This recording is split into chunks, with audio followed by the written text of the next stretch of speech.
for the inquiry into budget estimates 21-22. Before I commence, it's the custom of the Parliament to acknowledge the traditional inhabitants of this land, the Gadigal people of the Aurora Nation, and I do that with all due respect, as well as acknowledge other important contributors to the history of this site, those who constructed the Parliament House building, the parliamentary staff who over many decades have supported MPs and made our work and representative role possible. We acknowledge and thank them all. Today we welcome Minister Sarah Mitchell and her departmental and NESA officials to this hearing on the portfolios of education and early childhood learning. And could I just say at the beginning that, Minister, I'm sure I speak on behalf of the committee to thank you and your officials and everyone in the system for the work that's been done with online learning during the very difficult lockdown period to get most schools back up and running now, and for NESA to be scheduling a HSC. We're all very appreciative of the hard work that's gone in to those particular successes. Thanks, Chair. Before we commence, I'd like to make some brief comments about the procedures for today's hearings. The proceedings are being broadcast live from Parliament's website, and a transcript will be placed on the committee's website once it becomes available. In accordance with the broadcasting guidelines, media representatives are reminded they've got to take responsibility for what they publish. No fake news. All witnesses in budget estimates have a right to procedural fairness as per the resolution of the Legislative Council in 2018. Witnesses quite seasoned at our committee would know that if an answer can't be provided, you can take it on notice until other documents and information's at hand, or provide the answer within 21 days. And if witnesses wish to hand up documents, they can do so through the committee staff. And Minister, I remind you and the officers with you that you're free to pass notes and refer directly to your advisors seated at the table to your left, just behind you. In terms of the audibility of the hearing today, we have witnesses in person and several on video conference. If I can ask committee members to clearly identify who the questions are directed to, and everyone appearing remotely to please state their name at the beginning when they start speaking. Could everyone also mute their microphones when they're not speaking, and if we could turn off mobile phones. All witnesses will be sworn prior to giving evidence. Minister Mitchell, you don't need to be because you've taken an oath as an MP, and Georgina Harrison and David Withy we saw at the tertiary estimates last week, so you don't need to be sworn in, but the other witnesses do. And if I'd ask that you do in turn state your full name, position, title and agency, and either give the oath or affirmation from the words on the card on the table in front of you. And we can begin, I believe, with Mr Manning, please. Yep. Anthony Manning, Chief Executive, School Infrastructure, Department of Education. The affirmation: I solemnly, sincerely and truly declare and affirm that the evidence now about to be given by me shall be the truth, the whole truth and nothing but the truth. Thank you. Simone Walker, please. Thank you. Simone Walker, Group Deputy Secretary, School Improvement and Education Reform, Department of Education. Thank you. I swear the evidence now about to be given by me shall be the truth, the whole truth and nothing but the truth, so help me God. Thank you. Ruth Owen. Thank you, Chair. Good morning, Ruth Owen, Deputy Secretary, Learning Improvement, Department of Education. I solemnly, sincerely and truly declare and affirm that the evidence now about to be given by me shall be the truth, the whole truth and nothing but the truth. Thank you. Thank you. Lisa Alonso-Love, please. Thank you. Lisa Alonso-Love, Deputy Secretary, Education and Skills Reform, Department of Education. I solemnly, sincerely and truly declare and affirm that the evidence now about to be given by me shall be the truth, the whole truth and nothing but the truth. Thank you. Leanne Nixon, please.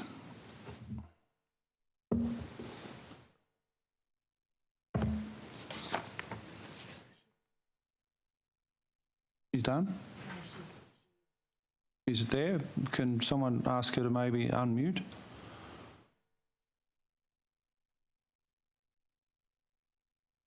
She's transfixed by budget estimates. Okay, we might just move on then to Murat Dizdar, please. Murat Dizdar, Deputy Secretary, School Performance, New South Wales Department of Education. I solemnly, sincerely and truly declare and affirm that the evidence now about to be given by me shall be the truth, the whole truth and nothing but the truth. Thank you, Murat. Yvette Cashier, please. Thank you, Chair. Yvette Cashier, Chief Secretary. I'll make the affirmation. I solemnly, sincerely and truly declare and affirm the evidence now about to be given by me shall be the truth, the whole truth and nothing but the truth. Thank you. Paul Martin. Thank you, Chair. Paul Martin, CEO of the New South Wales Education Standards Authority. I solemnly, sincerely and truly declare and affirm that the evidence now about to be given by me shall be the truth, the whole truth and nothing but the truth. Thank you. And we'll go back to Leanne Nixon. Have another try, please. Chair, I think Leanne has had to step out of the meeting and dial back in. She couldn't hear us on the other end. Okay. Well, if there are questions to Ms Nixon, we'll swear her in later in the hearing. But we'll just note that at this time. Thank you. Today's hearings will be conducted from 9:30am to 12:45 with the Minister and 2 to 5:15 with the departmental witnesses, with questions from the opposition and crossbench members only. If required, we've got 15 minutes spare at the end for any questions from government MPs. As there's no provision for any witnesses to make an opening statement before we commence, we'll begin with questions from the opposition, please, in the usual fashion. Thanks very much, Mr Chair. Good morning, Minister. Good morning, Department officials. Minister, on the 29th of January this year, you said that concerns about teacher shortages were, and I quote, a bit of a beat-up. Will you retract those comments today? No, because the comments that I made were in relation to some public commentary from the Teachers Federation in terms of having a teaching supply crisis in New South Wales. I made the point then that with the workforce the size that we have as the largest public education system in the Southern Hemisphere, the vacancy rates at that point were sitting at a bit less than 2%. I didn't classify that as a crisis, and that's why I made those comments. Minister, I'd like to take you to a document that's been produced to the Parliament under the call for papers. It's a long PowerPoint presentation entitled Workforce Modelling and Teacher Supply. It's dated the 13th of November, and if you read through it, it's pretty clear it's from 13th of November 2019. Have you seen this document?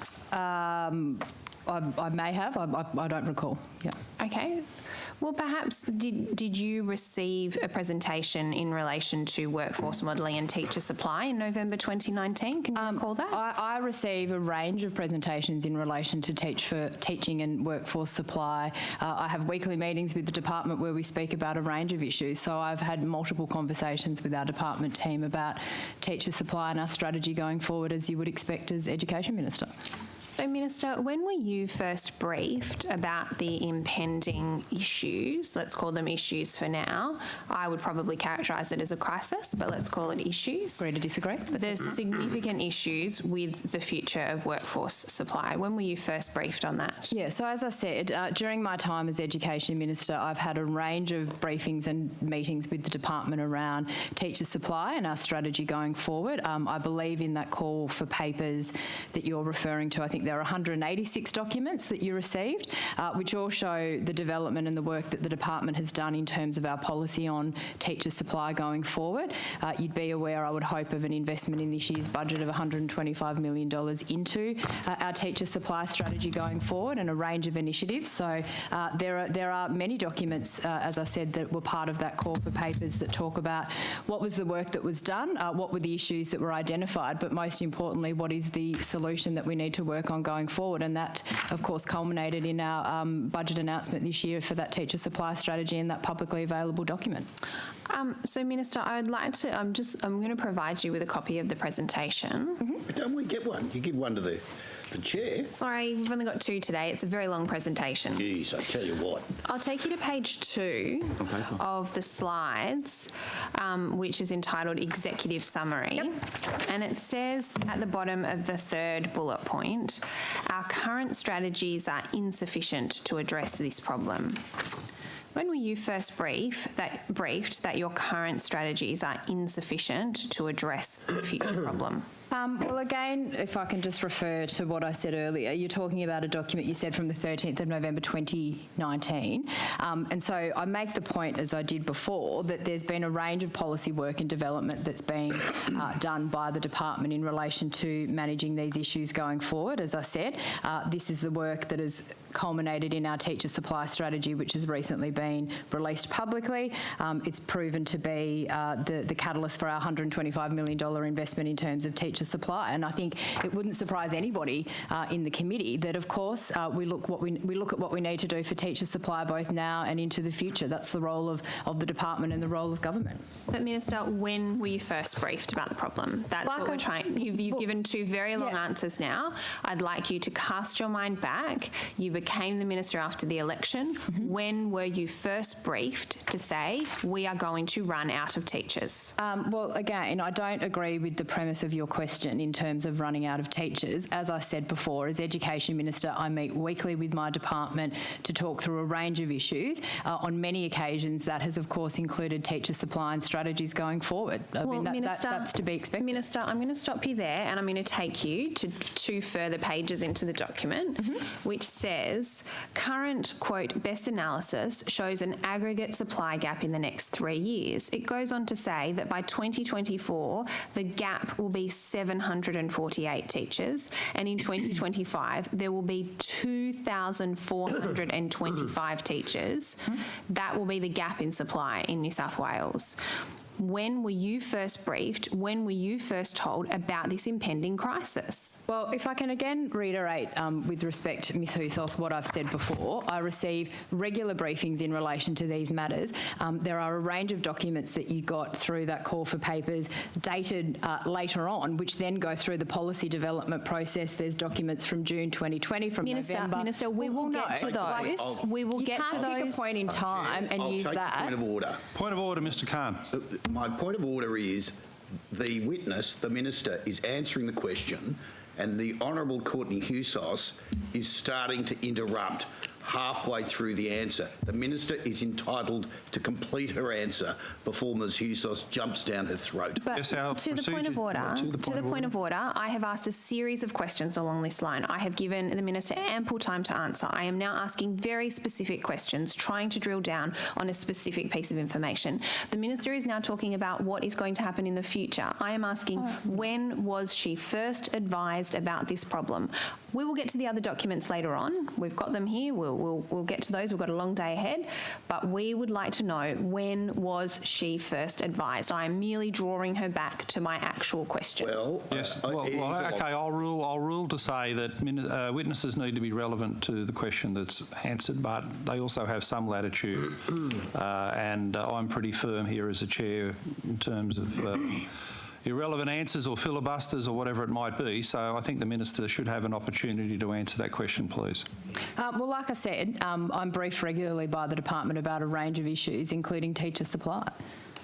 Minister, that's not answering the question. When were you first told? When were you first told that we are going to run out of teachers in 2024, that there are going to be huge supply issues in 2025? When were you first told? If I can address that again, Chair, in terms of advice around our teacher supply strategy, as the opposition well knows, there are a range of documents in that call for papers that very clearly outline that is quite a dated document that you're referring to. There are subsequent documents that talk about further modelling work that has been done, which indicates adequate supply of teachers going forward, and the work that we're doing. So you need to put these things in context rather than cherry-picking one document. Order, Minister. The purpose of your answer is not to reflect on whether you like the question or not. It's to give an answer about when you first found out about this document, which appears to be dated the 13th of November. So it's true, it's almost a year old. Maybe you should take that on notice to get an exact answer. 2 years old. 2 years old. It's 2 years old, okay. A lot of work done since. Yep, okay. Well,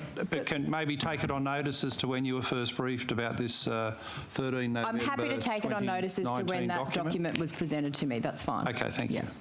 Minister, can I just jump in there?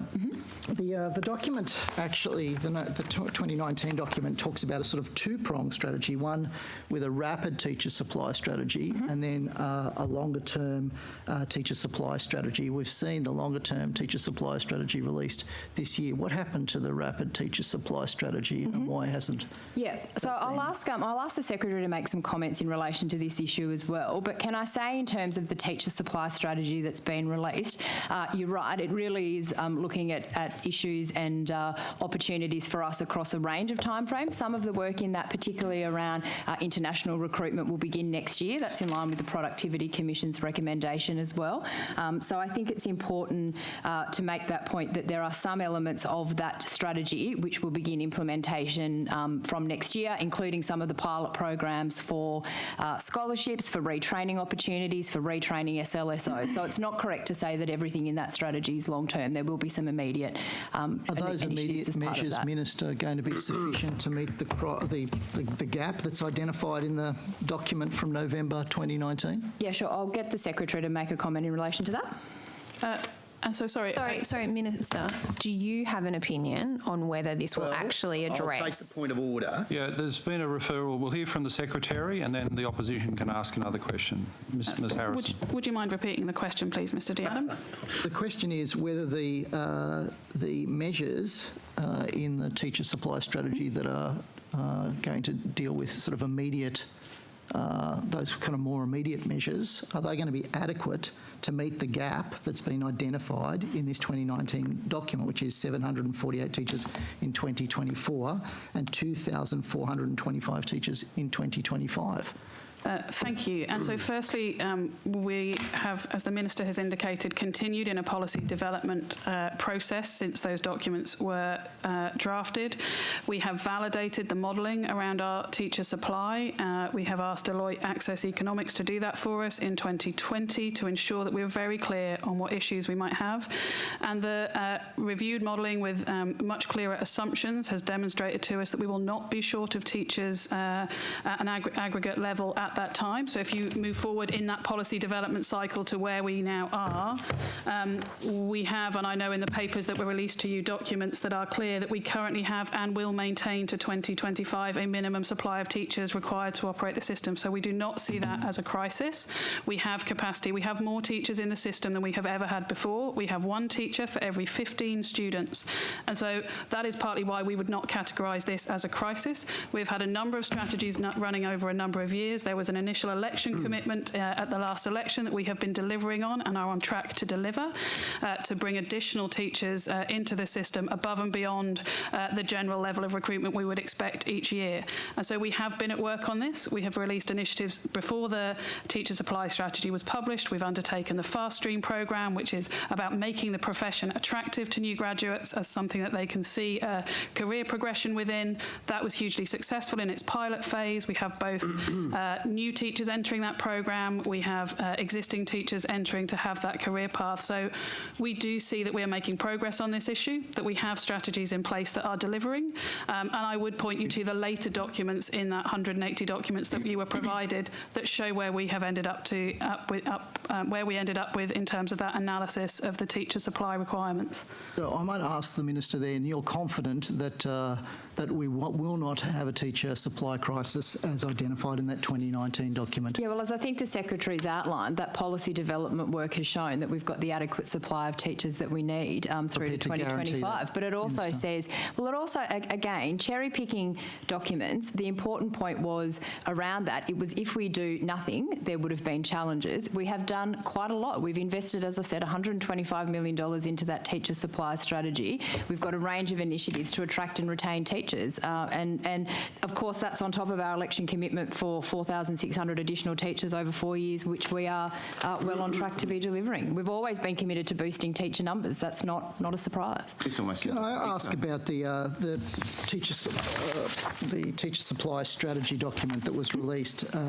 It talks about implementation and evaluation, but there's no measures in the document. It doesn't actually have any specific benchmarks that you're going to achieve by specific dates. Why is that? You want to speak to that? And so I'll be happy to ask Ms Catcher to provide some further information on this. Obviously, the key measure is the supply of teachers, and as the Minister has indicated in terms of the election commitment and adding additional teachers, in 2019 we had 314 new full-time equivalent teachers. In 2020 we had 2,534 new full-time equivalent teachers.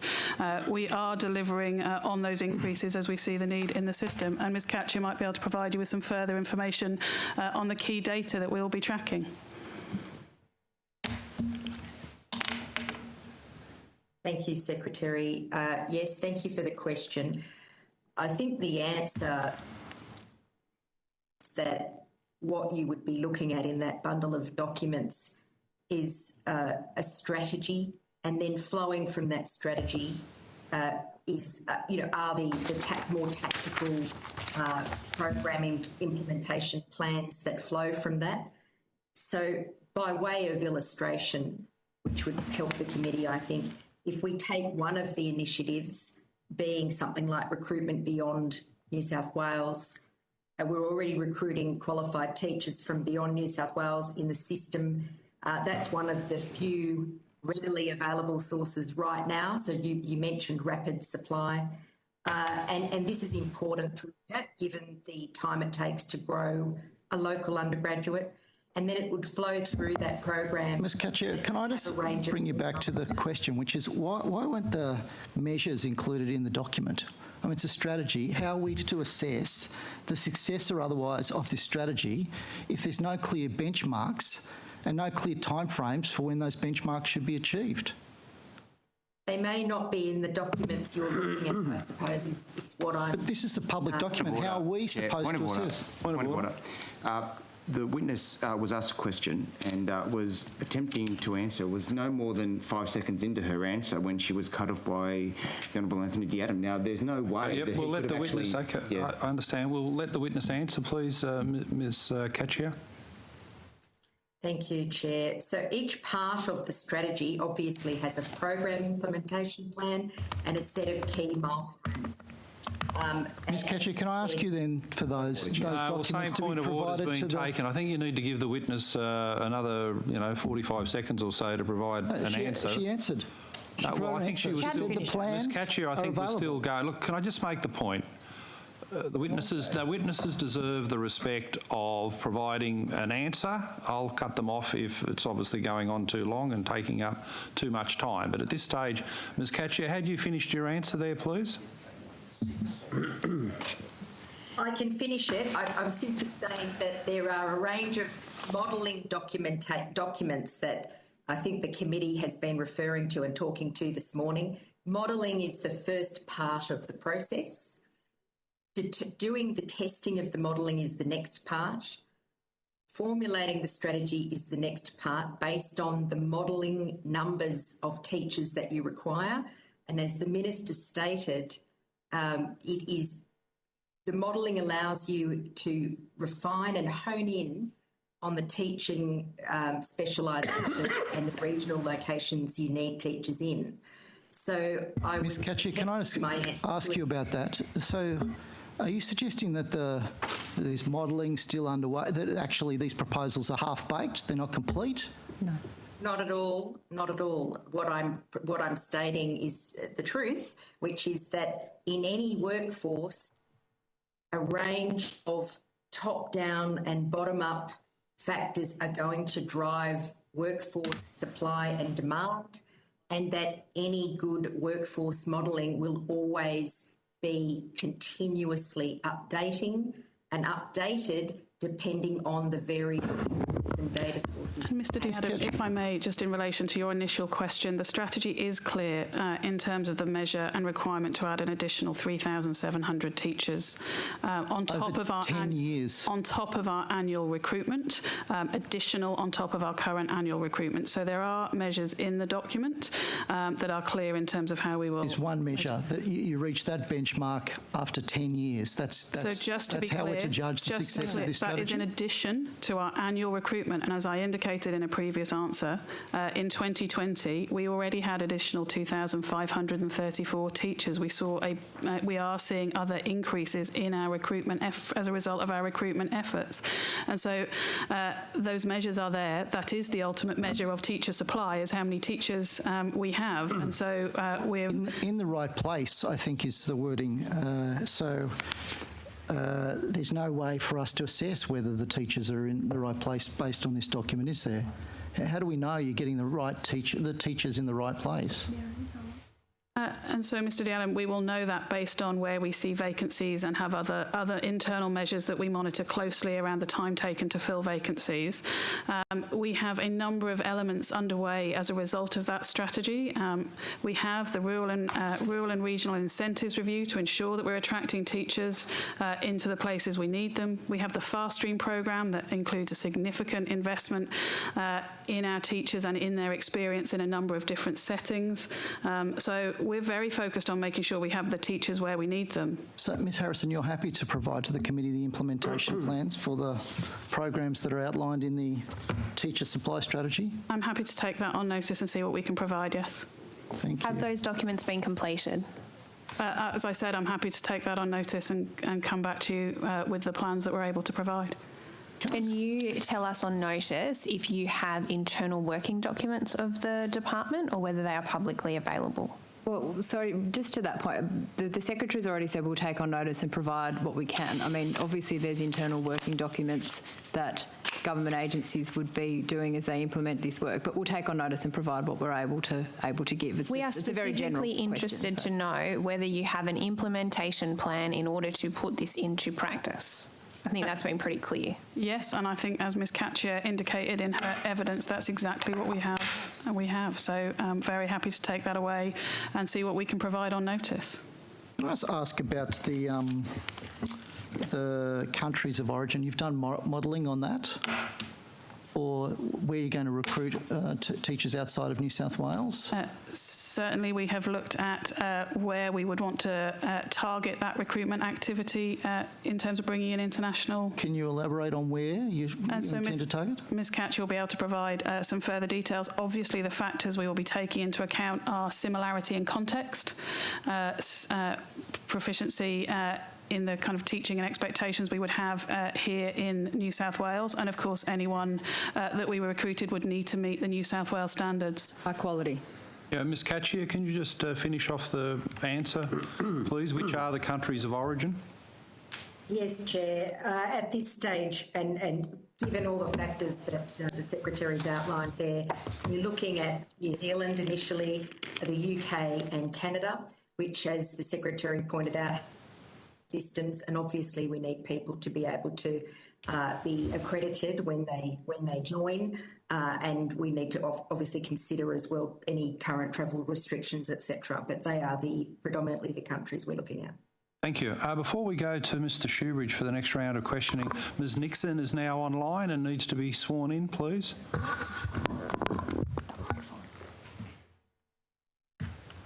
Morning, Chair. Apologies for having technical difficulties in getting on. So I solemnly, sincerely and truly declare and affirm that the evidence now about to be given by me shall be the truth, the whole truth and nothing but the truth. Thank you. So that was Leanne Nixon, Deputy Secretary, School Performance North. Thank you for that. Mr Shoebridge, please. Thanks, Chair. Thanks, Minister, and thanks to all the senior officials for being here today. It's nice to see you. Minister, when your department says they're going to be looking for teachers in the UK, Canada and New Zealand, have you had a look at the fact that England itself is going through a teacher shortage, for example? So I think in relation to that particular part of the supply strategy, I know it's in line with recommendations that came from the Productivity Commissioner, that we're looking at what we can do for both interstate and international recruitment. As Ms Catchier just outlined, yes, the countries that we are looking at internationally include New Zealand, Canada and the UK. We're also looking to other state jurisdictions as well. My question was actually quite specific. Are you aware that one of the key sources that you've identified for overseas teachers is itself suffering a critical teacher shortage. So can I, as I said, and I'm happy to ask Ms Catchy to provide a little bit more comment, or the Secretary, one of the key drivers behind this is also looking at expat teachers, Australians who might be living and working overseas. They're certainly a target of our marketing campaign. I think, if anything, COVID has made people realise that it is nice to be at home, and it might be an opportunity to recapture some of our staff who are overseas and encourage them, with two people from the UK sitting on either side of me, Mr Shoebridge, the amazing opportunities and lifestyle of living in New South Wales is a pretty great selling point. So, of course, we're going to try and use that as part of our campaign. I don't know whether you want to add anything, perhaps, Secretary? Minister, I'll just try and express my question more directly, because I haven't heard an answer yet. Are you aware of the fact that one of the major jurisdictions you're looking to get teachers from, the United Kingdom, is itself suffering a critical teacher shortage, and not least of which because 1 in 6 of their teachers leave within 1 year of starting? So, Mr Shoebridge, we are aware of those factors overseas, but I think, as the Minister has indicated, we are also confident that working in the New South Wales public education system is an attractive proposition. And as the Minister has indicated, for those overseas in particular, the lifestyle benefits that can come from making that move. As someone who has made that move myself, I'm pretty confident in our capacity to market that appropriately. And we do not apologise for trying to attract the best teachers we can to New South Wales. Are you aware that, Minister, New Zealand is suffering a critical teacher shortage? And that as recently as February this year, principals in Auckland were warning that the city's ongoing shortage of secondary teachers is causing schools to make compromises and abandon subjects. Were you aware there's a critical teacher shortage in New Zealand? Well, again, with respect, Mr Shoebridge, I'll refer to what I said earlier. We don't apologise for having an active recruitment campaign marketing the benefits of living in New South Wales, in line with the Productivity Commission's suggestion or recommendation that is something that we explore. Are you aware, Minister, that Victoria is suffering a critical teacher shortage? And that as recently as July of this year, people such as experts from the Victorian Academy of Teaching were saying that Victoria is suffering a critical teacher shortage. Are you aware of that? Well, again, I'll repeat what I said. We don't apologise for marketing teaching in New South Wales and trying to attract teachers here. I'll also make the point, this is one element of our teacher supply strategy, Mr Shoebridge. It's not the entirety of that document. There is plenty of initiatives around growing our own, on retraining our own teachers, education scholarships, more opportunities for rural experience programs, more opportunities to retrain SLSOs and have them qualified as teachers. So there are a lot of elements to our teacher supply strategy. But as I said, don't apologise for putting it out there that New South Wales is a great place to live and to teach, and we should be actively trying to get teachers in here. That's my job. Well, you see, Minister, what I'm suggesting to you is that to the extent that your strategy is looking at these other similar jurisdictions as an opportunity to attract teachers to New South Wales, it's actually quite the opposite. There's going to be a Hunger Games out there for teachers over the next 4 or 5 years, and New South Wales is likely to see a bunch of its highly skilled teachers being poached by Victoria, by Queensland, by New Zealand, by the United Kingdom. Are you aware that it's going to be literally that over the next 4 or 5 years, a global Hunger Games fighting to get a critically short, to get over this critical global shortage of teachers? Can I say again, reiterate what I said earlier, and I think you probably do make the point, Mr Shoebridge, that managing staffing supply is not an issue that's unique to New South Wales, but our job is to make sure that we have the funding and the strategy and the incentives to have our teachers here. I'm confident of the work that we've done in relation to these matters going forward. I think there's a range of initiatives, as I said, under the teacher supply strategy to address these issues. New South Wales is a great place to live and work. Our public schools are amongst some of the best, so we're proud of that, and we want to promote that to attract high-quality teachers to New South Wales. Does your modelling estimate how many teachers will be poached from New South Wales over the next 4 to 5 years? I mean, or is it all just on the positive upside about how many you can recruit? So obviously we are focused on how many we can recruit. We don't for a second underestimate some of the challenges you've indicated. I think we have consistently at this committee shared that this is not just a New South Wales issue in terms of teacher supply. It is a national issue, and indeed, as you Ms Harrison, you need to answer the question, which was very specific to, does the modelling include the estimate for New South Wales teachers being poached? And so I would need to go away and check the specifics of the model and come back to you with that. We'll take it on notice. It's much better if people take a question on notice than answer a question that wasn't asked. Mr Shoebridge? Yeah. Minister, this morning you were quoted on radio about talking about mid-career entry from other professions into STEM teaching. Do you remember that? Yes. Only this morning, I do remember that. Yeah. Well, you may have given the quote last night, but it was... No, it was this morning. Early this morning. I get up politely early, being David. run as though it was this morning that you were speaking. It was this morning. And Minister, you said, let's see what we can do to get those people in classrooms within 6 months rather than 2 years. Do you remember saying that? Does that mean you're cutting standards, you're cutting corners? Because how on earth can you get somebody qualified to be a teacher within 6 months? Yep, happy to speak to that. The answer to your question in terms of are we cutting standards is no. What we've announced earlier this year is that we want to look at ways that we can have STEM professionals in the classroom more quickly, particularly those who already have experience. I think I was referencing this morning university tutors and academics. At the moment, for instance, if someone is a university tutor in mathematics but they haven't had an education degree, they still have to do a 2-year master's before they can be in a classroom. I think that there is work, and we are doing that work with the university sector now to see what we can do to get somebody in within 6 months who's got the subject speciality and knowledge. They're the kind of people we're targeting within that sort of 6-month period of time. So you think you can train somebody to be a high school teacher within 6 months? Let me finish the question, Minister.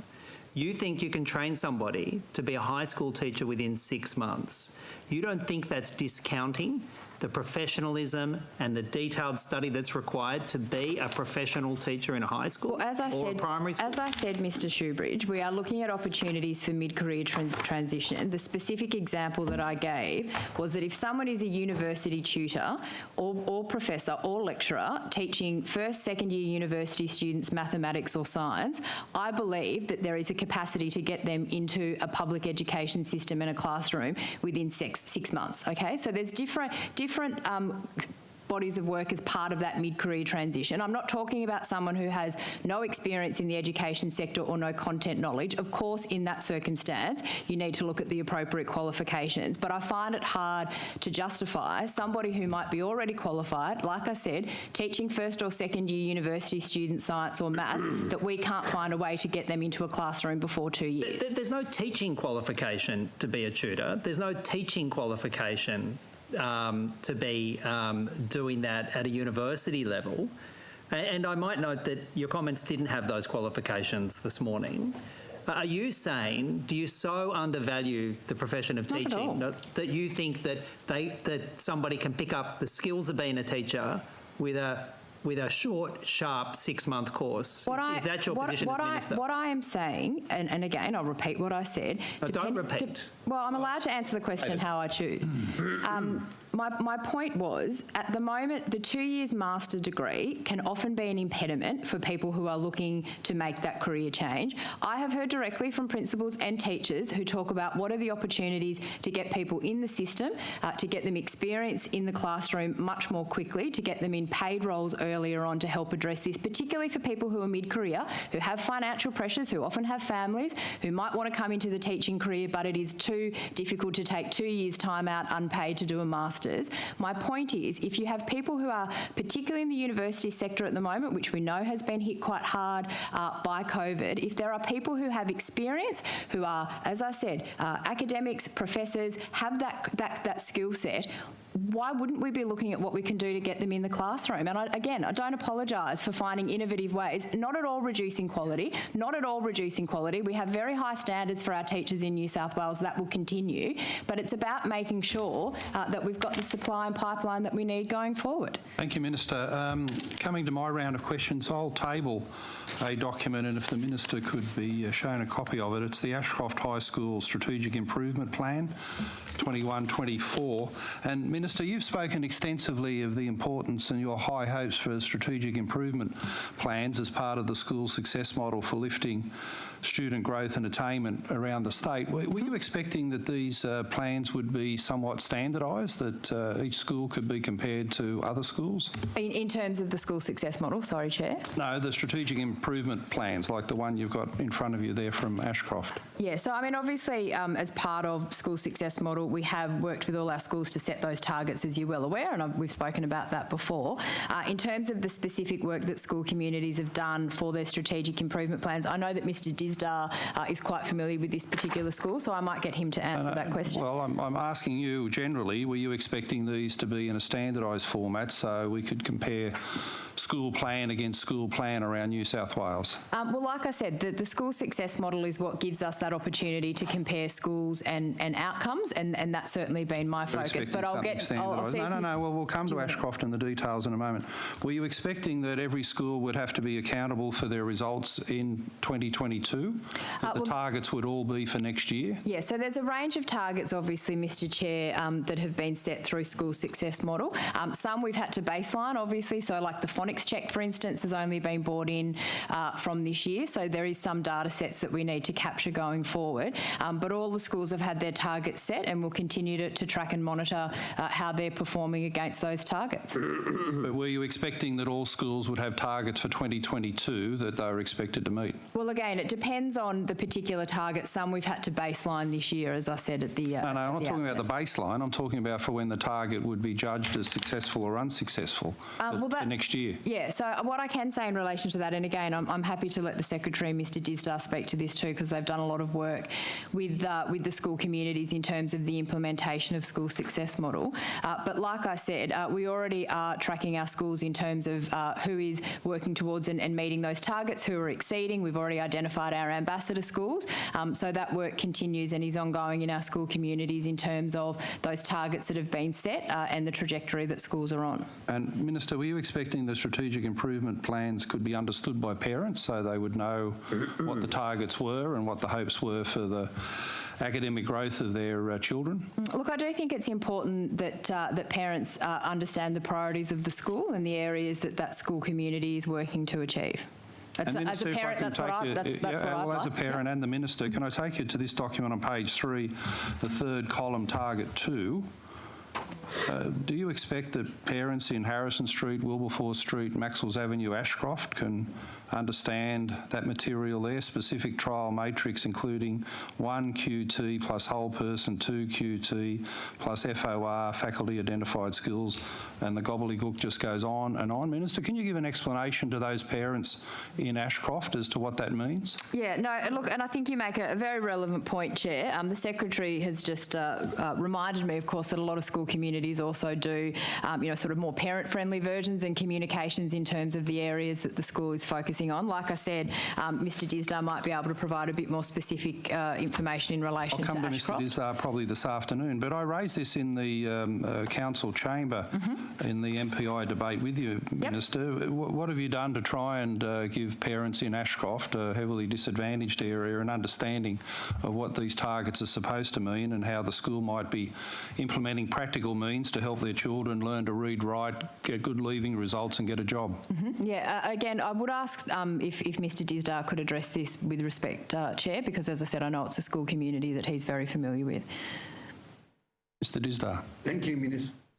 Thank you, Chair. Murat Disdar, Deputy Secretary, School Performance South. Chair, what I can say is we've invested a lot of expertise into making sure we have every school across New South Wales with a 2021-2024 strategic improvement plan. We, since the last committee hearings, mandated the first strategic direction for every single school in the state, and that is around student growth and attainment. We made that clear to all school communities, all leadership teams, that was to be the driving impetus of every strategic improvement plan. Chair, I know it's a school you have visited. I have visited a number of times in my career. On pages 3 and 4, they have outlined the system negotiated targets at a school level. I've previously indicated to the committee how we have led the nation in standardising those target setting processes. So you will see the Premier's priorities there in their plan around the top two bands for numeracy and for reading. You'll see expected growth measures, targets that have been set in relation to similar contexts of disadvantage. Well, I'm asking about Ashcroft, and Minister, do you concede that this is incomprehensible to parents at Ashcroft? Well, like I said, Mr. Chair, I think you made a valid point in terms of, it is quite technical the way that it's listed in this document. What I would like to better understand, and perhaps I might take that on notice for this particular school, is what other communication might have gone out to parents and families in terms of the school's direction and what they're working on. If you can take that on notice, why hasn't the school got any targets for next year? They start here at 2023. Well, again, Mr. Chair, my understanding is that all schools do have targets around literacy and numeracy for next year. But again, I might ask Mr. Disdar to comment in relation to that. Well, you'll see in points 10 and 11 and onwards that they start at 2023. Can I ask how many schools have been allowed in this negotiation process, which seems like it's a capitulation to the schools? How many schools have been allowed not to have targets for next year? No, so as I said, under school success model, all of our schools, it's the first time we've ever had every single school in the state has targets in relation to a range of measures under this program. We've already identified, as I said, schools that are on the trajectory to meet or exceed those. We've also identified schools that need assistance to do that. My question was, how many schools out of the 2,200 government schools that you run have been allowed to have no targets for next year? They're pushed out to 2023 or in some cases 2024. And so, Mr. Chair, I might ask Mr. Disdar to come in and give you if he has the specifics on that question. What I will say about the negotiation is that we provided people with a band for their improvement. I think stretch targets is the language we used at the time to ensure that there was an increase for every school and the opportunity for schools to look to set higher, more ambitious goals in order to achieve the overall objectives. Mr. Disdar, have you got an answer? How many schools haven't got targets for next year?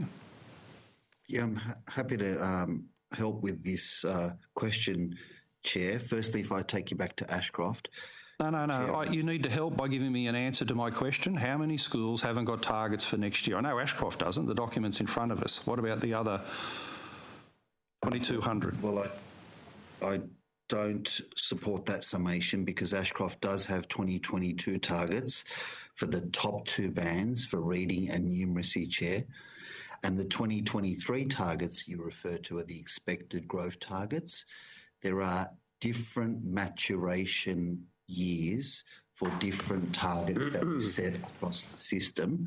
The expected growth targets that we've set across the system mature in 2023, and the top two band targets mature in 2022. So my advice is that Ashcroft has met those requirements in articulating it in their school plans. You asked, Chair, about the number of schools that do not have targets. We negotiated these system targets at a school level, bringing into account school context compared to similar advantage and disadvantage with every single school in New South Wales. The Chair and the committee would be mindful that there are some school communities that have very small student populations. We serve communities where we have 2 students, and setting targets where there may be no students undertaking that plan in a particular year is very difficult. So we've gone at a student level, and their school plan won't be able to report at a system level. Well, Mr. Disdar, could you have a look at Maitland High School, which has 20 targets, none of them for next year or the year after. They're all for 2024, and that's a school with 1,100 students. So on notice, could I get an answer as to how many schools have got no targets, A, for next year, and B, also for 2023, that they go out to 2024, please?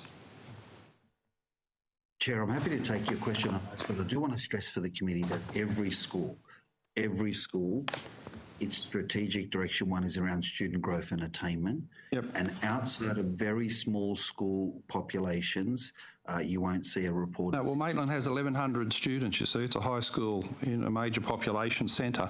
So if you could have a look at that and take that on notice and find out the answer to the question that I just framed. And also, Kirrawee Public School doesn't have a strategic improvement plan on its website. How many schools have just failed to publicly declare and publish what their strategic plan might be? I'm happy to follow up on Kirrawee, Chair, while we're in the committee and come back after. Thank you. Yep, well, every school is obliged to. Yeah, I looked at their website yesterday and maybe it's tucked away outside of school plans, but it doesn't appear to be there. There's certainly no link to it when they make mention of it, but there's no link where any parent could actually access the plan.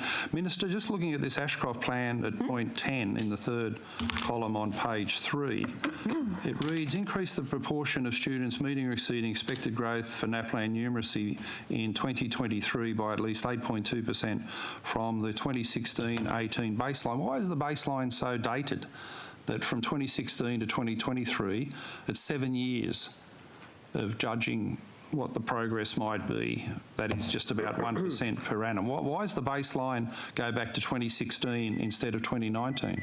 Yeah, I'll ask the Secretary to respond to that, Chair. Yeah, so, Mr Chair, Mr Disdale can provide details of the process, the analytical process that went to determining the baseline. It was based on statistical advice from CZ in terms of where we could sensibly draw a baseline from for the future measurement of those targets, and Mr Disdale can provide you with some more information on that. Thank you, Secretary. Thank you, Chair. Sorry, I didn't capture it all. Is this around the targets and how we... No, the baseline is listed as 2016-18, and then it has different baselines, 17-18. I'm asking why aren't all the baselines up to date for a relevant comparison? For instance, like the Linfield report that was released on Friday, where the baseline quite sensibly is to judge student growth 19 to 21. Why are these Ashcroft numbers going back to 2016? Okay. Very good question, Chair. For expected growth, we use the baseline for all schools. Expected growth is a measure of student growth in reading and numeracy. We use the baseline of 2016 to 2018. What we did is look at each school's expected growth result across that period, and our CC colleagues indicated that that was the most statistically relevant measure. The committee would remember that we moved to NAPLAN, a mixture of NAPLAN online and paper-based tests in 2019, and we didn't have a 2020 NAPLAN. For top 2 bands, Chair, we used a baseline of 2 years, 2017 to 18. My colleagues in CC say that an expected growth baseline across 3 years, 2016 to 18, is a much more solid measure to remove the volatility of cohort impacts when you have expected growth that can fluctuate across a school, whereas top 2 bands, which is raw performance, you only need a baseline of 2 years. So we took 2017 to 18.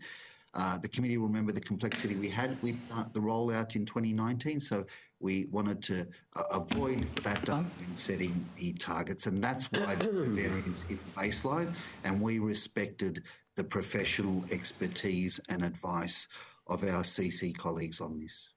Thank you. The opposition. Thanks very much. Minister, the position of the government and of the department would be that teachers trained to teach a specific subject should be teaching in that particular subject. Is that correct? Yeah, I mean, obviously that's what you want to see is teachers teaching in the subject discipline that they've been trained to teach in. And that they shouldn't be teaching outside the specific area that they've been trained in? Well, I think it's an interesting issue that we certainly work through. I mean, obviously, you know, and indeed it's in our strategy supply document that's publicly available, quoting particularly some of the statistics around teachers teaching out of field in maths. I think it's 1 in 4 is what that document talks about nationally. For us in New South Wales, I think we're at 1 in 5, so we're actually a bit ahead of the national statistics, but it certainly highlights why you need to make sure you're investing not just in teachers where you need them, but also in the subject disciplines where there is demand, and that's part of our strategy going forward. Do you have a percentage of teachers, a percentage that you are aiming for them to be teaching within their trained area or outside of it? Do you have for example, do you say more than 5%, that's a deal breaker, more than 10%, that's a problem? What's your percentage that you're working towards, Minister? So I think, as the Minister has indicated... Sorry, I'm happy for the Secretary to answer that question. You don't have a... Well, like I said, I'm happy for the Secretary to answer that question. Yeah, but I'm asking you, Minister. But as Minister, do you I'm have allowed a specific... to refer a question to... Point of order, Wes Fang. Chair, while I accept the Honourable Courtney Hughes has asked the question of the Minister is more than entitled to actually ask one of the departmental staff to provide the answer, and that's what she's done. So I'd ask that that member be allowed to provide the answer. Okay, that's fair enough. Thank you for the question. So we don't have a specific target. I think, as the Minister has indicated, we want to ensure that wherever it is possible we have an in-field teacher. I would draw the committee's attention to the fact that it would be there are some subject disciplines where it would be reasonable to teach across 2 subject areas with the expertise that our teachers have and the support of the syllabus documents provided by NESA to support that action, and with the support of their head teacher in that discipline. We also in the department provide significant support to teachers teaching out of field, and in particular our best in class team and our growth maths team work in support of those teachers to ensure that they are able to successfully deliver the curriculum, and we are confident that that is occurring. Harrison, that's when you talk about teaching outside of your area, sort of like an English and history or a comparison like that, would you say? So they would be the first places a school would look if they needed a teacher across subject areas. If they needed to look more broadly, then of course they would request system support from the department and we would provide it. And do you... is there anything other than science and maths that should be grouped together? For example, do you have is there any kind of internal checking that says we've got this percentage of art teachers teaching maths, we've got this percentage of PE teachers teaching science, that's a problem? And so the data isn't readily available on that to draw out of a system at this time. We do survey schools regularly, particularly around those that are teaching the HSC, to ensure that we can provide the support that is required for those teachers in classrooms. Sorry, did you say the data is not available? So you don't actually know how many people are teaching out of... I said it wasn't readily available directly from a system, and that we survey schools and ask them to provide us with that data regularly. How can you have a strategy that's directed to filling these gaps without actually knowing the baseline? Because we have done the work to establish the baseline by collecting that data directly from our schools. But it's not regularly updated, so you don't actually know your progress.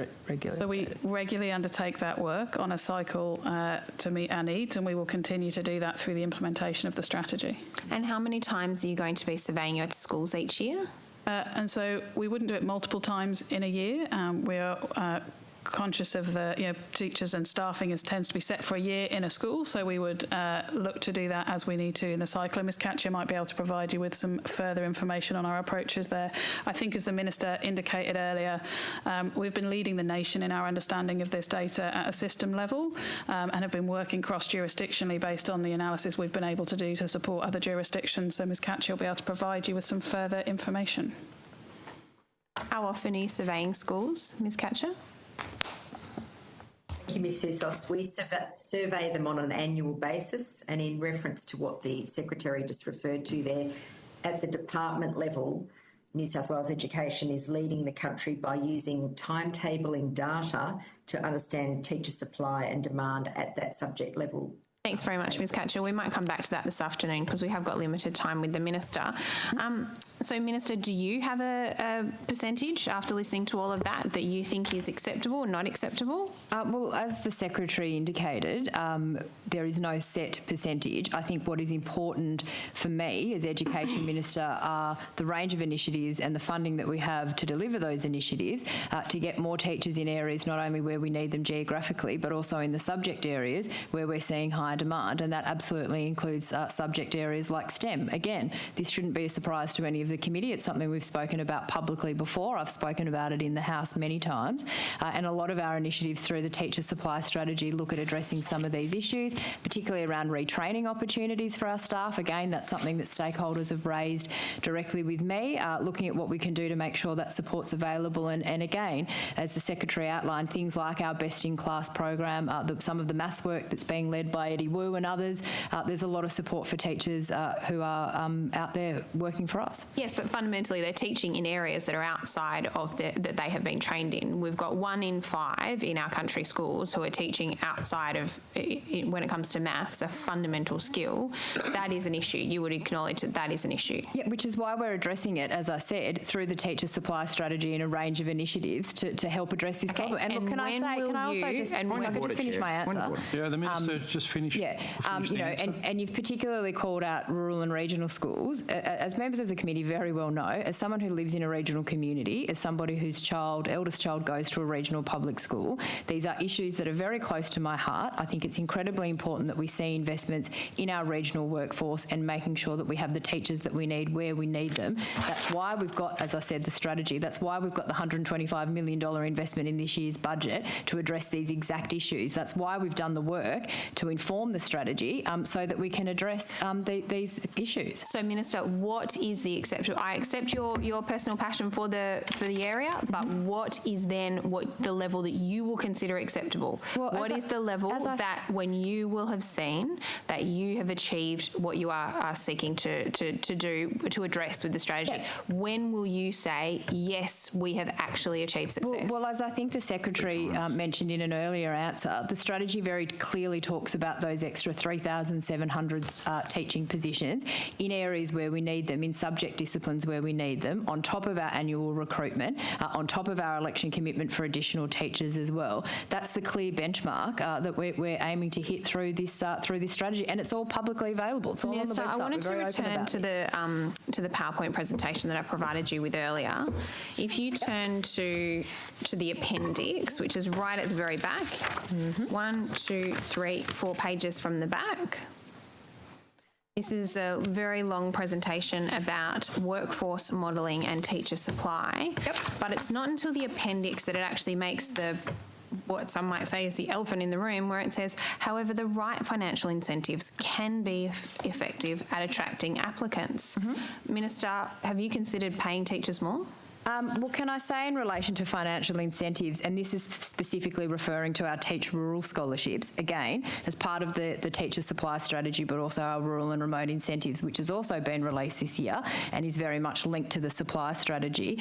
What that talks about is increasing the financial incentives that are available for teachers to go to regional communities. It talks about making those incentives available to temporary teachers as well. It also talks about increasing the number of rural scholarships that are available, increasing our what we call our rural experience program, which is when a teacher from a city school comes and has a term or up to a year above establishment and experiences living in a regional community. That's been very successful. Minister, I accept you're talking about regional issues. Well, we referred to a page that talks about Teach Rural scholarships and rural incentives. But Minister, I'm asking you a broader question. Come on, Wes, just let me ask a question. Well, let the Minister answer the question. Okay, but I've got limited time and you're running interference. I'm not running You don't have to run interference for the Minister. Order. Sometimes you can have an exchange. Let me chair the meeting, please. And in this case, Chair, the Minister was talking over Courtney as much as was happening the other way around. That can happen as well. Courtney Houssos, question, please. Minister, I am drawing you to the broader point that the heading makes, which is, have you considered paying all teachers more? Because the issue of teacher shortages is one that is now much bigger than just across regional areas. This is now across our cities. This is across regional parts of the state. It's even in the inner city. There's vacancies at the inner Sydney High School. Longest question I've ever heard.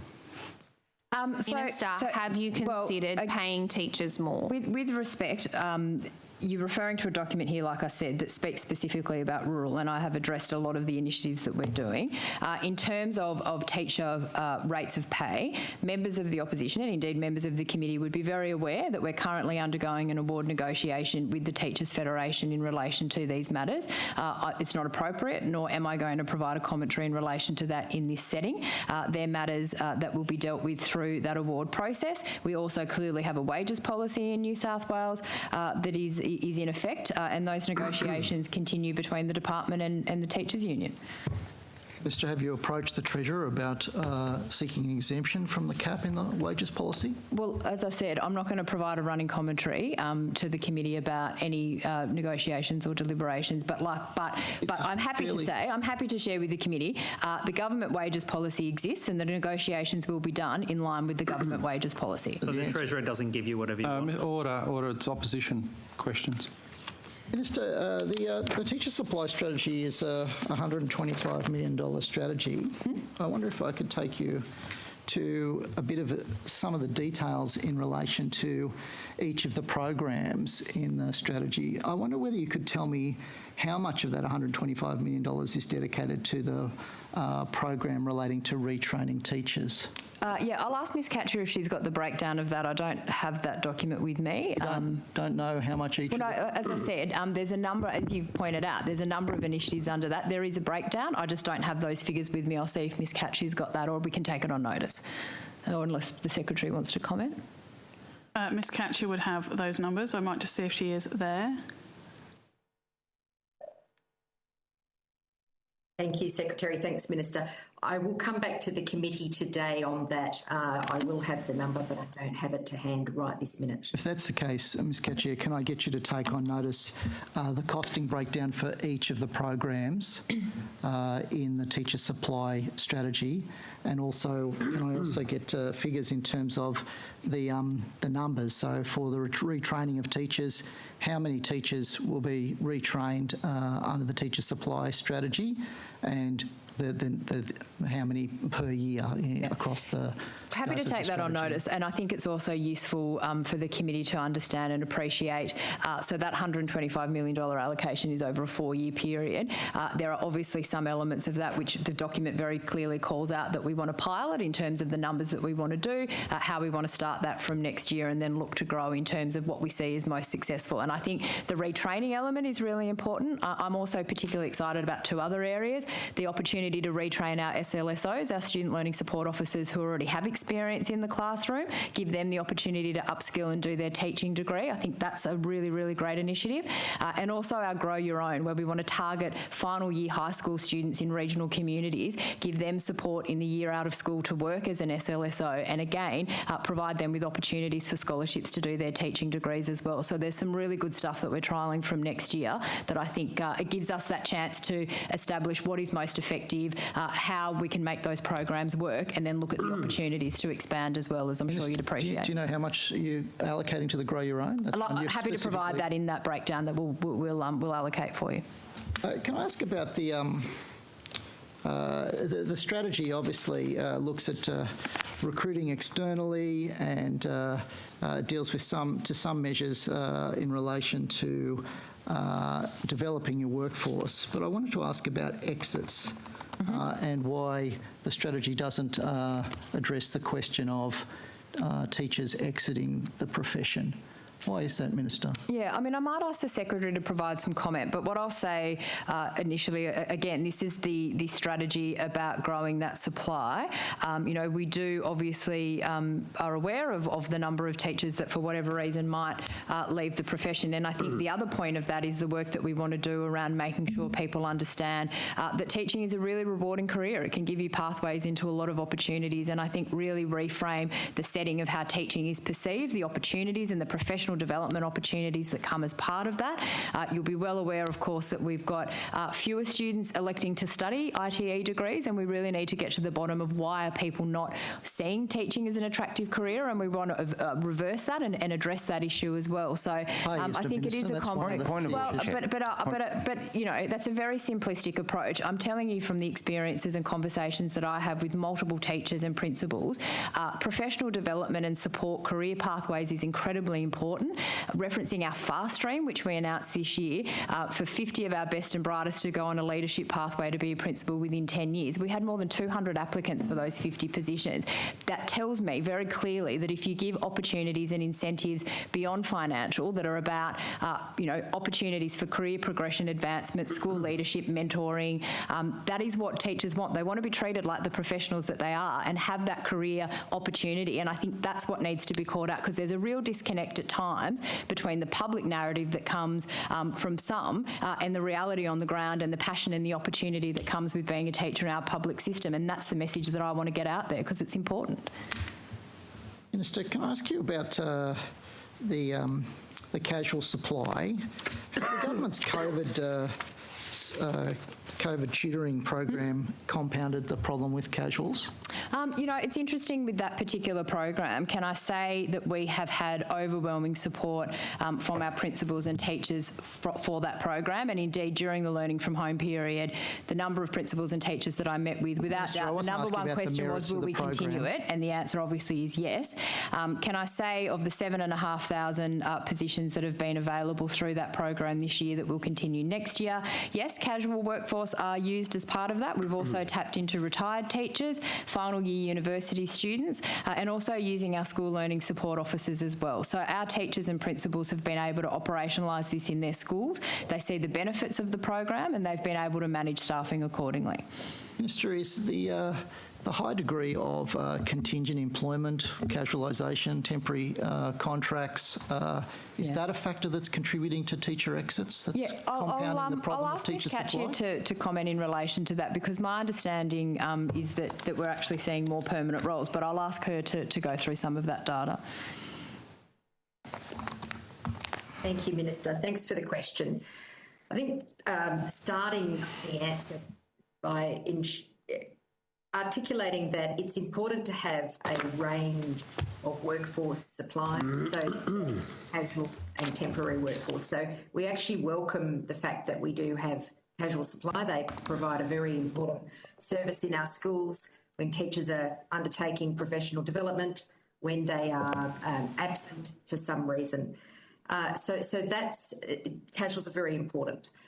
In terms of the key stats, there's been a decrease of nearly 8% in casuals between 2011 and now, and that is, as the Minister referenced, in large part because they've been placed in roles. And obviously there's an increasing demand because of the things like COVID, tutoring, etc. So there will always have a demand for casual workforce. The department at the moment is doing a number of things to ensure that we have an adequate supply of casuals. One of the strategies there is that we have 80% of our schools registered for what we call class cover, so that they can tap into the casual pool as required. We have a casual supplementation program underway, which is being piloted in rural and remote areas in 2021, and that aims to provide additional supply in terms of sourcing casual teachers in a hub and spoke model, and also allowing schools to have opportunities to bring casuals in on a more sort of permanent basis so that they can be used almost like surge or contingent workforce, but they have them there ready to go as required. Thank you. Mr Shoebridge. Thank you, Chair. Minister, what university have you got an agreement with to fast-track teacher qualification with 6 months? So can I say, I might ask the Secretary to provide some more comment, but we've begun conversations with a range of universities, is my understanding, in relation to our mid-career programs, but I'll ask the Secretary to add more to that. Remember, I was asking for a name. Names. That's what my question was directed at. Thank you, and thank you for the clarification. We are in the phase of co-designing the mid-career programme with the profession, with the profession's representatives, and are in discussions with a number of universities. And so when that is finalised, we'll be very happy to share those details with you. So do you have a pathway at the moment to live up to your statement on radio this morning that you will be getting teachers within STEM teachers with a 6-month turnaround? Well, as I think the Secretary... Minister, was that hot air this morning? No, I've spoken about this many times in the past, Mr Shoebridge, and particularly when we made the announcements around mid-career transition, is that we wanted to work, as the Secretary outlined, with the profession but also with the university sector to see what we can do, because we know that it's important to attract people to the teaching degree, like I said earlier, to the teaching workforce. Like I said earlier, it's not about diminishing quality. There will still be standards that need to be met, but it is about looking at new ways to address these issues, and I think that's important. Mr Shoebridge, if I could add, we are in the co-design phase and we are currently out to grant application tender with all IT providers in New South Wales to support the delivery of that mid-career programme.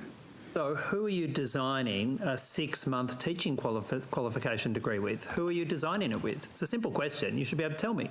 And so I think I've answered that question, Mr Shoebridge. We are in a co-design phase with the representatives of the teaching profession, so with the Teachers Federation, with the Primary Principals Association, with the Secondary Principals Council, and within our own organisation to design what that programme will look like. And Ms Catcher can provide some further information on that, as she's been leading the work. Before we go to Ms Catcher, Minister, are you telling me that the Teachers Federation, the two principals organisations, have signed off on a 6-month qualification process for STEM teachers? Again, Mr Chair. Is that the evidence you're Point of order, Chair. Look, No, there's no point of order. I'm happy to. Yeah, the Minister should answer the question. The question seems reasonable enough. Happy to answer. As the Secretary's just outlined, we are working on that co-design with the profession and with the universities in relation to our mid-career transition program. For me as Minister, in terms of policy settings, it is well within my right to make commentary and to talk about the objectives that I would like to see. And as I outlined in response to your earlier question,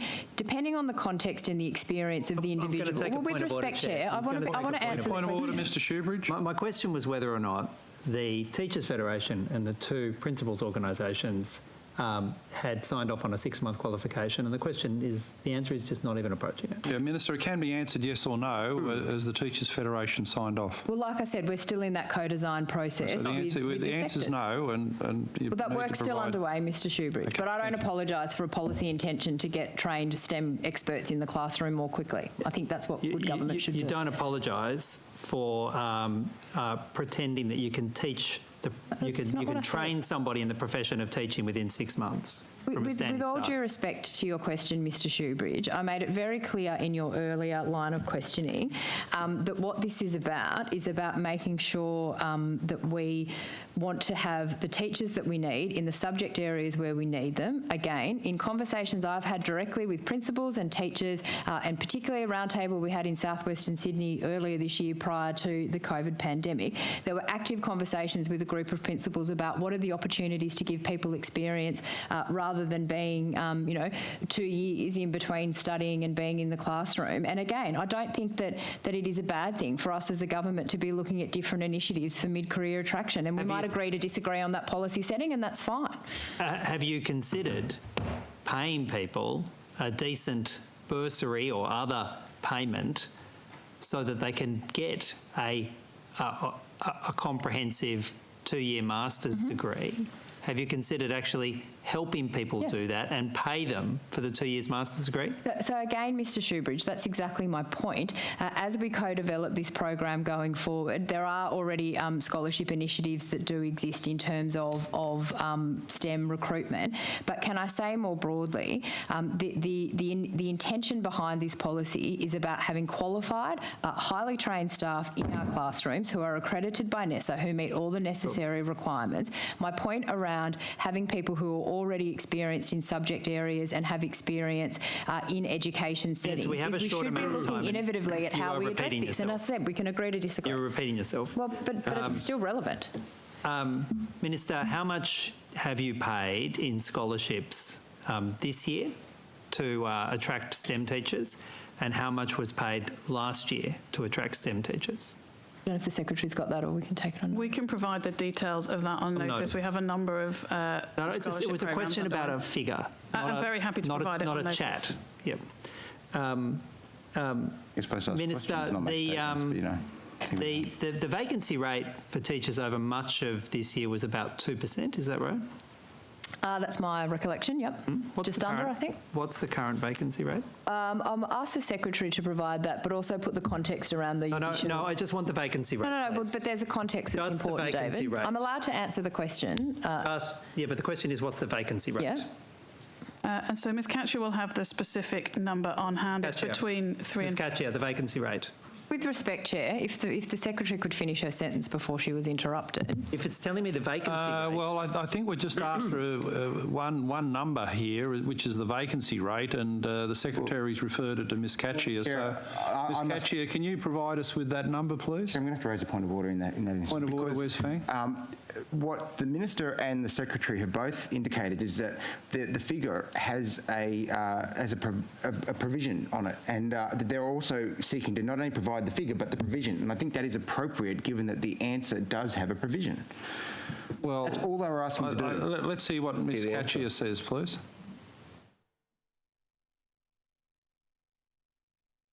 Thank you for the question. So currently we've got a range of new roles in curriculum and instruction which have been added to that list. Generally, it's just under 2%, and that's fairly consistent. We've introduced recently a range of around 1,400 new roles in curriculum and instruction, so that takes us now to just under 4%. Sorry, 4%, did you say? Just under. Just under. Just under 4%. Or almost double what it's been over the last 12 months. Is that right, Ms Catcher? I'm happy to answer that, Chair. I can't hear you, Ms Catcher, sorry. Mr Shoebridge, we've introduced a range of new roles as any system would. It's a range of new roles, so it's not to say that supply is demand has changed markedly. It's simply that there are a range of new roles which we are adding to the system, and yes, they need to be filled. And as at the 23rd of September, there were 3,233 vacant teacher positions, Ms Catcher, according to information supplied to the Public Accountability Committee. Can you tell me how many vacant positions there are now, or as close to now as you have the numbers for, Ms Catcher? I'll take the specific vacancy rate on notice and come back to the committee today, but I would add for the committee's benefit that we have placed somewhere in the approximate order of 5,000 teachers. If I could assist the committee with the answer. I might just go back to the Minister because I know the Minister wanted to add something. But Minister, I can provide the number. 1 in 25 teaching positions is vacant at the moment. Far from narrowing the gap's getting bigger. Right. So if this was the point I tried to make earlier with respect, Mr Shoebridge, to your question. As Ms Catcher has indicated, we're recruiting for additional positions in all of our schools that have primary school students. They are assistant principals in curriculum. They are new positions that we have added to the system to make sure that we've got that evidence-based reform being driven across all of our schools. So as she indicated, that rise in figures from less than 2% to less than 4% is actually attributed to the fact that we're recruiting for these new roles as additional as assistant principals in all of our primary school settings for curriculum expertise. That's the difference between the 2 and the 4%, and I think that context is important in terms of the work of the committee. Well, the answer we had to the Public Accountability Committee was that there were 1,589 new and additional assistance principal curriculum and instruction roles, which is less than which is adding to the critical teacher shortage, isn't it, Minister? But Mr Shoebridge, as I said, they are new... Trying to ignore the reality of the shortage. No, these are new positions that we are currently recruiting for, leadership positions in our school with a focus on curriculum. They are being filled and advertised, and like I said, you need to keep those numbers in context. It's important that you do so because they are new positions that are now part of the active recruitment that we're seeing across the state. I think it's a very positive thing that every single school that has a primary school student at it will have an assistive principal whose role is curriculum delivery and reform. It's in line with our commitments as a government. Maybe. Thank you, Minister. Thank you. Minister, just to take you back to the Ashcroft High School Strategic Improvement Plan. Yep. Looking at it and I'm sure empathising with parents who've got no chance of understanding what it actually means, will you now order a review of these plans to ensure that every school has documents and material available that parents can actually comprehend as to what's happening to the future education of their children? Yeah, thank you, Chair. As I said earlier, and it was also on advice from the Secretary who might want to comment, is that, you know, there are other mechanisms which parents are given information from their school. I'd be interested, as I said, and I think I took on notice, to look at the specifics of what they've done at Ashcroft, seeing as that's one that you've called out through their plan, to see what other communications are available to families. And so, as I said, I'm happy to look at that in this example and also get some general advice about what other measures are in place to keep parents engaged in their children's education. Yeah, but if you go to the Ashcroft website, this is what you find. Yeah, and as I said... It's an insult to parents, isn't it, that it's been presented this way? Well, as I said, I do want to understand better for this particular school what other communications they have out to their parents as well. I don't have that information with me. Again, whether the Secretary or Mr Disdar can add anything since we last had questions from you, Chair, but... the thing I would add first off is that we do require schools to publish this document, but that is by no means meant to be a measure of the only way they would communicate that document or its intent to their communities. Across the system, we've seen some fantastic examples of the way schools have communicated their plans. We've seen large infographics put alongside the school gate to make sure that parents can see and engage with that information each day and can talk to their schools about it. Regular engagement with the P&Cs in relation to those school plans and the way they've been developed. And so we have seen a range of engagement with parents and a range of ways that they would have communicated the outcome of that plan back to the school community. Yep. Minister, these targets are meaningless, aren't they, because you've got no intention of publishing the baseline data?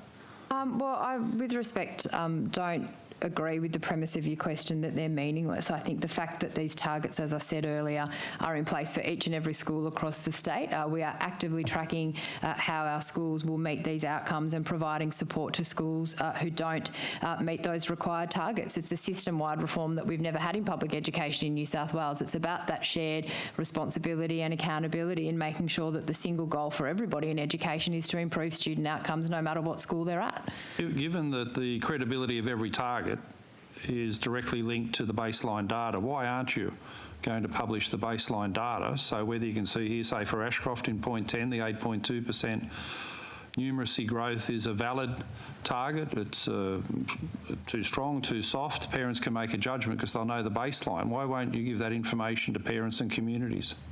Chair, so I'm very happy to take on notice what information around the baseline we're able to publish. Well, Secretary, with all due respect, from our last estimates, in answer to a supplementary question, you said you weren't publishing any and you were hiding behind 18A, that provision that went back to Mount Druitt High School. Now, that's a ridiculous assumption, isn't it, that some media outlet is going to grab 2,200 sets of baseline data and produce a ranking in New South Wales. Why won't you publish the baseline data?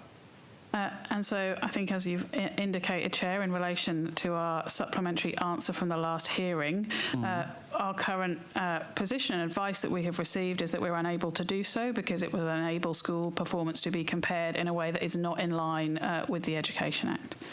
But you're not publishing school by school a ranking system. You're just publishing for, say, Ashcroft High, the baseline data.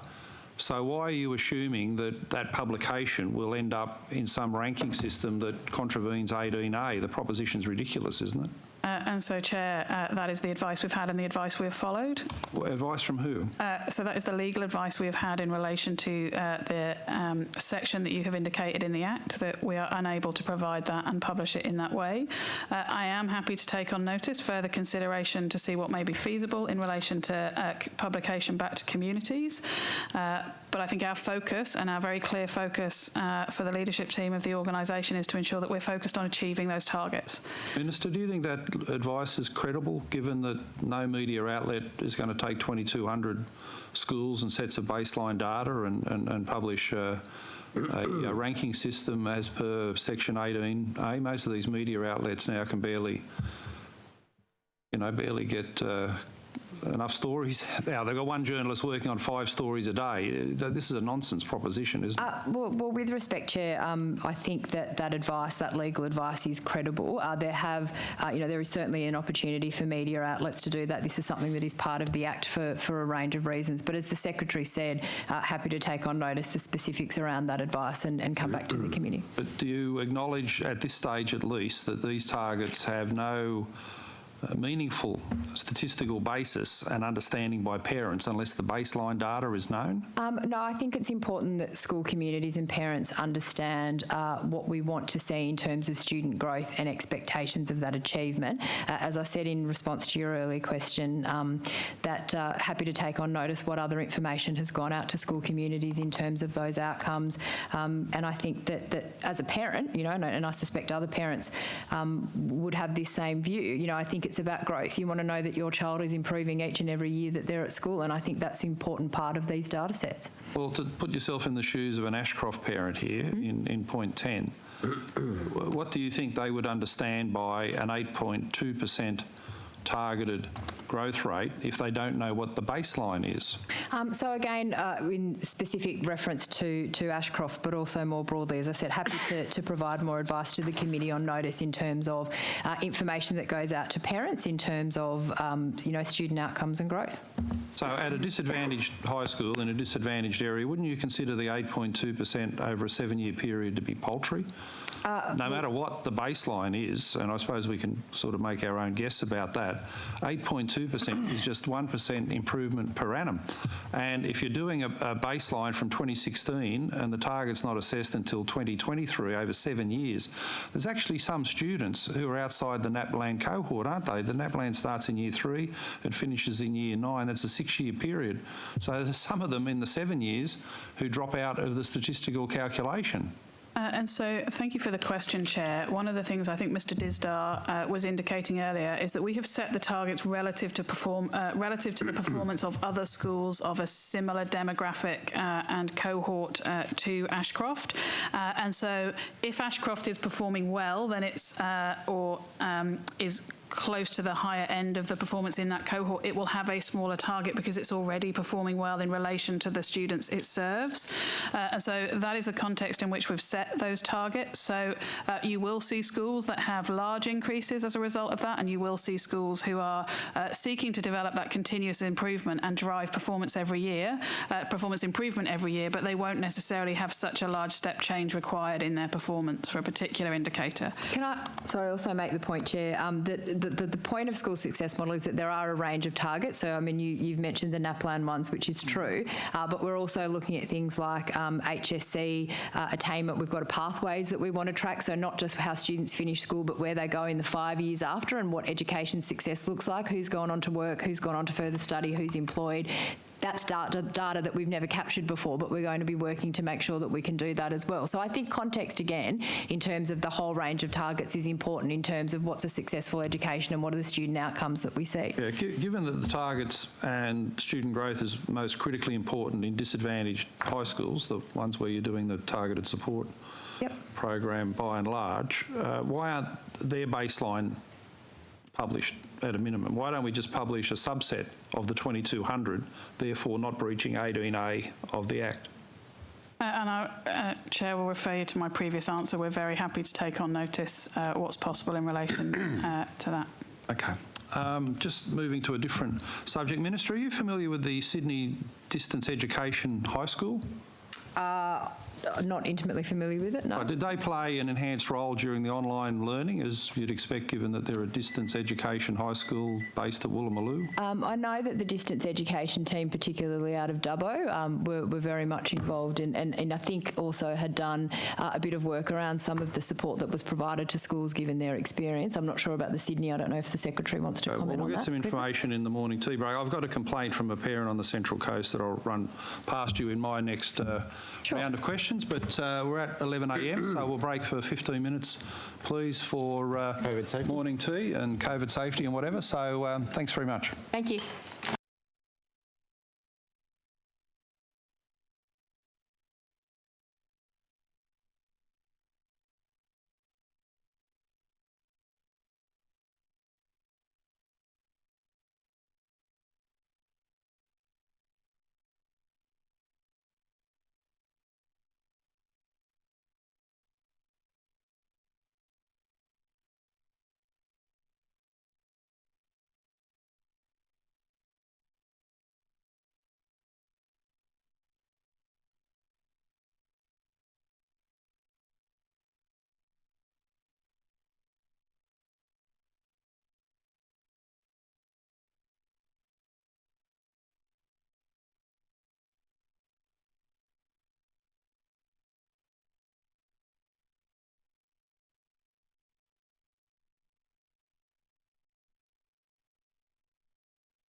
The opposition, please.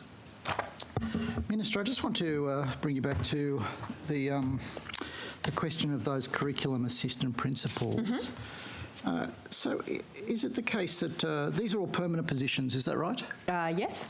Yeah. And will those positions be on class or off class? I'll ask the Secretary to respond to that. Yeah, thank you for the question. So the assistant principal roles are there to build the capability and capacity of teachers in the delivery of evidence-based instruction around literacy and numeracy, and Ms Owen can provide you with the specific details. They will at times, I'm sure, go on class to work in collaboration with other teachers, but they are there by and large to support other teachers with their practice, and Ms Owen can give you some further information on that. Okay, I just wanted to get that answer. Can I ask about whether these positions will replace a range of deputy principal positions, the deputy principal instructional leader, is that correct? And so Ms Owen can give you the details of the programme, but yes, we have sought to ensure that every school can benefit from instructional leadership in their setting. We have reviewed the current programme and determined that the assistant principal role is the appropriate one for the system, and Ms Owen can provide you with further details on that. Ms Harrison, that's a downgrade, isn't it? Not every school had one before, is the point. Yeah, and so in terms of your question, we have looked to ensure we can get the maximum benefit for the whole system for instructional leadership across all of our primary schools. Ms Owen can provide you with some further information in relation to the shift from deputy principal to assistant Ms Harrison, principal. I just want to clarify, so you're abolishing a range of deputy principal positions and replacing them with a lower graded assistant principal position? We are providing every school with the entitlement for an assistant principal literacy and numeracy. Some schools will make decisions about how they implement that position in their school, but yes, we are requiring it to be an assistant principal so that we can provide the benefit to more schools. How many of those higher graded deputy principal positions are going to be abolished as a consequence of this decision? Ms Owen might be able to answer that question. You don't know, Ms Harrison? Order. Point of order, Chair. Point of order. The Secretary has provided an answer. She's passed it to one of the other departmental staff for a more detailed answer. Yep. Well, we should get that answer. Yep, sure. Hello, it's Ruth Owen here. Just to explain, so the Assistant Principal for Curriculum Instruction is a new role that we have developed to embed an evidence-based approach to literacy and numeracy and to support the rollout of the new curriculum, which the committee will understand begins from next year. As the Secretary has said, we are aiming to have an assistant principal role to fulfil that function in every primary school, because that's where the curriculum rollout starts. We are replacing some roles in some primary schools that were part of our earlier... Ms Owen, my question was about how many. Who's answering? Yep. Ms Owen, how many? So firstly, I'm trying to explain that they're slightly different roles. This one is about the rollout of curriculum and embedding evidence-based literacy and numeracy.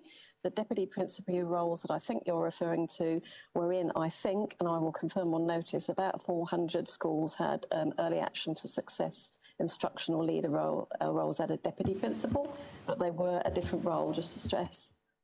So there's 400 positions that are being abolished and 1,500 created, lower graded positions. Am I correct in that understanding?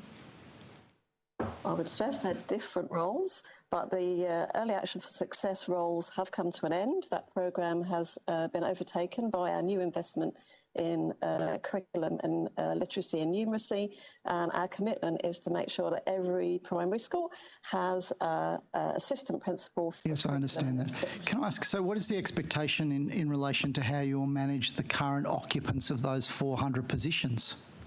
Are you expecting that many of them will transition to the lower graded assistant principal position?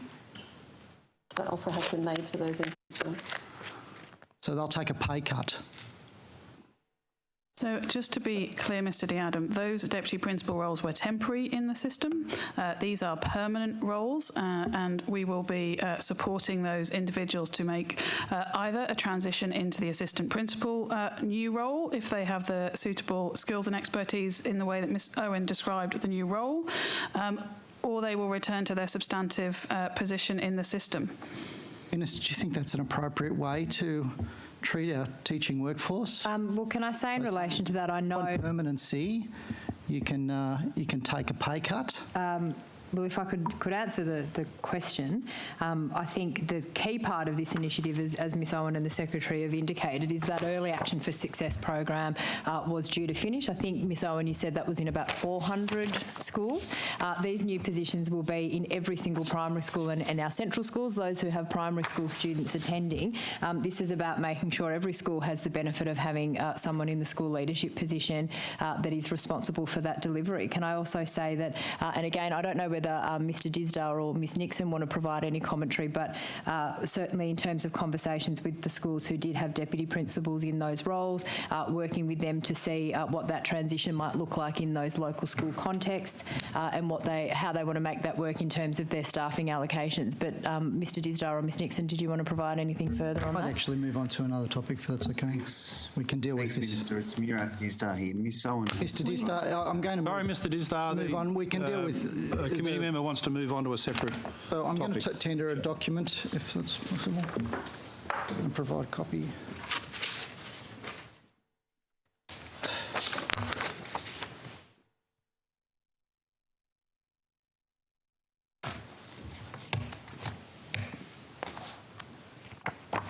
Thank you.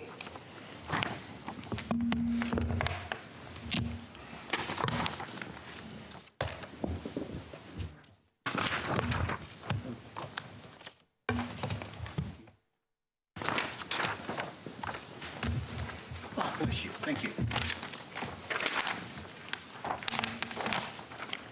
Minister, this is a briefing that was prepared for you by the department in relation to the Murwillumbah Education Campus.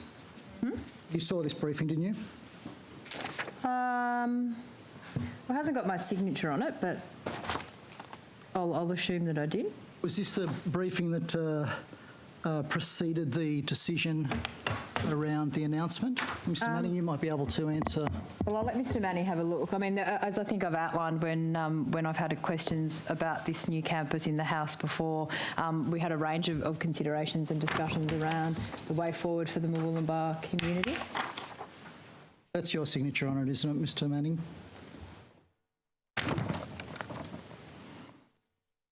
Yes, Chair. Am I correct in assuming that you signed off on the 17th of June 2020? That's what it says digitally, yes. Yes, okay. So the announcement was made sometime, I think in November last year, is that right? Yeah, I'll accept that premise. I think that's right. I actually can't remember, but if you say it's later that year, so be it. I draw your attention, Minister, to the highlighted paragraph in the document where it says that the determination to abandon the upgrades was made in February 2020. Yeah, I see that here. Why did it take you so long to initiate consultation with the community when the decision was made at the beginning of that year? Well, I'm happy to ask Mr Manning to provide some context in relation to some of the decisions in relation to Murwillumbah when it comes to an infrastructure perspective.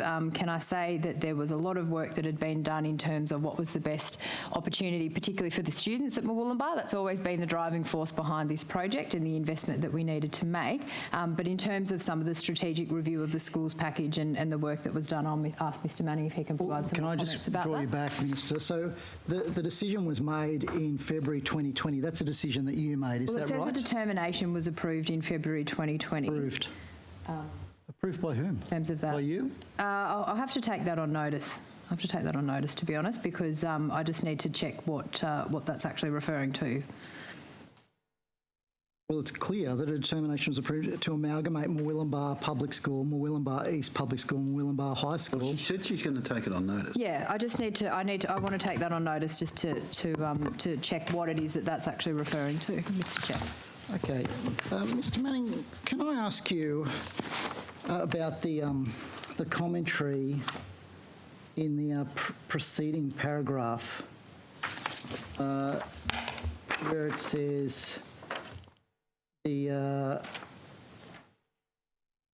The upgrades were originally forecast to start in mid-2019 and be completed by late 2020 and late 2021, respectively. And then it says that School Infrastructure New South Wales website has been updated to indicate a start date of mid-2021 and a completion date of 2022 and early 2023, respectively. You signed off on this memo, didn't you? Yes, I did. Yes. So when you signed off on this memo, that was wrong, wasn't it? What was wrong? That the completion dates were going to be in 2022 and 2023. No, so the briefing relates to the original strategy around the delivery of those 4 projects.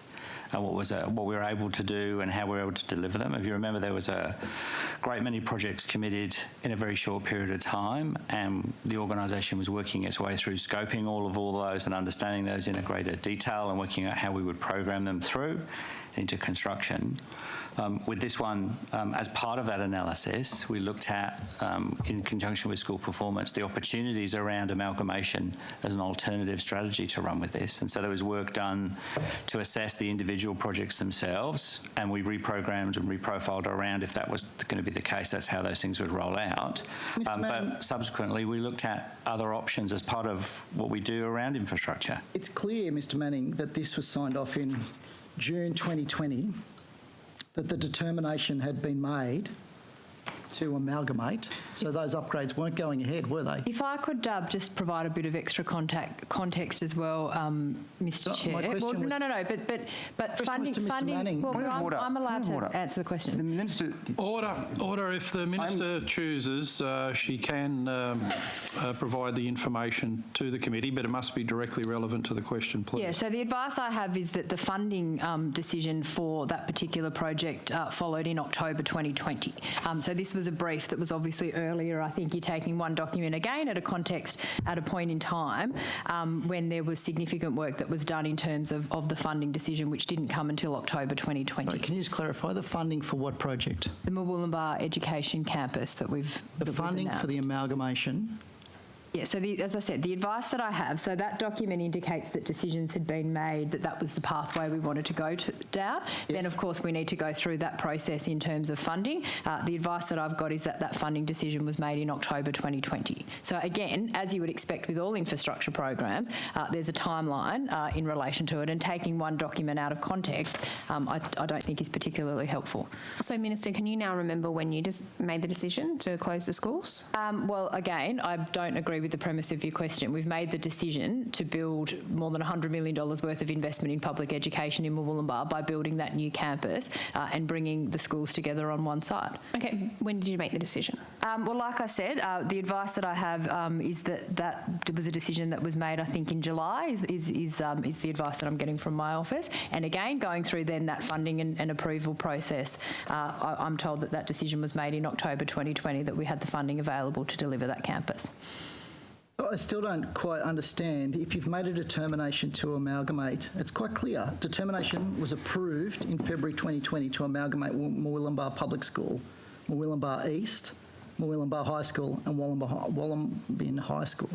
That was made like in I said, February 2020. As I said in response to your earlier question, I wanted to take on notice that highlighted part that you've talked about with the determination. That's one, as I said, one document, one very simple brief about a project which is obviously quite extensive. So I do want to take on notice the specific area that you've highlighted, what that's referring to. I'm doing my best to give you the dates and the data that I've got in terms of when decisions were made. But again, ultimately what this is about what is best for the students in Murwillumbah.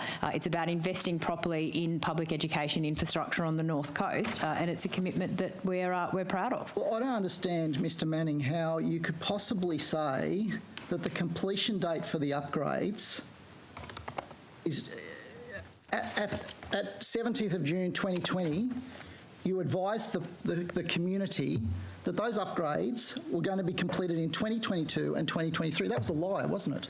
No. Well, how could it not be a lie? As part of the work that we did around these projects, we had scoped the projects.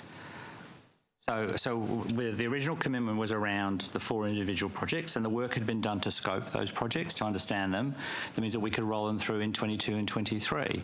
As part of that work, we identified that there was an opportunity around amalgamation, and to the Minister's point, the work we did with school performance showed that there would be some significant advantages to the students, and so we were working on an alternative strategy.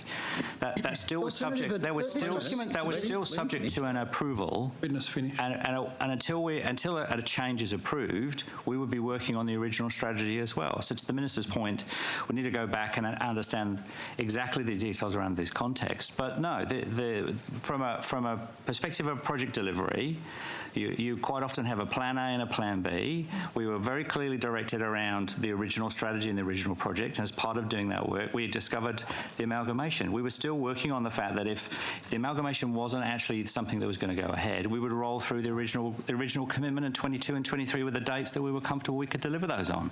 But you'd made a decision to proceed with the amalgamation. Well, no, as I said, I want to take that on notice in terms of that contact. My recollection, but I do want to check this, which is why I've taken on notice, was as Mr Manning said, this was about looking at possible options for those school communities. Obviously, more work needed to be done around the scoping of the projects, the business case development. July was the time frame that I'm advised that approach was taken, and then October was when that funding approval was secured. So, as I said, Minister, it's quite an extensive I'm going to move to a different topic now. Okay. The Federal Education Minister has been, I think everyone would agree, campaigning against the draft national curriculum. He said that he doesn't want to leave students to leave school with a, quote, hatred of their country. What's your view on the draft national curriculum? Well, that's work that is underway at the moment. I think it's important that the national curriculum particularly focuses on the areas that are important to us in New South Wales and that aligns with the work that's underway for our curriculum review, particularly that evidence-based, that focus, as I said, on literacy and numeracy and on phonics. There's a range of opportunities for jurisdictions to have input into that curriculum review at a national level. The ACARA, who run that, I believe, are bringing an update to the meeting of education ministers, which is due in a few weeks, and we'll continue to have input in terms of that proposal.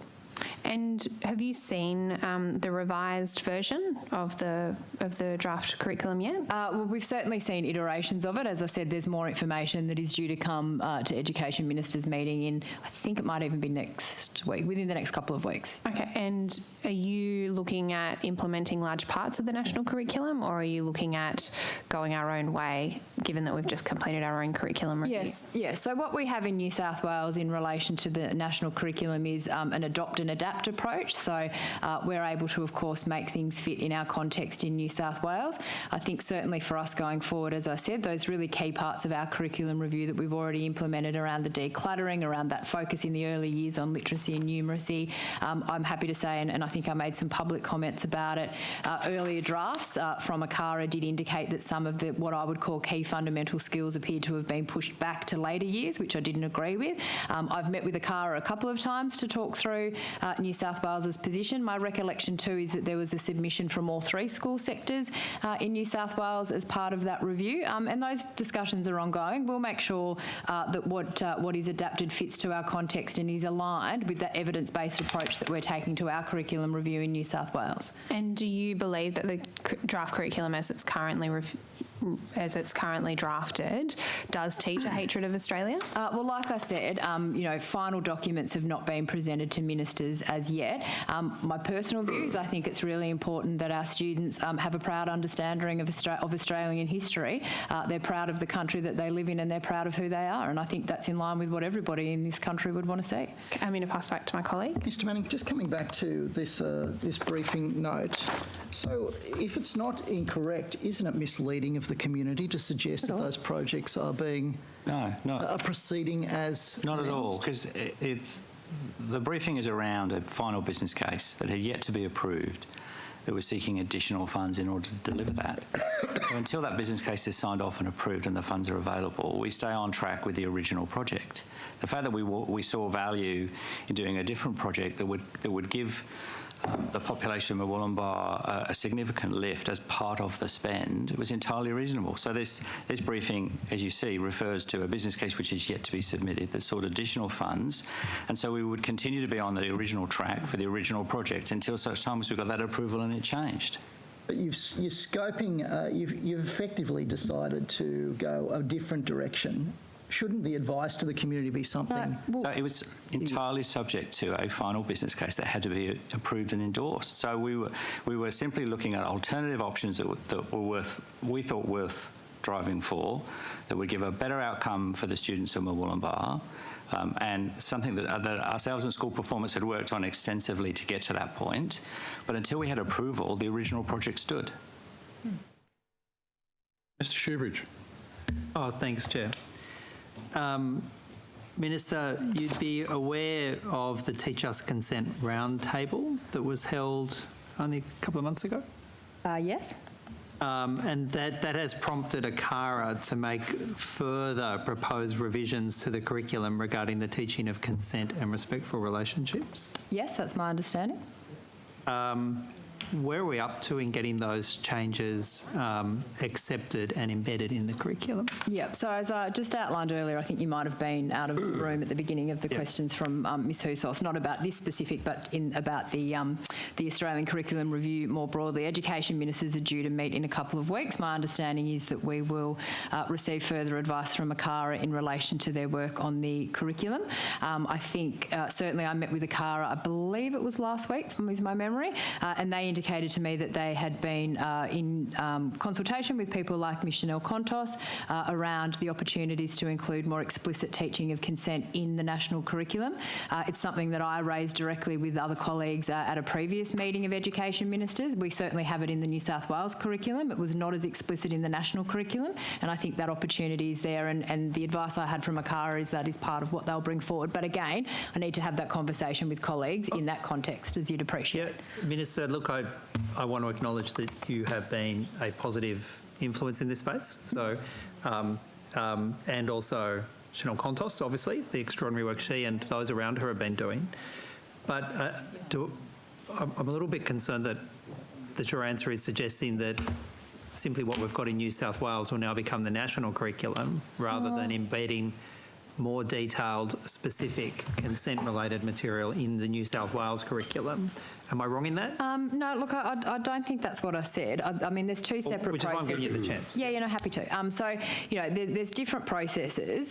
Clearly, the Australian curriculum previously did not have many or potentially even any references to consent in the curriculum. As members would know, we did quite an extensive overhaul, particularly of our PDHPE curriculum a couple of years ago, where we did embed much more content in relation to these matters in an age-appropriate way. I think that the work that Chanel has done, I think the way that she's highlighted issues related to consent education has been very informative. I know that we've had roundtables and signed statements of intent between all three school sectors in New South Wales to look at what we need to do. I think curriculum delivery is part of it, if I could just finish my sentence, Mr Shoebridge, but we also need to look at how we're working with parents and families and also the broader community around these issues. I have to be careful of my hand signals. I'm obviously indicating something with my hand, but I was. I thought you were trying to stop me. I was waiting at the end of your thing. I didn't know. I'm still not clear to me whether or not you accept that the New South Wales curriculum needs more explicit age-appropriate content on consent or not. So as I said, I think that when you compare curriculum and syllabus documents from around the country, I think New South Wales is leading the way. Does that mean that it's not something we continually need to look at and look at what we can do to improve? Yes, we need to do that. What will come through that Australian curriculum review will be important in terms of what we adopt and adapt. There's also the opportunity with our own curriculum review that's underway when we look at the PDHPE syllabuses, if there's more that we can add in this space. So this is work that is ongoing, and like I said, the next focus is really on what that advice is around the Australian curriculum as that work gets finalised. Well, do you accept that for all of those activists and others trying to change and improve the teaching on consent in New South Wales, it'd be a very Pyrrhic victory if all we got out of ACARA was that the rest of the states should raise their level of teaching to the New South Wales level. Do you accept that that would be a Pyrrhic victory at best? Well, no, because I actually think that our curriculum is quite strong on these issues. It's very explicit from kindergarten right through to year 10. We have Life Ready in our public schools for year 11 and 12 that also address these issues around consent. It's embedded throughout the curriculum starting at a young age around, appropriate measures, and then it grows beyond that. I think the Secretary might want to comment. Mr Martin might also want to make a comment in relation to this, given his expertise in the curriculum space. I know he's I'm also... happy to go to Mr Martin next, but yeah. I am now troubled by your answers, and I'm going to give you the opportunity to clarify. It seems to me that you're saying that New South Wales curriculum has got it right, and that you're not going to make efforts through the ACARA process to be more explicit about consent on an age-appropriate basis. That seems right, but I'm going to need to correct me if I'm wrong on that. With respect, that's not what I said. What I said was that we've done extensive work in this space already in New South Wales, in many ways leading other jurisdictions. We are actively interested and engaged in the process with ACARA for the national curriculum, and again, that's a process that hasn't been finalised. Those final documents have not been presented to ministers yet. That's a process that we will be going through over the coming weeks. Of course, if there are opportunities to look at how we better educate young people about consent, of course we're open to doing that. So I don't want there to be any, misinterpretation of what I said, but I think it's important, excuse me, to make the note that there is a lot of explicit teaching of these issues in New South Wales schools already. We are not starting from zero, but we're working collaboratively across jurisdictions and also at a national level to make sure that we have really explicit teaching of consent, building on what already happens in New South Wales. And again, the Secretary and Mr Martin might want to comment as well. Well, if Mr Martin's got something briefly to add about what if things the happening for the... also can comment on the work that's been done. For additional content on consent in the New South Wales curriculum. If you have some specific content to add, Ms Harrison? So I can provide you with assurance that in terms of the preparation for public school teachers in relation to delivering that curriculum, we have provided additional support and resources to teachers that were finalised at the end of last term to support the implementation of the syllabus as it stands. And Ms Harrison, if you could provide some of those details on notice, that would be helpful. Very happy to. Mr Martin? Our submission also, I don't know if you've seen it, Mr Shoebridge, but very explicitly called for more consent education that New South Wales put into ACARA as well. So that's publicly that. I started this by saying I acknowledge you've been doing some positive work in the space. Mr Martin. Mr Martin. As the Minister indicated, we were, I think, probably the high jump bar up to 2018-2019. ACARA has developed more material. We'll see that shortly, imminently. If there is material there that needs to be added to or improves the New South Wales syllabuses, we'll add those as we go through the PDHP. Mr Martin, could you maybe get closer to your microphone? It's just quite faint here for the purposes of Hansard and the committee. Thank you. Okay, my apologies. We're all getting old, man. I'll speak a little bit louder. That's it. As the Minister indicated, we were the high watermark in relation to consent in the syllabuses from 2018. We have now, of course, been engaged in fruitful discussion across the sectors and with Ms Contos. The ACARA syllabuses will come out. If they improve on where we are with New South Wales, we will be able to add that material as part of our process in 22 and 23 as we do the PDHPE syllabuses. Well, Mr Martin, that again sounds like the outcome for New South Wales students is going to be status quo as one of the ACARA outcomes, which is, I've got to say, not consistent with what I've been hearing from Ms Contos and others about what's needed in New South Wales. But you can correct me if I'm wrong. Well, I think that what we'll be doing is not preempting the already foreshadowed syllabus. Speak again, more loudly, is that right? No, I get the answer. We don't want to preempt. We'll come back to it at some point.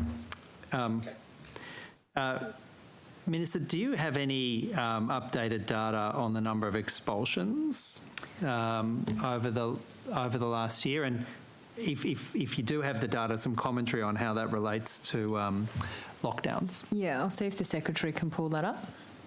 Thank you for the question. We do have additional specific data. Ruth Owen might have it more readily to hand, but we do have additional data on the expulsions since we last met. So I'll just ask Ms Owen to bring that data. Ms. Owen, while you're pulling it up, I'm going to ask about if you've got a breakdown in terms of the number of Aboriginal and Torres Strait Islander children, the number of young people in out-of-home care, and also kids with disability. Yes, Mr. Shoebridge, Ruth Owen speaking. So did you want the data for the last financial year or for this current year?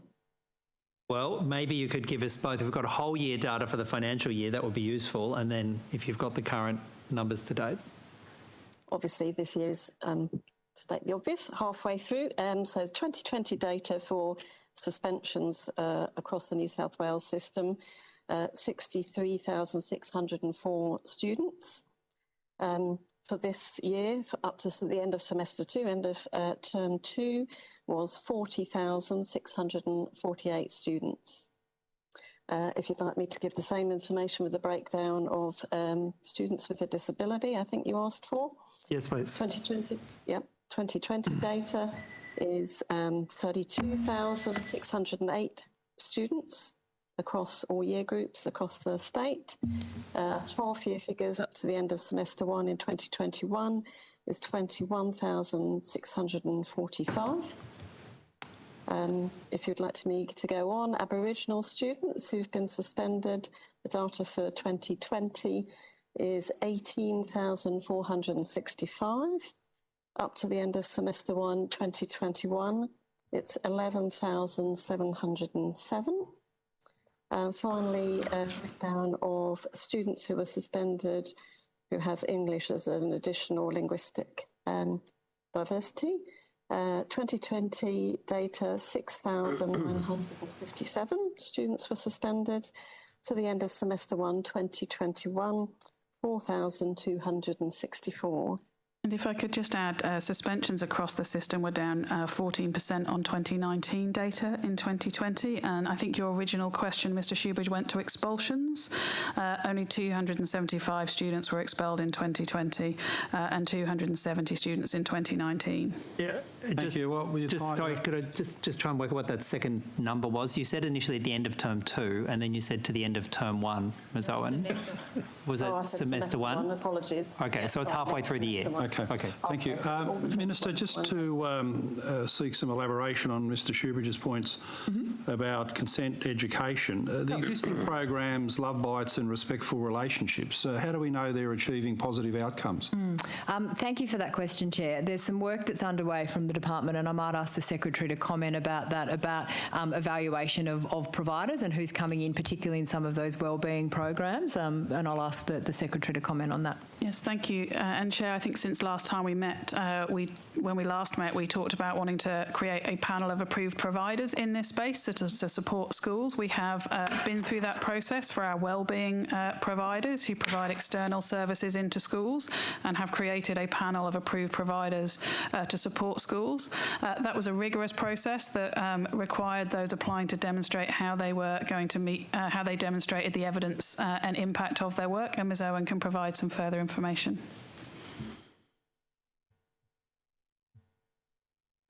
Yes, just Ms. Owen, do you have it specifically about respectful relationships and love bites? Specifically, I was going to advise the panel about the new quality assurance framework. Oh, yeah, no, that's a separate, broader issue. Can I just say, Minister, when I raised this issue in response to very positive comments about consent education by the Attorney-General at estimates in March, I said, well, what's the evaluation base that's being used? And he referred me to a study at the University of Wollongong by Michael Hood and Vicky Kendrick, who both fashion themselves as progressive academics, and they concluded that these two programs, Respectful Relationships and Love Bites, had a negative or unfavourable impact on student attitudes towards bullying, and specifically the Year 7 students that had been through Respectful Relationships were, by the end of the course, more likely to agree with the statement, if people do something to make me really mad, they deserve to be beaten up, which kind of makes you think it's really disrespectful relationships that they're teaching. So in this space of moving into a new module of consent education, would the department actually do some testing of these courses? Because it's very disturbing, these evaluation findings I was referred to by the Attorney-General. So before the disruption of rolling it out across the system, would there be some attempt to work out if well-intentioned programs actually get a result in practice or they're counterproductive, like this research seems to indicate. Look, I'm not familiar with that research you've referred to, but happy to have a look at it, Chair. And I think, again, going to the point that the Secretary made, that's why we want to have that pre-approved panel, so schools know that they're using any external providers should they wish to do so in this space. A lot of schools and school communities do it within their existing workforce as well, but it's about having that quality assurance mechanism so that if schools are using external providers to assist them with curriculum delivery, and as the Secretary said, we've started in the wellbeing space, they've got some quality assurance in knowing that they're using programs that have that evidence base. Yeah, thank you. That's what I've been asking for quite some time, because there's one thing to have a well-intentioned program, it's a different thing to actually get the desired result. I'm happy to provide on notice a bit more detail about that work if you'd like, Chair. Yep. And just back on the issue I raised before morning tea about the Sydney Distance Education High School, Minister, this issue's been brought to my attention by a parent at a Central Coast high school. Their child's Year 8 science worksheet had a subject, Globalise Me, which you might think is more political economy, but anyway, let's say it was science. And at one of the extension activities online links, it took the student to a site called socialistrevolution.org, which I quote says that capitalism puts the planet under threat. We are actively building a national organisation of trained Marxist cadres to fight in the broader movement for a revolutionary socialist program. I can see Mr Shoebridge getting excited. You've piqued his interest there. I think he's Googling as we speak. And finally, we find... I'm glad you brought it to my attention, and Mr Diadam excited I'm as glad well, of you're course. trawling the internet for Socialist Revolution websites. No, this comes from a parent whose Year 8 student came I never knew you signed on to it. I'm responding to... Unlike you, I respond to people I represent in the Parliament. And finally, we fight for the overthrow of capitalism. So, Minister, at the Sydney Distance Education High School, what's that got to do with science? Yeah, I'll have to take that specific on notice, Mr Chair, unless the Secretary can comment. It's quite a specific example. It wasn't the David Shoebridge School of Socialist Instruction, it was the Sydney Distance Education High School. He's looking at a career change, but I don't think it's into One Nation trawling through Socialist Revolution. These are parents who brought the matter to me, and it's going to be... Point of order. The Cuban chair we have up there. Order. The Socialist cadre on my right will pipe down, and we'll move on to the next... Chair, I'm just going to raise a point of order. Hansard will have had absolutely no chance in recording that debacle. I'd ask members to not talk over each other and not talk over the chair when the chair's asking a question. Yeah, thanks, Wes, on my behalf. So we will take that on notice, Mr Chair, and come back. Appreciate Solidarity. Minister, I won't be with you, David. Minister, recently the department called for volunteers to be classroom teachers. How many volunteers have come forward? Yeah, so I'm happy to ask the Secretary to comment in relation to that. I think it's important to make the point, Chair, that our staffing has gone incredibly well with the return to school, which is exciting. It's great the kids are back in the classroom, but as you would appreciate, it's important that we have contingencies in place. Should any particular school community find themselves due to COVID, with impacts or outbreaks, we've got to make sure we've got the staffing that we need. But again, I'll get the Secretary. I think it's not even a plan B. I think it's a plan C or D should we need to do it. But if the pandemic's taught us anything, it's to prepare for any eventuality. Whatever the plan is, how many volunteers have answered the call? And so, Chair, I'm happy to take the specifics of that on notice. We have over 1,200 currently accredited teachers working in the department, largely in roles that support other frontline teachers. I note recent media reports refer to them as boffins. That is not how those individuals would see themselves. They are teachers, and they are teachers largely working in the support of other teachers in our system. And so we, of course, as part of our sensible contingencies, have asked if any of those would be willing to go back into classroom. I can provide you with a specific number on notice. Thank you. And Secretary, how many teachers under the vaccination mandate are you planning to stand down from service next Monday? And so Ms Catcher can provide you with a detailed breakdown of where we're up to in relation to that process. Can I firstly say we are incredibly pleased to report that the vast majority of teachers have come forward and got vaccinated, because we know that is the best protection we can provide to them, their families and the students they teach. We have asked staff to attest to that and are running a process from the department to ensure that people are aware of what they need to do by when, and Ms Catcher can provide you with details. Teachers and then other school staff or departmental staff that you're planning to stand down. Please. Yeah. As the Secretary said, it's probably good to preface the answer to this by stating that today's November 1, and as we know under the public health order, we have... I think it's November 2, isn't it, today? To go. It is November 2. In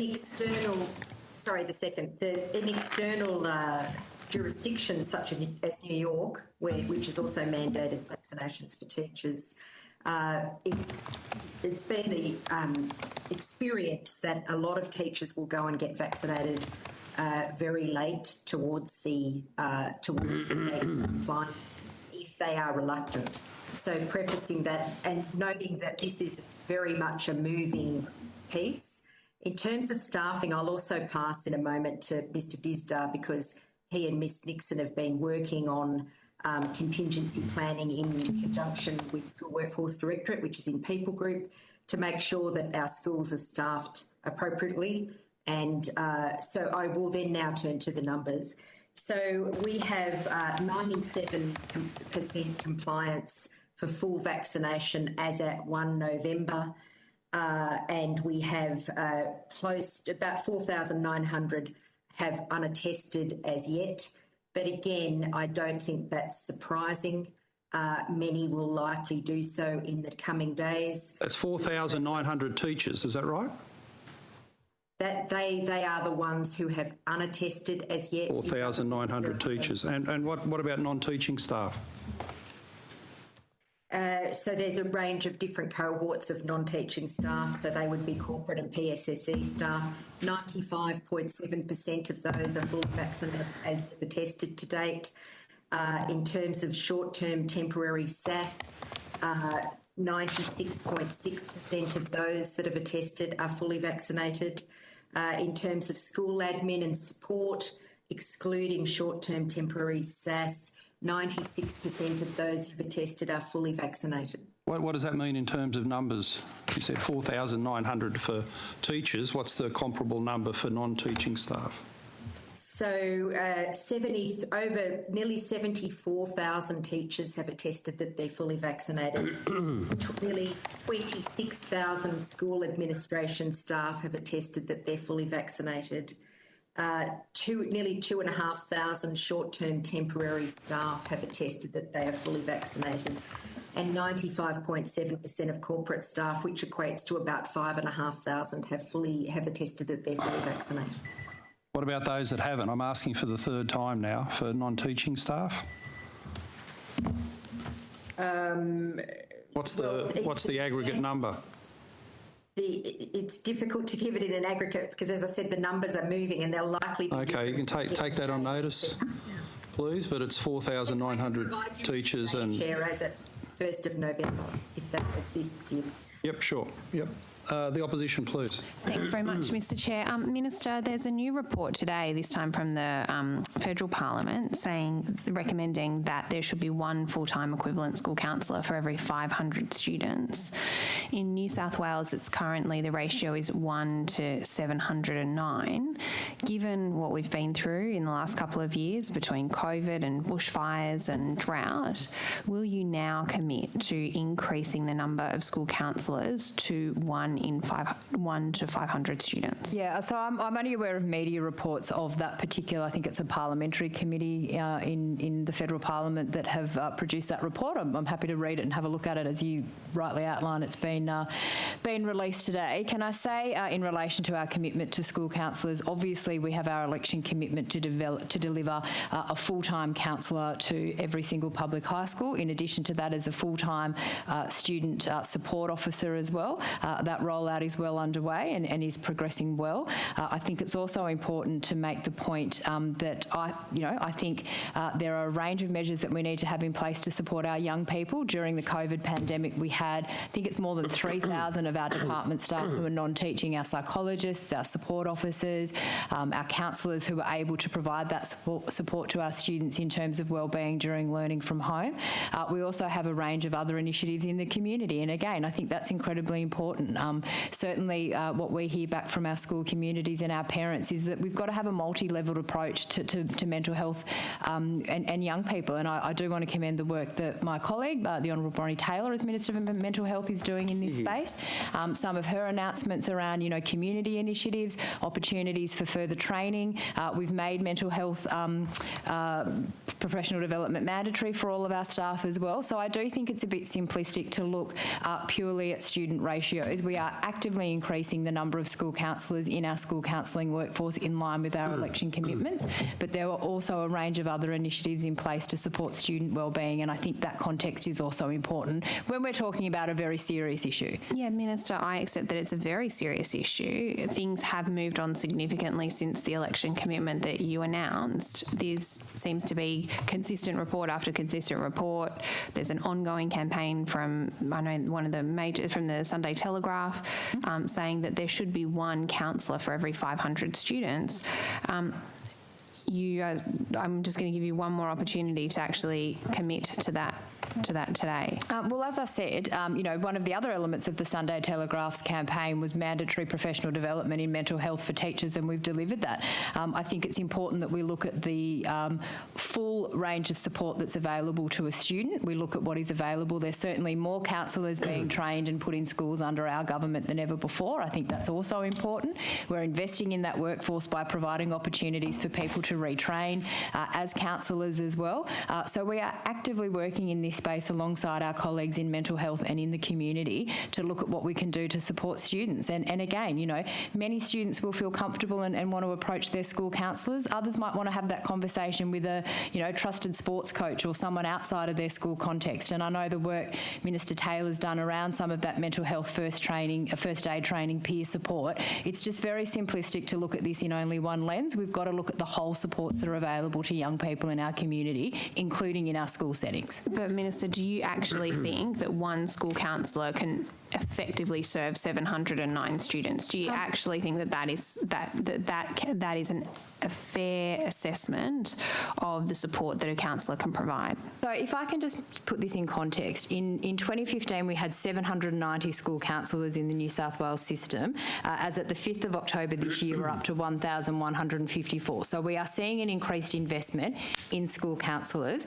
Again, it is also a simplistic view to make that the only person who provides mental health and wellbeing support in a school context is a counsellor. As I said, our student support officers also play an important role, our wellbeing nurses, our teachers, our principals. There are a lot of people that provide that emotional support to our students, and indeed a lot of our students also get support from some fantastic organisations in the community who we partner with. We've done great work with many nation-leading mental health support for young people that we provide through our school context as well. So again, a bit simplistic to Minister, can you tell us how many high schools don't have a full-time counsellor? In September last year, it was 129 high schools. How many today don't have a full-time counsellor? Yeah, I'll just check if I've got that number. Otherwise, happy to take it on notice. But like I said, we are on track with that commitment to make sure every public high school has one.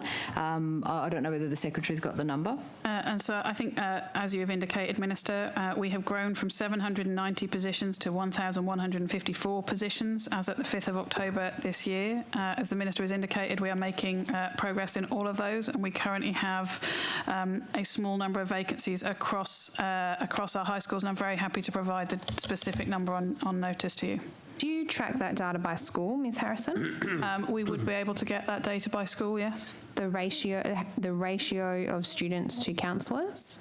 So I think, as the Minister has indicated, our commitment is to ensure every high school has a counsellor, and so that is the measure that we would be tracking. But do you track the number, if you can provide us with the number of counsellors per school on notice, and if you can tell us then the number of students at each school? Certainly, and I think, as you indicated in one of your questions, Ms Houzos, we are currently at a student-to-staff ratio of 1 to 709. I'd just like to draw the committee's attention to the fact that that has reduced since March when we last met, when it was 1 in 725. So as the Minister indicated, we continue to make progress as we increase the capacity in the system. I also think it's important to note that this is a whole community issue. Schools play a very important part of supporting the wellbeing and mental health of young people, but it is a community issue. Ms Harrison, just in the interest of time, I think the Minister's made that point very clearly. It is a whole of community issue, but we are concerned about today what the support is in schools. Minister, when was the audit of classrooms for ventilation completed? Yeah, I'll get Mr Manning to answer that question. So I don't have the exact date as to when the audit was actually commissioned, but... No, completed. Completed? Oh, completed. No, I say I don't have an exact date as when the audit was actually completed. Can you tell us if it was before students returned to school? Yes, it was before students returned to school. Definitely before that? Definitely. Okay, if you can provide us with that date on notice, that would be helpful. Minister, we have now, obviously, we're here that we've completed the audit, and so now we know whether there's air conditioning or unflued gas heaters in every single classroom across the state. Sorry, no, the audit was for ventilation purposes in terms of checking each and every learning space for windows, doors, things that needed to be fixed in terms of that natural ventilation approach to COVID based on the health advice. But as part of this audit, it was collating information, wasn't that correct, on whether there was air conditioning, whether there was unflued gas heaters in each individual classroom? So as the Minister said, the actual audit was around windows and fans and extracts, and that was what the audit was about. As part of the ongoing process, we have been in a position to collect a whole range of information about exactly what exists in classrooms. But the audit was around the functioning of windows, ceiling and wall fans and extracts. I accept your characterisation, Mr Manning, but you do now have a list of whether each classroom across the state has air conditioning or has an unflued gas heater. Is that correct? As part of that audit. To refer to my earlier answer, it was about maximising natural ventilation. Yes, and we have canvassed that in extensive detail in the House and also in previous hearings in the COVID inquiry. I am interested to know, Mr Manning, about whether you now have a list by classroom, whether there is air conditioning in each classroom, whether there is unflued gas heaters in each classroom. So as a consequence of the work that we have done, which is more than just the audit, yes, we are in a position now, we think, to have a comprehensive view about exactly what exists in each classroom. There may still be gaps in some of that information, but we believe it's pretty comprehensive. Why would there be gaps? Because, as I said, the focus was about the opportunities for natural ventilation, and it's my understanding is it's within the database that we have as well, so not a list per se. Okay, but for the first time, you went into every single classroom across the state and surveyed what was in there, what facilities were in there for ventilation, for heating and cooling purposes. Is that not correct? So as I think the Minister has already said, the audit that we undertook, that we went to every single classroom for, was to look at the functioning of windows and to look at ceiling fans, wall fans and things like extracts across the 160,000 I understand, spaces. Mr Manning, we have limited time. I understand we have, I'm sure that you're aware we have asked many questions about this in the COVID inquiry, also in the House. I am interested now in the information that you have collated.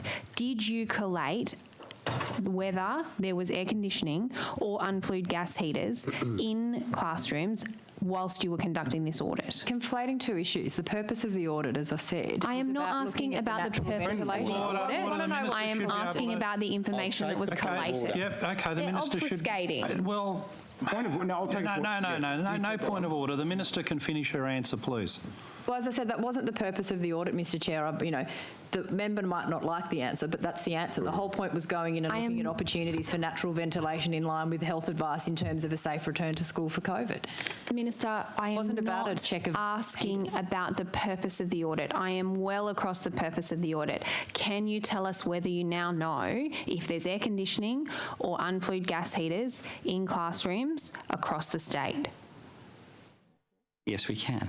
Okay. So, can you tell me how many classrooms don't have air conditioning? information that we'll take on notice. Happen to provide you that information on notice. Okay, and how many classrooms have unflued gas heaters in them across the state?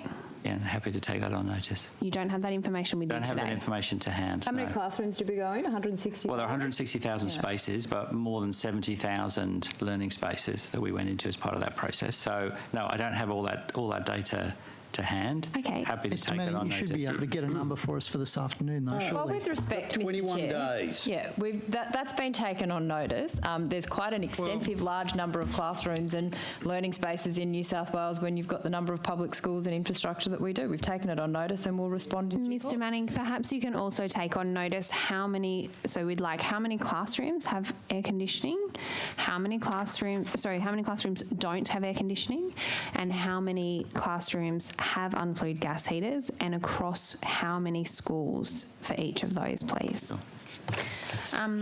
Actually, I'll pass to my colleague. That's it. Minister, on the weekend, the Premier made comments distancing himself from the previous Premier's comments about pork barrelling. Do you endorse those comments made by the Premier on the weekend? I think that the Premier made appropriate comments in relation to those matters, yeah. You don't support pork barrelling? You don't think it's legitimate, do you? No, I don't think it's not something that I espouse to, no. Mr. Manning, is it the case that infrastructure projects proceed without, some projects proceed without a business case? No projects proceed without a business case. No projects proceed without a business case. Can I tender a document?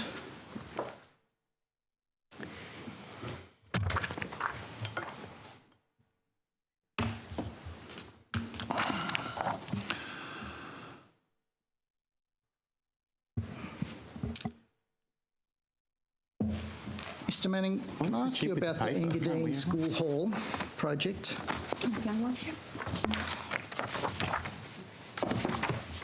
Is it correct that that project was approved without a business case? So the process we run through for all projects, before we move into construction, before Treasury will allow us to move into the construction phase, is the completion of a business case. But, Mr Manning, you've been asked the specific question of what appears to be Cook School in the electorate of Heathcote, Mr Lee Evans. So can you provide a yes or no answer? Has this project had a business case? I would need to take on notice the size of this project, so that there is a formal requirement from a Treasury perspective. I think it's around a capital business case is 10 million or more. If it's less than 10 million, it doesn't necessarily need a specific business case. I would need to take the details of this project on notice to understand. So is it correct, the advice that was provided by your department, that the existing Engadine School Hall actually met the standards that were required for school facilities? That's correct, isn't it, the advice that was provided to... Sorry, are you referring specifically to something written in this sorry, document? I'm referring to the document that was being tendered on the second page. You can see where it deals with Engadine High School expansion of hall facilities. And it says this is above the department's educational facilities standards and guidelines, and that there was currently no plan to upgrade the facility at Engadine High School. You can see that. That was advice provided by your... Can I say in relation to this particular project, Mr Diadam, as you would note from what you've tabled here, this is correspondence in August 2018, which obviously predates my time in the education portfolio, but my understanding is that there was an election commitment to upgrade that hall. And that commitment was clearly made... Well, I wasn't the minister at the time. I can't comment in relation. Well, I can't. But the project's proceeded. The project's proceeded under your watch, Minister. We deliver election commitments, Mr Diadam. Even if they can't be justified. Well, again, I don't agree with the premise of your question. Mr Manning has said that he wants to get some specific advice and take on notice in relation to business cases and such for this project. But election commitments were made and they're delivered. Is this pork barrelling? I think it's entirely appropriate for governments to make election commitments and then deliver them, Mr. Even against well, again, the advice of the agency that it's unnecessary. I don't agree with the premise of your question. I was not the minister at the time of this memo that you have here. So as I said, taking some of your questions on notice and coming back with further advice. But as I said, it is not uncommon for governments to make election commitments and then when they are re-elected to deliver them. I think there's an expectation that that happens. And as Murwillumbah Education Centre or Education Precinct indicates, you can make commitments and you can change your mind, can't you? Well, again, I don't agree with the premise of your question. You're now bringing two different projects together. The reality is if there was an election commitment, as is my understanding, and again, predates my time in this portfolio, to deliver that upgrade, then it's not inappropriate for a government to deliver an election commitment. Why, Minister, in this instance, did you decide to honour an election commitment when clearly couldn't be justified on the evidence? Well, I don't agree with the premise of your question. You're making assumptions based on a single document. I think what we need to do is get the material from Mr. Manning to decide whether or not it was justified. Is there a business case? What did it show? Yeah, I think because at the moment that's not clear before the committee. And there are a number of cases, halls are in particular, where it might be sized to suit the latest guidelines. But if the school moves down a performance road, the structure of the hall doesn't support lighting systems and sound systems, and the floor doesn't support the sort of seating arrangements that would require the hall to be rebuilt in order to provide those things. Isn't that a justification after the fact, Mr. Manning? The fact that the size might be the right size, no, that's not at all. Part of the business case is to work through those sorts of issues, but it may well be that's exactly the issue this school has. There wasn't a business case when the decision was made, was there, Mr. Manning? Take this on notice and we'll work our way through it. Minister, I wanted to ask you about Gregory Hills Public School. That's a non-negotiable delivery date for 2023. Let me just pull up my notes. Sorry, Gregory Hills, you've said? Yeah. Well, let me see. Sorry. There's quite a lot of school projects listed here, as you'd appreciate, Chair. So let me just get the one that I'm after in relation to that particular project. So procurement of project manager and cost manager to support planning and delivery is underway. The procurement of the architect, civil and structural engineer and building services engineer to support planning and delivery is targeted for later this year. The building contractor procurement is to take place next year. Is the update I have on that school. And so will the school open in 2023? Do you commit to that? What I commit to is going through the process to build and deliver these new schools, as we're seeing right across the state. That is the latest information in terms of timeframes when we are anticipating the next stages of that project, and we will continue to work with school communities. The advice that I have is that I think we're aiming, and again Mr Manning might want to comment on that, aiming to start work on that school by the end of next year. And of course with some of the new and innovative ways that we're able to deliver school infrastructure, we can often see that construction happen quite quickly. But Mr Manning can speak in a bit more Minister, detail. I know there are parents who are watching this today. There are parents who have moved into Gregory Hills expecting a primary school that has been promised and promised and promised and promised by your government. Will you commit that they will actually be able to open the gates by 2023, as you have promised? I will commit that it will be our government that delivers that school to the communities of Gregory Hills.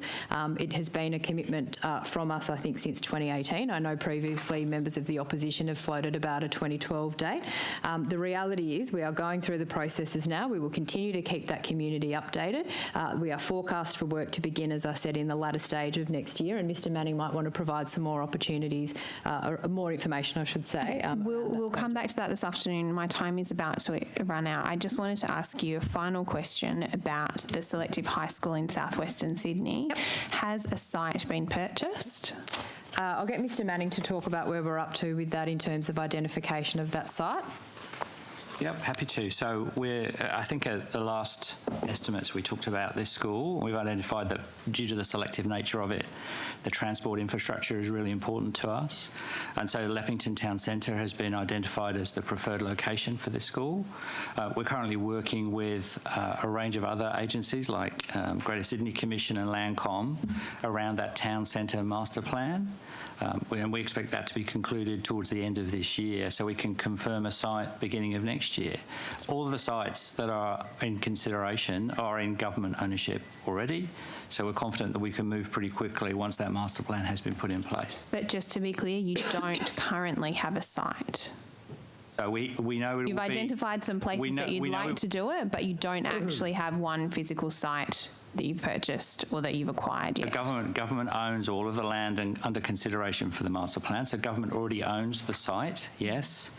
We are working through the best location for the school within that master plan or within that town centre, and there are a whole range of other benefits that could flow out of that process. We expect to be at the end of that process at the end of this year and be able to move very quickly then to resolve exactly where the school will go and how it looks, but all of the land under consideration is already in government ownership, yes. And how many potential sites are you currently looking at?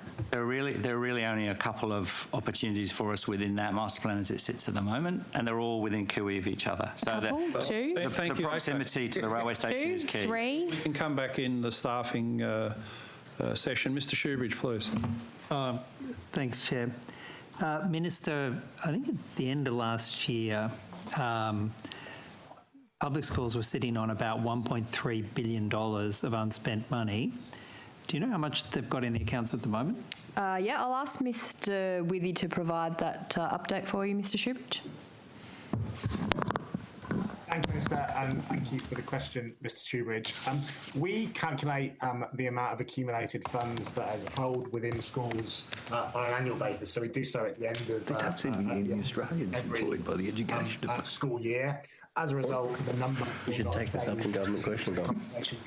Mr Withy, is that a long way of saying you don't know at the moment? No, I do know. As I was just about to say, as I just had said, the number hasn't changed from the conversation we had in March. So the total accumulated funds across all New South Wales government schools has not been recalculated since March, and it remains at 31st of December 2020 at 1.49 billion. We will recalculate that. Okay. At the end of the year, yeah. So I said that they had 1.3 billion at the end of last year, and I asked you how much they have now, and you've told me that they had 1.3 billion at the end of last year. Yeah, no, because we calculate the data on an annual basis. So I asked you how much they had now. The answer is you don't know. If I may, Mr Shoebridge, we will know following the completion of this year. You've been very quiet. I can't hear you. So that is not what I said, Mr Shoebridge. I do not recognise the 1.3 billion figure. At the end of last year, so at the 31st of December 2020, accumulated funds across all New South Wales government schools was 1.4 billion. We will recalculate that at the end of 2021 and have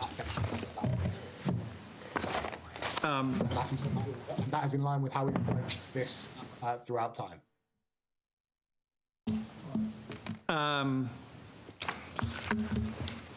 Now, we were getting some figures just before in the last round of question about suspensions, and I just wanted to clarify what the two sets of figures were. Mm-hmm. One was a total set of suspensions of 63,000 and then a breakdown on that. Was that for last calendar year? And then the other one was a total of, I think, 40,000 suspensions and then a breakdown on that. And was that for the first half of this year? Can we just get a clarification on what... It's Ruth Owen speaking. Mr Shoebridge, shall I clarify that as I gave you that data? So the 63,604 data, that's for the 2020 calendar year or school year. The 40,648, that was for semester 1, so terms 1 and 2 in this current school year, so up to the end of June. And for each of those breakdowns you asked me to give you, that's how I've given you two different numbers. No, I appreciate that clarification, Ms Owen.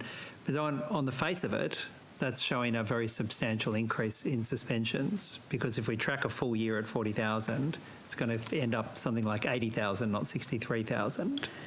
Have I misread those figures, Ms Owen? Mr Shoebridge, if I may, Mr Disdale would be able to give you some good indication of the patterns of suspension across the school year. It isn't a linear trajectory through the year.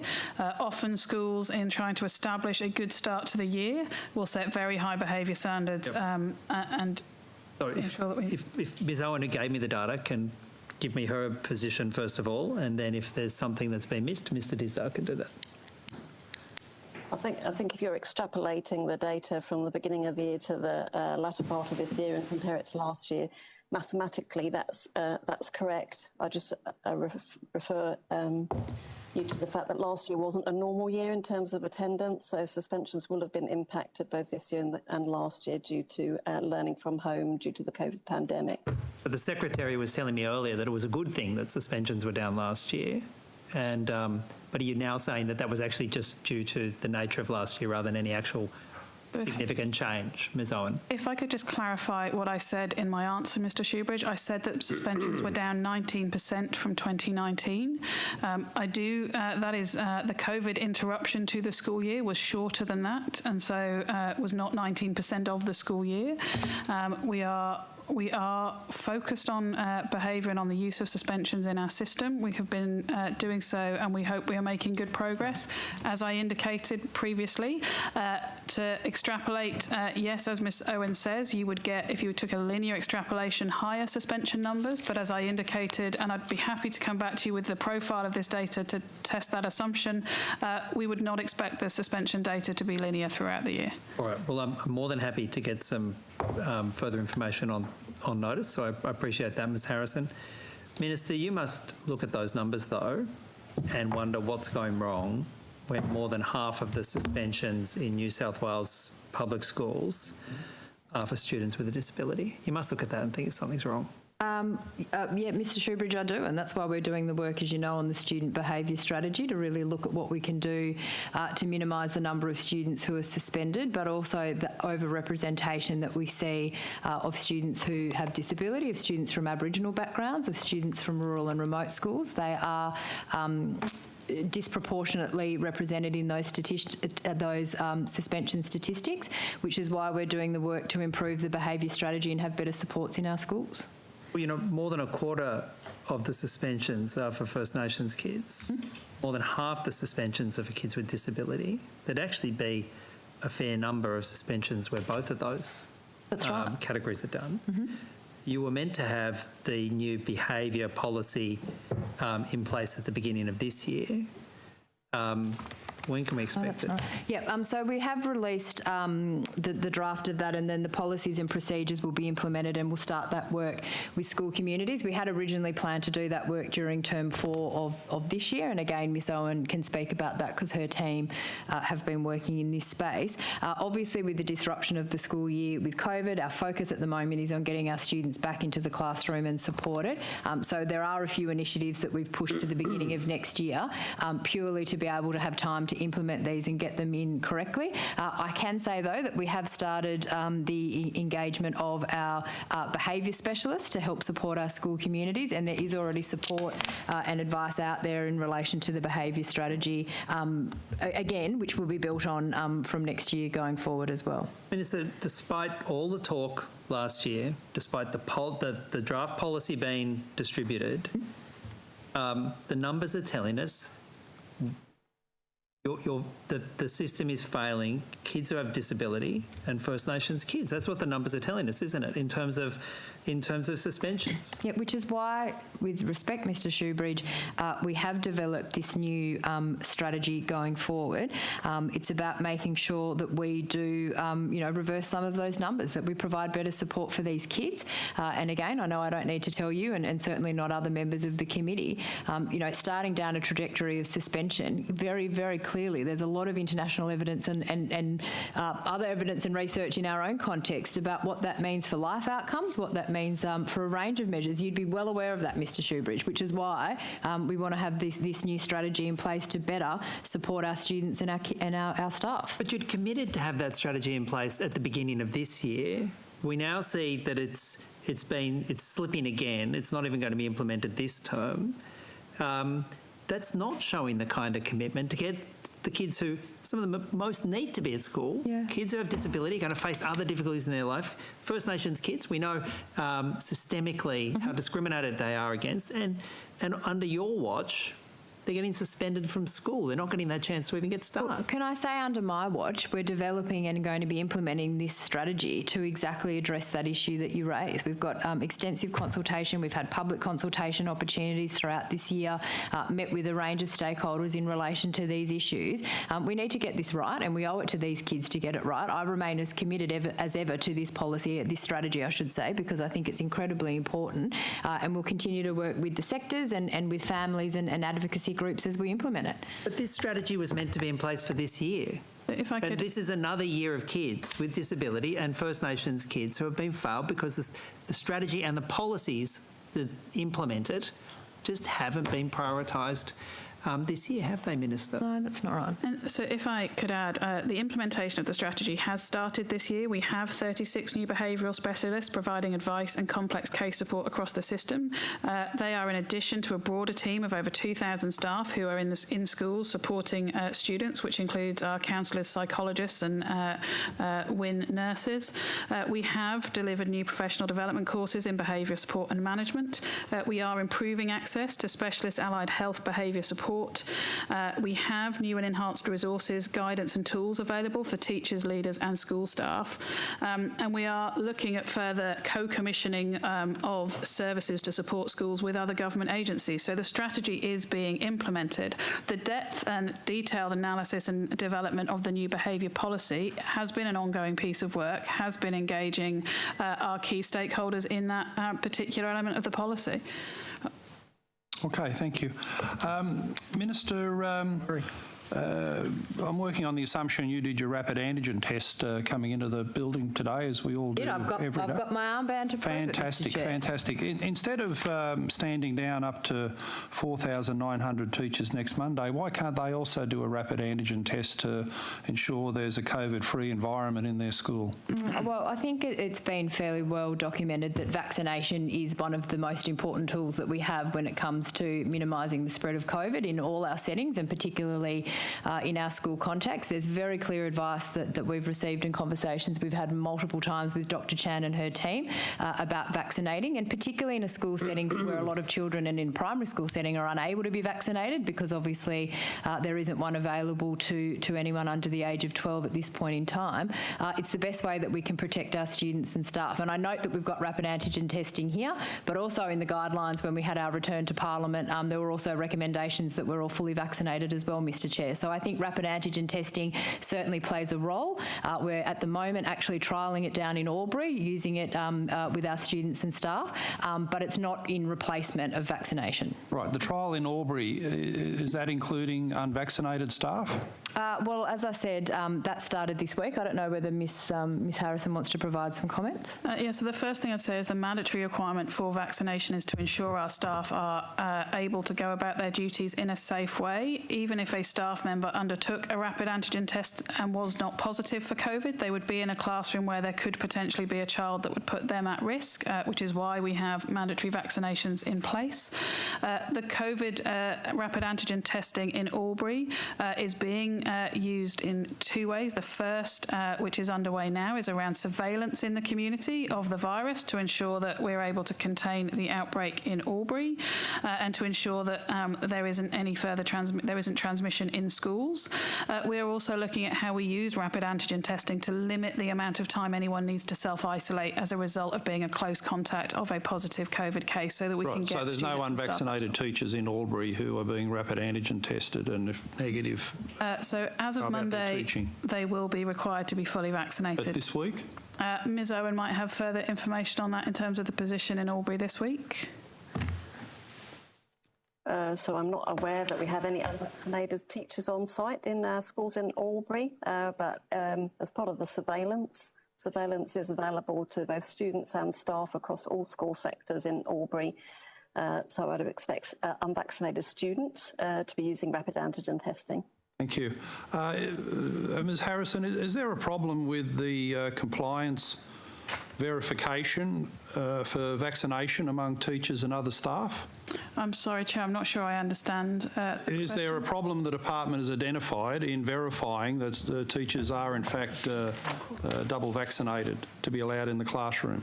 And so we have a system that was developed in order to enable our staff to put in their vaccination status. That vaccine status is then confirmed by their line manager in the system on site of their vaccination certificate. Right. And is the department using Hayes recruitment to hire so-called investigators to check non-compliance with vaccination requirements? I might ask Ms Catcher to comment. That is not something I'm at this point in time aware of.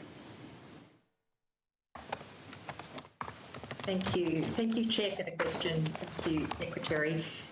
We are engaging with an external recruiter in order to provide a small surge capacity preempting that we may. As you can imagine, any good workforce planning, we need to be prepared for the eventuality that we may need. We may have a number of non-compliance episodes or incidents to investigate. And so therefore, yes, that is one of the things we are doing. We are looking at the capacity we're going to need in our Professional and Ethical Services Directorate in order to conduct those investigations in a timely way. Really important, Chair, to do that, because obviously a lot of these times we can work things out and that teacher then will be able to, if possible, go back to the classroom. So we don't want delays on that process. We want to be able to give certainty to our school principals in terms of staffing. We want to make sure that we can get staff back into schools where appropriate quickly.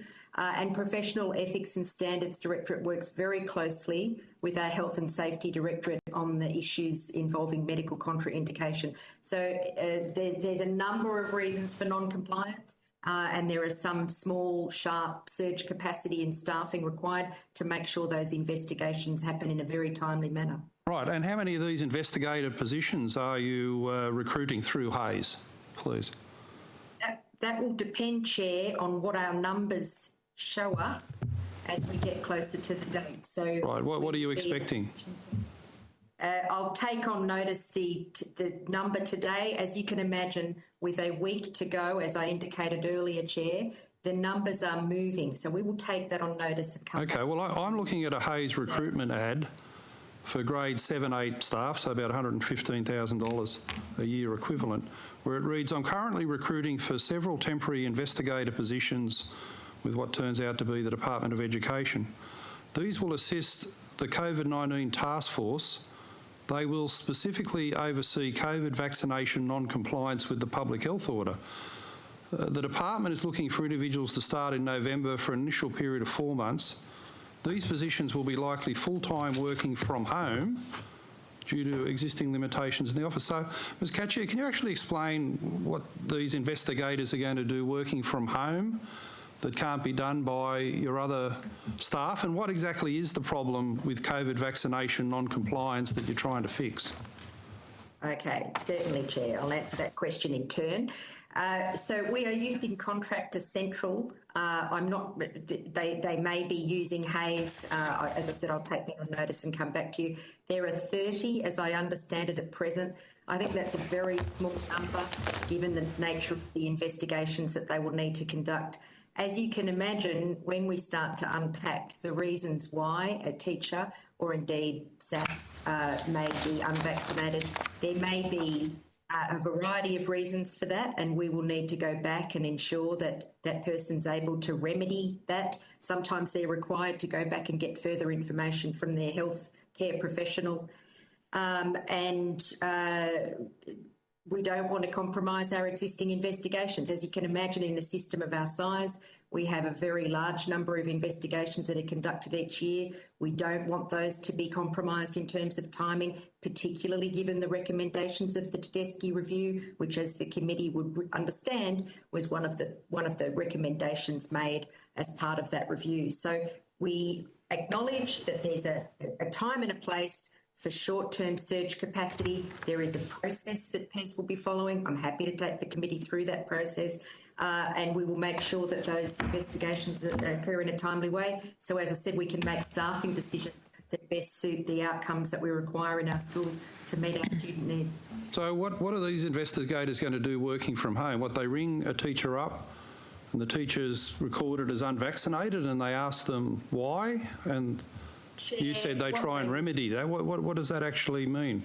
Well, that the for the status of teachers, it seems a bit rude to be investigating people who'd be in charge quite sensibly of their own medical circumstances and provide, one assumes, reliable information to their school and the department. So why do you need 30 staff to be investigating teachers? Certainly, Chair, and I understand the question and in fact the comments there around privacy. So these investigators will be looking at VAC system compliance. It's a large system. We have a very large workforce, so we need people to check the accuracy of that. They'll be following up on responses and submissions. Obviously, we're very mindful.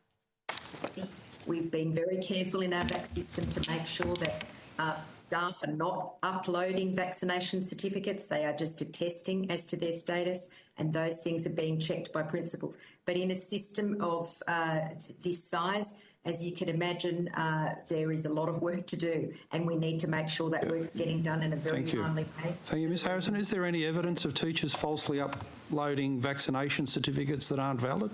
And so, Chair, I think as Ms Catcher has outlined, what we are trying to do is to ensure that before any decisions around employment are taken in relation to the public health order, that we have fair and due process for our staff. That's why we're increasing our capacity to do so, and we want to make sure that we are, every case will be individual and that we are hearing every individual case appropriately and putting appropriate steps in place. Do you think, well, Minister, do you think it's incongruous to be employing 30 people in an environment where there's an existing staffing problem, shortfall, and perhaps up to 4,900 teachers stood down next Monday? Why don't we put the 30 staffing position finances into actually getting more teachers into classrooms? Well, I think as Ms Catchy has outlined, it's really about, I guess, effectively providing that surge capacity in the PES team to make sure that we do investigate where we need to. You know, I've been quite open about this. Mandatory vaccination for our teachers is the right thing to do. I 100% stand behind that position. It's about keeping our school communities safe. We are still some days away from the 8th of November, and I think anyone who is yet to be vaccinated who's a teacher should go out and do so, and that would be my strong advice. Ms Catchy, what's your budget for the 30 staff being recruited, please? Chair, I'll have to take that. Take that on notice, thank you. The opposition... Sorry? It's a short, sharp surge capacity. Yeah, it looks short and sharp, but it's bound to cost something. So if you can take that on notice, that'd be appreciated. Thank you. We've got 5 minutes left, which will split 4 to the opposition and then a minute to Mr Shoebridge for any mopping up questions he might have. Thank you. The opposition. Always does. Minister, there have been 432 schools who have been waiting for almost 3 years to find out that they've been unsuccessful in round 2 of the Cooler Classrooms program. We can now see that schools with median average temperatures of 26 to 27 degrees are actually going to be completed under the program, while schools with higher temperatures of 28 to 29 have missed out. Why is that? Why have you forced these schools to wait, and why are you doing it in schools with lower median temperatures? Yeah, so happy to talk to this, Mr Chair. Obviously, you're referring to our $500 million commitment for cooler classrooms, of which more than 900, I think it's 922 schools so far have been approved. 600 odd of those are in areas where the mean maximum January temperature is 30 degrees or above, who are automatically eligible. Obviously, other schools have subsequently been funded for that rollout in rounds 1 and 2. There's been extensive work done by Mr Manning and his team in relation to the rollout of that. I think the other point to make too is that, you know, so what we're talking about is more than 900 schools out of 2,200 through cooler classrooms. It doesn't mean that other schools don't have existing air conditioning. Our new and upgraded schools have air conditioning installed as part of that work, and also a number of those schools who have put in applications. You know, we've certainly looked at the scope of what classrooms already have air conditioning, what additional air conditioning is needed, and I will also say we have not told those schools that they are unsuccessful. What we have done is indicate in round 2 which schools have been approved so far, and then we'll continue to communicate with the other schools going forward. But we'll come back to Mr. Manning this afternoon. My colleague has a question. Minister, in February this year, you were quoted as saying, "I expect all bureaucrats of the department to back the Secretary and the executive team and focus on doing their jobs. They must stop hiding behind ideology as a reason to oppose change and recognise that the policy reforms are about students and student outcomes. Get on board or get out of the way." Did you make that quote? Yeah, I did. You did. So given that you had a restructure in 2020 that cost $6 million to restructure the senior executive, how many people in the senior executive aren't currently on board? Well, Mr. Dowdham, can I say I was quite clear in my comments that I have an expectation that we deliver on outcomes and priorities of the government. Can I also say I have an excellent working relationship with the executive team. Some of them, particularly over the last few months, I think I've spoken to more frequently than my husband as we've dealt with the COVID response and the way forward. I think it's important as Minister that you show leadership and indicate what the priorities are and that you work closely with your department executive, and that's certainly what I do, and we have a very great professional, I should say, working relationship. So would you say that there are members of the executive that are still obstructing your agenda? I am very, very confident in the ability and the work ethic and the support of the executive team. I don't think that... Minister, sorry, I just wanted to come back to your question about those schools that were, you've told them that the ones that are successful. Are you now placing those 432 schools, you're saying that they've not been unsuccessful? You want to talk about where we're up to? With you're putting them into further limbo. Are you saying that there are potentially more schools that can access funding under the Cooler Classrooms program? Demanding to speak to that. So the focus of the Cooler Classrooms program has been on delivering round 1. And as money becomes available through round 1, we're able to allocate that to round 2 schools. So we've done a first round of contingency that we've been able to release to announce some of the round 2 schools being successful. And as we continue to roll through to the tail end of the program, there'll be other money that's available for other schools to be considered as part of that. So okay, and how much has been spent under the program so far? I'd have to take that on notice. Sure. Yep. Mr. Shoebridge. Oh, thanks, Chair. Minister, I'm told that the Secondaries Principals Council does not agree with the 6-month fast-track proposal that you've put forward for teachers, that they're not co-designing any kind of arrangement with you, that they've had some discussions, but they've said clearly that they don't think that's the solution for the teacher shortage. What do you say to that? Well, I'm happy for the Secretary to talk about engagement specifically with the SPC, but more broadly, can I say I speak to them on a regular basis. The President, Craig Peterson, I think we've caught up. He rang me within the last couple of weeks. My door is always open. They often call and contact, and we'll continue working with them as we implement this. Aren't you concerned to have misrepresented their position on this, your proposal for the 6-month fast tracks for teachers? No, not at all. And again, I think the Secretary can comment about that co-design work and the involvement of the SPC. And so just to be clear, it's the mid-career entry programme, just so that we're clear, because we also have the Fast Stream programme underway. So for the mid-career entry, as I indicated in my previous answer, we are in the co-design phase and we are working with those stakeholders during that co-design phase. The idea that those stakeholders may sign off on our final proposals, we will see where that gets to in terms of the outcomes. But we definitely, we are committed to getting people into our classrooms. And can I add that, there are a number of ways we can achieve that. And at the minute, because we're in a co-design phase, all of those options are on the table and under discussion. Okay, thank you. And we'll adjourn for lunch now, but thank the Minister for her participation, and in particular, thank you and your officials for the reasonably direct and frank way in which the questions have been answered. We don't always find that at this committee without going into Happy to help, elsewhere. Chair. So we appreciate it's Upper House Minister. Very much. We'll see you next time, Minister, and we'll see all the officials after lunch. Thank you. Thanks, everyone.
Arrangements. Ms Catchy has joined us in person. Thanks for that. And others remain online. And our first round of questioning to the officials starts with the Labor opposition, please. I might start with the Secretary, just to further explore that issue around exits and the data that's available in relation to teachers exiting from the sector.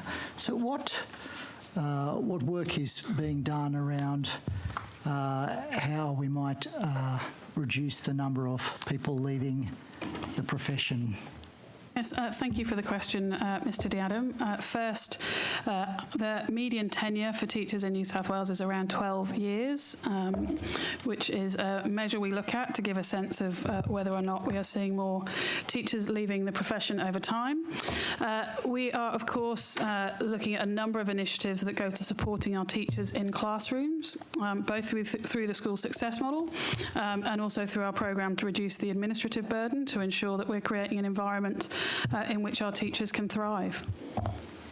Sorry, did you say the median tenure is 12 years? That's the average period of time that someone stays in the New South Wales health system, in the New South Wales education system? So that is a median time for a teacher. Ms Catcher can provide some more information on that measure. Thank you, Mr Diadam. It might be useful to talk about the retention rate overall, which is 98.9% for 2020 and 92.1% in the first 5 years. So can I ask about that figure? So when you talk about the retention rate, you're assessing the retention of teachers who are in permanent positions. Is that how you're right? That is the retention rate for the full FTE, correct, or for full-time staff. That's correct. It's very difficult to tap into the retention of casuals because, as you can imagine, Mr. Diadam, some casuals work 3 days a week and then they opt out for 6 months and then they opt in again. So yes, it's the full-time. Mr. Martin, you might be able to shed some light on this issue because obviously. Another means of examining exits is actually the number of teachers who retain accreditation, new accreditations, and those who allow their accreditation to lapse. What does that tell us about how many people are leaving the sector? I would have to take that on notice. Do you collect that data?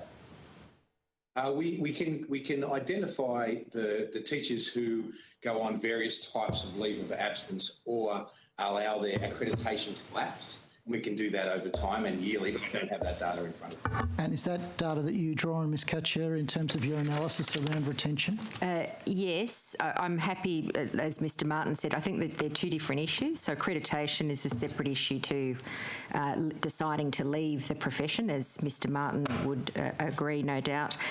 You asked in your question there, Mr Diadam, about what we're doing to retain teachers, so I'm happy to answer that if that's of assistance. Sure. You might understand that on the weekend, NETA, which is an independent body, released a teachers' report card for 2021. And in that, a significant number of teachers who were surveyed as part of that report indicated that obviously learning and development opportunities were very important to them. So we obviously have the School Leadership Institute.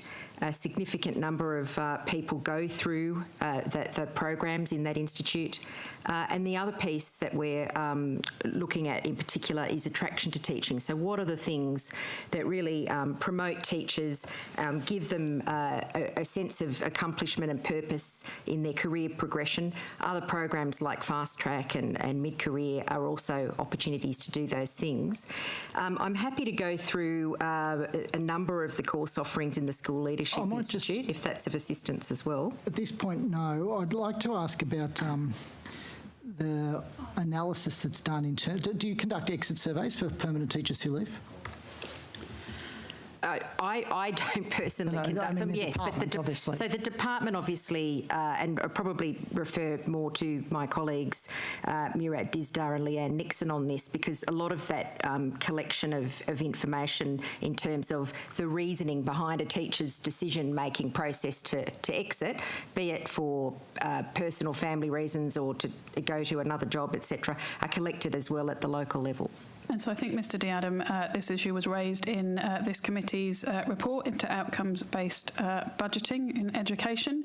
I think in our response to that, we indicated that we supported that recommendation in principle. And as you'd appreciate, collating that type of information at a system of our scale does present a number of challenges to us, but we are interested in understanding that information more and are looking actively at ways that we might be able to obtain more information directly. As Ms Catcher indicated, some of that data would be captured locally from to a line manager, to a principal, or to a director of educational leadership, and maybe Mr Disdar could provide some insight for that. It seems to be, to me, that it's a significant omission from the teacher supply strategy, that there's actually nothing that's aimed at addressing stemming the flow of exits. I think Ms Catcher has identified, and I also spoke to some of the things we are doing across the system to ensure that our teachers are well supported and want to stay with the profession. Why was exits not dealt with in the teacher supply strategy, though? So I think, as you have indicated in the title, it is about increasing the supply of teachers into the system. That isn't to say there isn't further work underway in the department to ensure that we can maintain teachers. Our evidence, as Ms Catcher has indicated, is that retention rates in the system are exceptionally high, that tenure is at a median of 12 years. And so I know that there is a lot of speculation and different figures out there, but our data certainly suggests that we have a good retention rate of teachers in the system. I think, Mr Diadam, it's also really important to collect the data as you go, not just at the point in which a person decides to opt out of a system. So we have our PMES data on an annual basis as well. So we are actively collecting data from our workforce as to how they feel about working and their working experience. Can I ask about just the data that you've got on casuals? I note in this 2019 document that the 5,000 casuals in the workforce of 2019 was just an estimate. You don't actually know how many casuals that you use in a year? Chair, could I request, if we're being asked to refer to a document that we're provided with a copy? I think it was with the Minister. It was with the Minister earlier, and we were only given one copy between the three of us, so I don't have one to hand. Workforce modelling? It's workforce modelling and teacher supply, yeah. While I'm waiting for a copy, I can talk to that, Mr Diadam. Sure. Some of our casuals will take on a role where they may work 3 days in a school. So we will collect that data. Others are working 1 day, or they may be working sporadically. So you can imagine that number is, thank you very much, that number is moving around quite frequently and is a very fluid number, so to speak.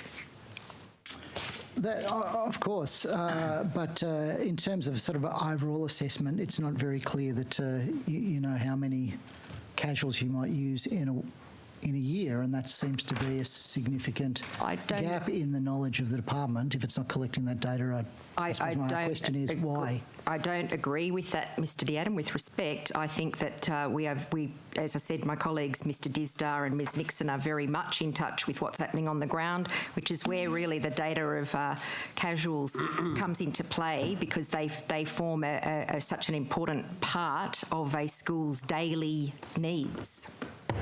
Okay, I'm going to pass to my colleague. I've got the number specifically, Mr Diadam. It's 4,577 casuals at 30 June 2021. Right, thank you. I would just wanted to go back to Ms Owen and ask for, well, she seems to have just dropped off for a moment. Sorry, Ms Owen is currently having some technical difficulties. Her computer crashed and she is endeavouring to get back into the hearing. Okay, then I'll come back to Ms Owen a little bit later. Okay, then let's return to the issue of the new selective high school in southwestern Sydney. Mr Manning, you outlined that you've got a couple of sites. Can you just be clear, is that 2, is that 3? So I can update. There are 5 sites under consideration within the town centre. Okay, so just to be clear, you don't currently have a specific site. I just want to be really clear on that, right? There are 5 sites, great, all of which are owned by government. Okay, so can I just ask, it was on the list, sorry, I'm just trying to pull this up here. There was a document that was put out the School Infrastructure New South Wales, the delivery strategy, and then which had an accompanying media release that said there are more than 50 tender opportunities for architects, engineers, project managers and builders available as the New South Wales Government begins the next stage of its historic school building program. The selective high school for southwestern Sydney was on that list of tender opportunities, wasn't it? It was. Okay, what are the tender opportunities available for architects, engineers, project managers and builders for the southwestern Sydney High School? So they're involved in helping us make the assessment on the preferred site and doing the background work in readiness for a selection of that site kind of before the end of this year, so we can launch into the design phase of that. So they will be actively involved in helping us select which is the best site, doing analysis around how the school might be formed on each of those sites. So they'll be effectively putting concepts and a whole range of other bits and pieces together. So once we've chosen the site, we can get straight on with it. Okay. Can you give me any specifics of what kinds of work? Is that all being done external to the department, or is any of that work being done internally by School Infrastructure New South Wales? We'll have a project director leading the project, and then we'll hire project managers and engineers and architects to actually do the analysis, do the work, and then develop up the concept designs, which form the basis of the project going forward. So you're doing concept designs for all 5 sites? So we will do some very early schematic concepts, absolutely, on all 5, in order to assess which is the best site to go for. Okay, and perhaps could you take on notice how much money has been spent on that so far? Sure. Yeah, happy to take that on notice. Particularly by the external consultants, that would be helpful. Have we got Ms Owen back? No. Gone entirely. Sorry? Gone entirely. Okay, then I'm assured she's trying to get back into the hearing. We can collectively sympathise on IT issues, I think. Where's she located? She's located at George Street. I believe she's doing the hearing from our George Street school infrastructure offices. Got better connectivity if you go to Broken Hill, it would seem. Can I in ask the city, about Box Hill? We've asked about this in the past. Does the department have any land that it has acquired in Box Hill for purposes of a school? Has that position changed? I'd like to take that on notice. I believe we are progressing the acquisition of land if we don't already own it, but I'd like to take on notice I could be precise. Can I ask specifically about a block of land on Terry Road and whether there's a block of land on Fontana Street? I think. Happy to take those on notice so we can make sure we get the right answer. Thank you. Can I just say, does Ms Owen want to walk up here and sit at the white table? It's not going to, cause any outbreak of problems. I mean, it's better than someone who's just disappeared. Agreed, Chair. And so if the committee are happy, we're happy to have Ms Owen come and join. There's questions that need to be asked, so if it's convenient to her, it doesn't sound far away, so... Yeah, it's not. It's about a 10-minute walk plus a rapid antigen test away. That's it, yeah. So at least she can participate in some format. Thank you. Thanks. Might avoid the RAP test if she takes more than 15 minutes, because I think they close off at 2:30, don't they? Either way, let's try and... So letting you know would be good. I just wanted to ask about the audit of classrooms. So I think that's you, Mr Manning, for ventilation purposes, just so we're really clear after this morning. The purpose of the audit was for ventilation purposes. And so they have been completed for every classroom in New South Wales now? Yes. Okay. And how many air conditioning systems were installed during the period when students were learning at home? Again, I'd have to take that on notice in terms of the number of air conditioning systems that were installed. Yeah, we'd have to take that sure. on notice. Can you tell me... Note for the committee that obviously our own construction and installation of things like air conditioning will have been disrupted during the COVID period as well, for the period that construction and similar works were not permitted under the health orders. Yep, I understand that. Have the air ventilation systems, the air purifier systems that the tender went out for, I think it was 19,000, is that right, Mr Manning? Yes, so that was the number that we ended up procuring, yes. Okay, and have they been purchased yet? Yes, they have all been purchased. They've all been purchased. Have any arrived yet? Yes, yeah. And how many have been installed? So just under 2,000 have been installed so far. Okay. And can you provide us with a list of the schools of where they've been installed? Yes. Yes, I think that may actually already be public information on the website. Each of the school audit reports should identify that, but I can double check and confirm those too. Okay. So just to be clear, for Hansard, you're taking that one on notice? Yes. Okay, thanks. And that's the extent of what you're going to purchase? You're just going to purchase the 19,000? There's not going to be any additional ones? At this moment, yes. We don't have any plans to purchase any more, but if we need to, we can do. I'm sorry? We need some more. We will be able to procure some more. Okay, excellent. Okay, and I understand that there were 80,000 windows that required rectification works. It's just under 80,000, yes. Okay, have they all been repaired now? So they have all been attended to. Some of them, it was an interim fix, and a more permanent, likely that the actual window systems would need to be replaced. And so the teams are working on making that happen as well. But we made sure that the windows were functional for the ventilation purposes, but there are some that will need a permanent repair, will happen over the next. Perhaps you can take on notice the number that require a permanent repair. And what about the 17,000 broken ceiling fans? So they're all under repair at the moment. The windows were our key priority, but we're working through the fans. And we can give you an information on notice on that as well. Excellent, and I assume then you'll say the same for the 2,000 extractor fans. And Chair, Ruth Owen has been able to rejoin us online. Excellent. Ms Owen, I just wanted to ask you, Mr Shoebridge asked you a question earlier around the exclusions or the suspensions from schools, and we got the total figures. Are you able to provide us with a breakdown for each 2020 and 2021? I understand it's for semester 1. Can you give us a breakdown by stages, including early stage 1, stage 2, stage 3, stage 4, stage 5, stage 6? Hello again, apologies everybody for technical error there. I can provide that information inclusive by year group, and probably best to do it on notice. There's quite a lot of information to give you there. Okay, can you just provide us now with the figure for how many kindy kids in early stage 1 were suspended so far this year, and then what the figure was for 2020? Yep, so far this year, in the first semester, 424, and 2020, 961. 961 for last year and 424 for this year so far. And how many of those children have disabilities? Students with disability this year, 343. Last year, 697. Okay. I think my time... Ask about First Nations. Oh, sorry, yes. I should ask for the similar breakdown that Mr Shoebridge asked for. So of those kindy kids, and I accept that you're going to take the balance on notice, for the kindy kids last year, how many were Aboriginal and Torres Strait Islander? Last year, 2020, 272. Yep. This year, so far up to the end of semester 1, 122. 122. And what about from our called communities? Last year in 2020, 131. This year so far to the end of semester 1, 82.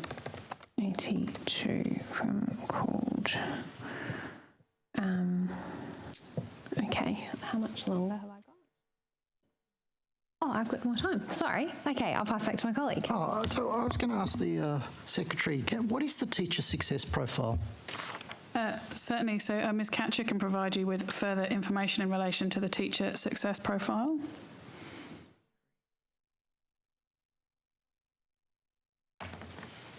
Documents are playing up.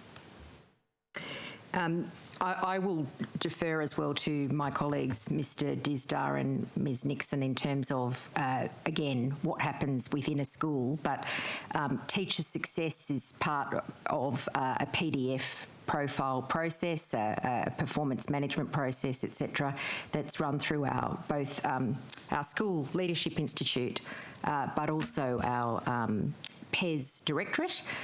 They run a process where teachers and DELs sit shoulder to shoulder on the management of any sort of classroom-related performance management issues. So it's not related to identifying teachers who are the candidates for positions. It doesn't relate to a selection process, the teacher success profile? So in its current iteration, the teacher success profile sets out the skills and capabilities in relation to teaching in our system that we wish to see, and the performance development framework supports that in developing and supporting our teachers in continuing to develop those skills. How does it relate? Does it relate at all, perhaps, is the question, to the use of psychometric testing in terms of teacher selection? And so I might need to take that one on notice in terms of we've had some significant reforms to the way we recruit teachers. So we've had the Raise the Bar reforms that we've canvassed in this committee previously that have sought to ensure that as part of our recruitment of teachers, we are selecting the very best candidates for our public schools, and that's included increasing the standards of entry to the profession as well, which is something we are very keen to maintain because, as I think the Minister commented earlier, we don't want to sacrifice quality in the push for quantity. Mr. Shoebridge. Oh, thanks, Chair. Ms Harrison, ICAC found that between August 2014 and December 2018, Mr Hassan Mamoun received corrupt payments totalling $250,000 when he was working at TAFE. When did he get a job working in the finance department of the Department of Education? And Mr. Shoebridge, thank you for the question. And Mr. Withy may have the specifics of when he was employed. What I can say on this matter is that we were not aware of any of the ICAC investigations, as we would not be due to the way ICAC operates into any individual. As soon as we were made aware of the findings in relation to this individual, the individual was stood down without pay, and his position with the department is currently under investigation. What was the position he had with the department? Mr. Withy will have the specifics of the role description. So, thank you for the question, Mr. Shoebridge. Mr. Mamoun was employed on a contract with the department in September 2019. Before that appointment was made permanent in December 2019, he was operating in the role of finance manager within the finance team. So, from September 2019 until, was it the release of the ICAC report on October the 19th of this year, he was working in the finance team at the Department of Education, is that right? So I think it was a day or two after the 19th of October this year, when the ICAC finding was published, that he was he was stood down without pay, as the secretary. So came in as a contractor in September and then was put on permanent staff in December of 2019, is that right? That is correct, yes. Yep. How on earth did you employ somebody who was terminated from TAFE because TAFE had actually referred the corruption allegations to ICAC in May of 2017? How on earth did you employ somebody in the finance department at the Department of Education, given that? So, Mr. Shoebridge, if I may, as I've indicated, the individual and this matter is under investigation by our Performance and Ethical Standards Directorate, as is appropriate. We have stood him down without pay as soon as we were made aware of the issues relating to the ICAC inquiry. You'll also be aware that as part of those investigations, they are not made public during the investigation itself, and so we were not informed and were not aware of the investigation underway at the point he was appointed to the department. He certainly did not declare that to us, or we would not have recruited him. And so in the instance, as we've said, we have stood the individual down without pay as soon as was practical following the publication of the report, and further matters are under ongoing investigation. So I'm not sure we can comment much further on them than that in this hearing. Well, what I'd like to focus on is what went wrong in the recruitment processes where nobody picked up the phone and asked TAFE, can you please tell me about this gentleman? Tell me the circumstances in which he left TAFE. Because TAFE would have told you, they may not have told you that they referred that to ICAC, but TAFE would have told you, we have very real concerns, $250,000 of corrupt payments were made. And this man wasn't just a bit player in it. This was the man who had organised it and orchestrated it. Did nobody call TAFE? And so, Mr Shoebridge, as would be normal in recruitment processes, an individual will provide us with referees. Those referees will have been checked. If any of that information had been brought to light in the recruitment process, I can assure you we would not have appointed him to the role. However, as soon as we were made aware, we have taken every appropriate action. Did you call TAFE? Did anybody do the most basic due diligence and call the former employer who this man had been working with for years and ask about him?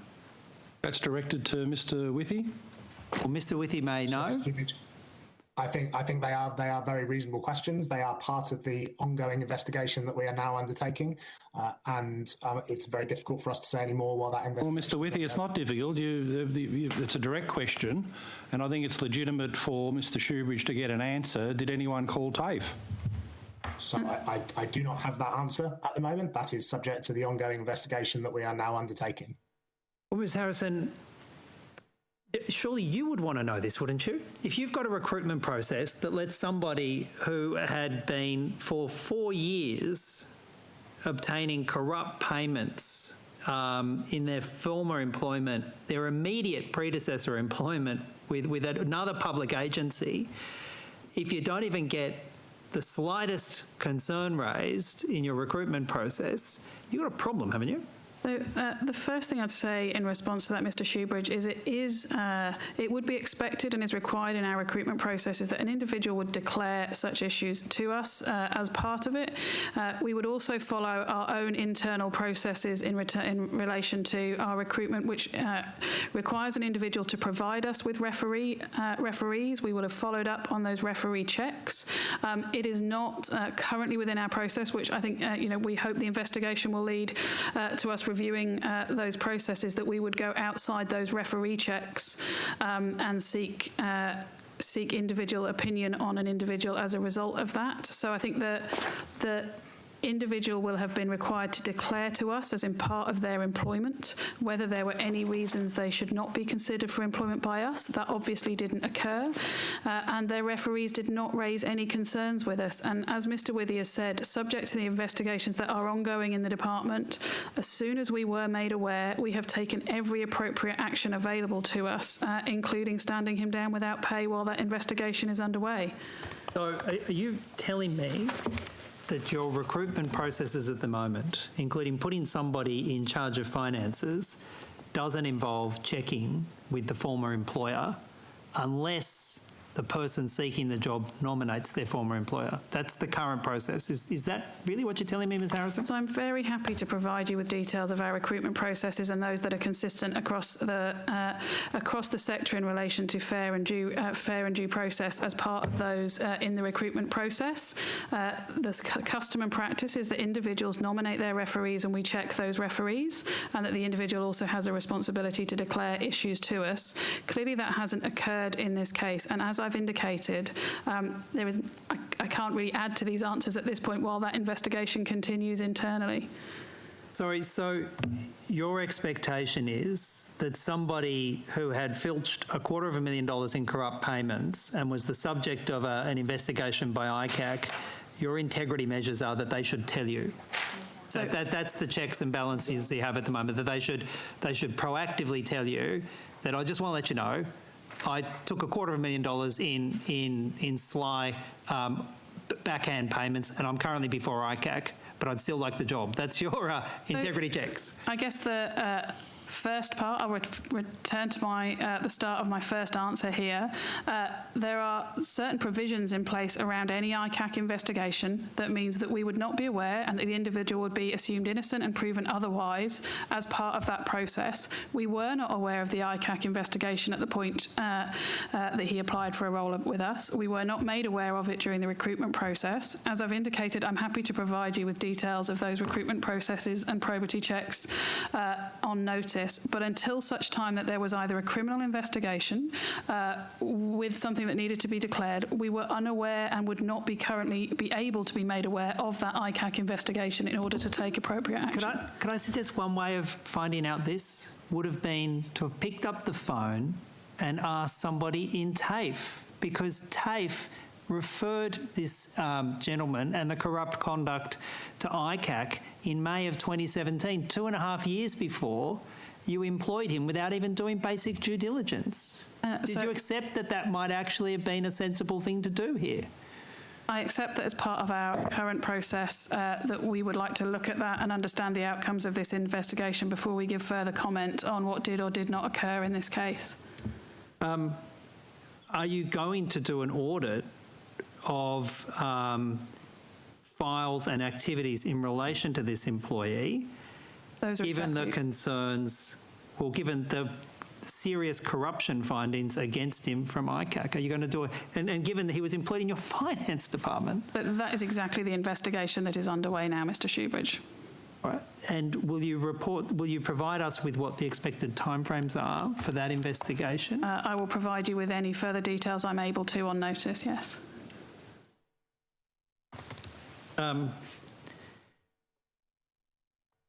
Ms. Harrison, all schools should have a teacher librarian. Do you accept that? I accept that, yes, there is under our entitlement model for staffing in schools, teacher librarians form a part of that. Yep. Through questions on notice in another process, the department advises that 926 of the 2,200 New South Wales public schools have a permanent qualified teacher librarian to fill their entitlement. Do you have any update on that number? So happy to take that on notice. I would bring to the committee's attention that for a number of our schools are very small schools. So we have between 400 and 450 small schools who probably would not have an entitlement to a teacher librarian. So the denominator in that instance is not 2,200. That figure probably about 1,800.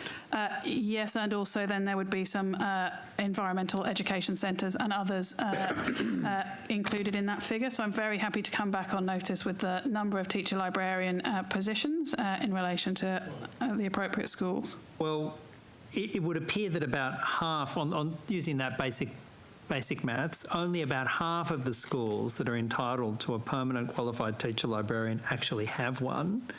How is that the case? Is this part of the 4% vacancy numbers, or is this in additional to the 4% vacancy numbers that we have? And so I might ask Mr Disdar to talk about how these positions may be managed locally in a way that means they are deployed potentially slightly differently from the teacher librarian entitlement. We obviously, as part of the entitlement, enable our schools to have a teacher librarian, and for some of them it would be full-time depending on size. For some of them it may not be a full-time position, and Mr Disdar can provide some further information on how that's managed locally. But will you first of all answer my question, which is are the, let's say, 800 or so non-filled teacher librarian positions, are they part of the 3,300 odd vacant positions that equates to 4%, just under 4% of the teaching staff, or is that in addition to the 4% vacancy? So, as I indicated, I'd like to take the specifics of that on notice. If the 970, I don't have the details of the entitlement in front of me, and if the 970 are full-time equivalents, then it could be that they are multiple part-time posts across schools. So I just want to make sure that we are clear on the denominator and numerator at play in that, and we'll get the answers back to you on notice. Thank you. Secretary, could I ask, have you approved of the 30 investigators being hired to check teacher COVID vaccination non-compliance over the coming holiday period? I think the approval for that would fit within Ms Catchier's delegation. Right, not yours. And so obviously in running each of the areas of a business in the scale of which we have, each Deputy Secretary has appropriate delegations to fulfil that role, and employing additional surge capacity to deliver the investigations that are required would sit within Ms Catchier's delegation. Right, and did you hear about this for the first time today? So I am aware from conversations that we were looking at providing additional capacity into the Performance and Ethical Standards Directorate to support this process. I wasn't aware that it was Hayes until earlier today, but as I think Ms Catchier indicated, we have gone via Contractor Central, which is a whole of government solution to provide surge capacity temporary staff into the government sector. Okay, and as Secretary, do you take this as a vote of no confidence in the honesty of the teaching profession, that their vaccination compliance is having to be checked over the holiday period with desktop searches of the certificates that they've lodged?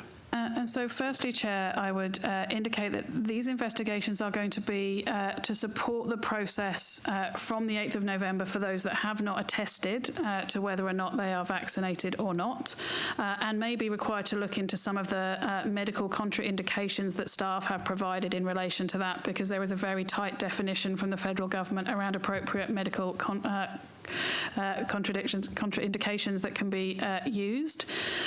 What I do want to make sure for our staff is if they are unable to be vaccinated, have chosen not to be vaccinated, if they are in the numbers on the 8th of November who have not attested to be double vaccinated at that time, that they are provided with fair and due process in a timely fashion that ensures that we can either secure their vaccination status or take appropriate action as a result if they have not followed the legal requirement under the public health order.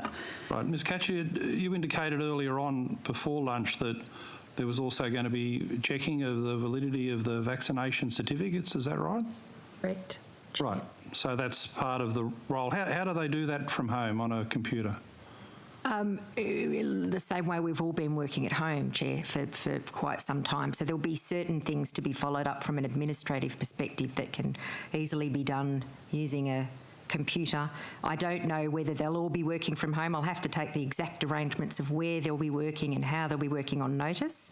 But clearly they're providing at that lower level that administrative support for PES so that those officers, as we've said, can conduct those investigations in a timely way. Yeah, the job advertisement says that it's full-time working from home due to existing limitations in the office. But how do these new investigators, the 30 positions, is there some software program they get to see whether a vaccination certificate is valid? My understanding, again, I'll have to, these are specific questions, obviously drilling down, but I understand that they won't be looking at people's certificates per se. They'll be following up from an administrative purpose, the direction letters that people get, compliance issues. Obviously, you can imagine we're fielding a range of emails from people who are asking for extra time, or they have particular circumstances that impact them that they want consideration for. So it's as individual as our fingerprints, I guess, is what we're trying to say in terms of the nuances around. And in order to do what the Secretary's indicated there about giving people due process, we need to have the correct surge capacity in order to be able to do that work. And Chair, if I could just clarify, for the vast majority of our staff who have attested that they are double vaccinated and have shown their principal the evidence that they are double vaccinated in terms of a valid certificate, they will not be being investigated. Where that has been cited by their line manager and that there is a certificate and that is accepted in the system as being confirmed, those will not be investigated. This is about how we follow up on those staff who have not provided evidence or attested to being vaccinated, or where a principal has not been able to confirm the attestation by a staff member. Ms Harrison, you're saying that, but twice Ms Catcher's said that they'll be looking at the validity of the vaccination certificate. I'm not, and if I did say that, Chair, I apologise. I'm not sure that that's what I said. They won't be checking the validity of the certificate.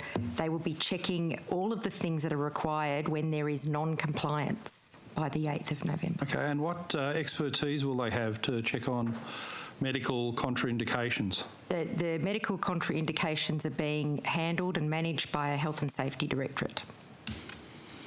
So that's where these 30 investigators will be located? The 30 investigators, if it ends up being 30, Chair, because as I said, these numbers are moving. This morning we talked about compliance of teachers and non-compliance. It's come down 800 in terms of 800 teachers have attested overnight as opposed to yesterday. So within 24 hours, 800 teachers have gotten on and attested their vaccination. So these numbers are moving all the time, and no doubt the surge capacity we will require will change as well. So I appreciate that that's what the advertisement said, but you know it may or may not be the case on the day. We will be happy to take those details on notice. As I said, the issues of medical contraindication are handled by our Health and Safety Directorate. These people, administrative staff that will help to support the investigation officers that we have in PES to follow that process that we've articulated. Okay, thank you. Just on staffing matters elsewhere, Ms Harrison, last time we gathered I had a supplementary question pointing out the employment data in the department's 2020 annual report, the period June 17 to June 2020, where the staffing of state and regional officers had increased by 51% compared to 5.5% for teacher numbers. And the explanation that was given was that corporate services staff are required to support continuing growth in student enrolments, growth in the number of school-based staff. Well, isn't it the frontline role of teachers to support the continuing growth in student enrolments? And wouldn't it be a good discipline inside the department to avoid becoming top-heavy, that any increase in the state and regional office staffing is pegged to the level of increase for the number of teachers that are going out there to teach the enrolment growth that we've got in New South Wales? Thank you for the question, Chair. And yes, I think during that time in particular that was indicated in that answer, School Infrastructures New South Wales was established to deliver the levels of investment in both upgrades and new builds and maintenance across the state. And so it is in some respects skewed by that growth in that area of the department, which was necessary to ensure the delivery of the infrastructure programme we have at hand. I hear your commentary, Chair, that we should absolutely keep an eye on the size of the organisation at a central level relative to its support to schools. I would also just note for the committee that one of the things that our workforce and their representatives have raised with us is the need for greater support from the organisation and from the department, and in particular for professional development and support around curriculum, delivery and for wellbeing, and that those areas are also counted in that headcount. So in those regional offices includes people who provide direct support to students and staff in schools in relation to student wellbeing. The behaviour specialists would be included in that total. So they are corporate by the headcount. The nature of their work is very much in direct support of the front line. But it's quite an imbalance, isn't it, over a 3-year period? 51% increase in state and regional office staffing, 5.5% teacher numbers. I'm very happy to provide the specific details on notice. My understanding, Chair, is the vast majority of that increase is in relation to school infrastructure to support. I look forward to that on notice. Thank you. As Secretary, Ms Harrison, are you happy with the operation of Section 83C of the Education Act, the provision that no non-government school should be operating for profit? Yes, that is the legislation. We provide the regulation of that. Right, and in the past 3 or 4 years, for example, how many schools have been totally defunded because they fell foul of 83C? So I'd need to take the specifics of that on notice, Chair. I don't have that information here with me today, but very happy to provide. And could you also take how many have been partly defunded? They've had a funding reduction because of a problem. How many schools have actually been identified as a problem in 83C? Are you familiar at all with the process that the Pacific Hills group of schools has had to go through with regard to 83C? I am aware there has been a process underway. I don't have the specifics with me here today. Right, are you aware that O'Connor Marsden was appointed as the auditing team, and the head of that team, Deborah Goodyear, said to the school that she had no prior knowledge of the education industry? And so, as I indicated, Chair, I'm aware there has been work in that, but I don't have the specifics with me. I'm very happy to come back to you on notice. Why O'Connor Marsden? Again, I'm very happy to come back to you on notice with the specifics of that. I am aware of that firm and of the work that they do in relation to a wide range of assurance activities, but very happy to come back with the specifics in relation to that case. They seem to do a lot of work out of their Parramatta office for this government. I've seen them in the Equestrian New South Wales grant controversy and unsolicited proposal for the Celestino mob at the Sydney Science Park. Is that the end of my time? I can't make comment on the other parts of government, but I am very happy for you to come back to you on those specifics. Come back to that. The opposition will break this into 2 lots of 10 minutes either side of the COVID safe break. Thanks very much.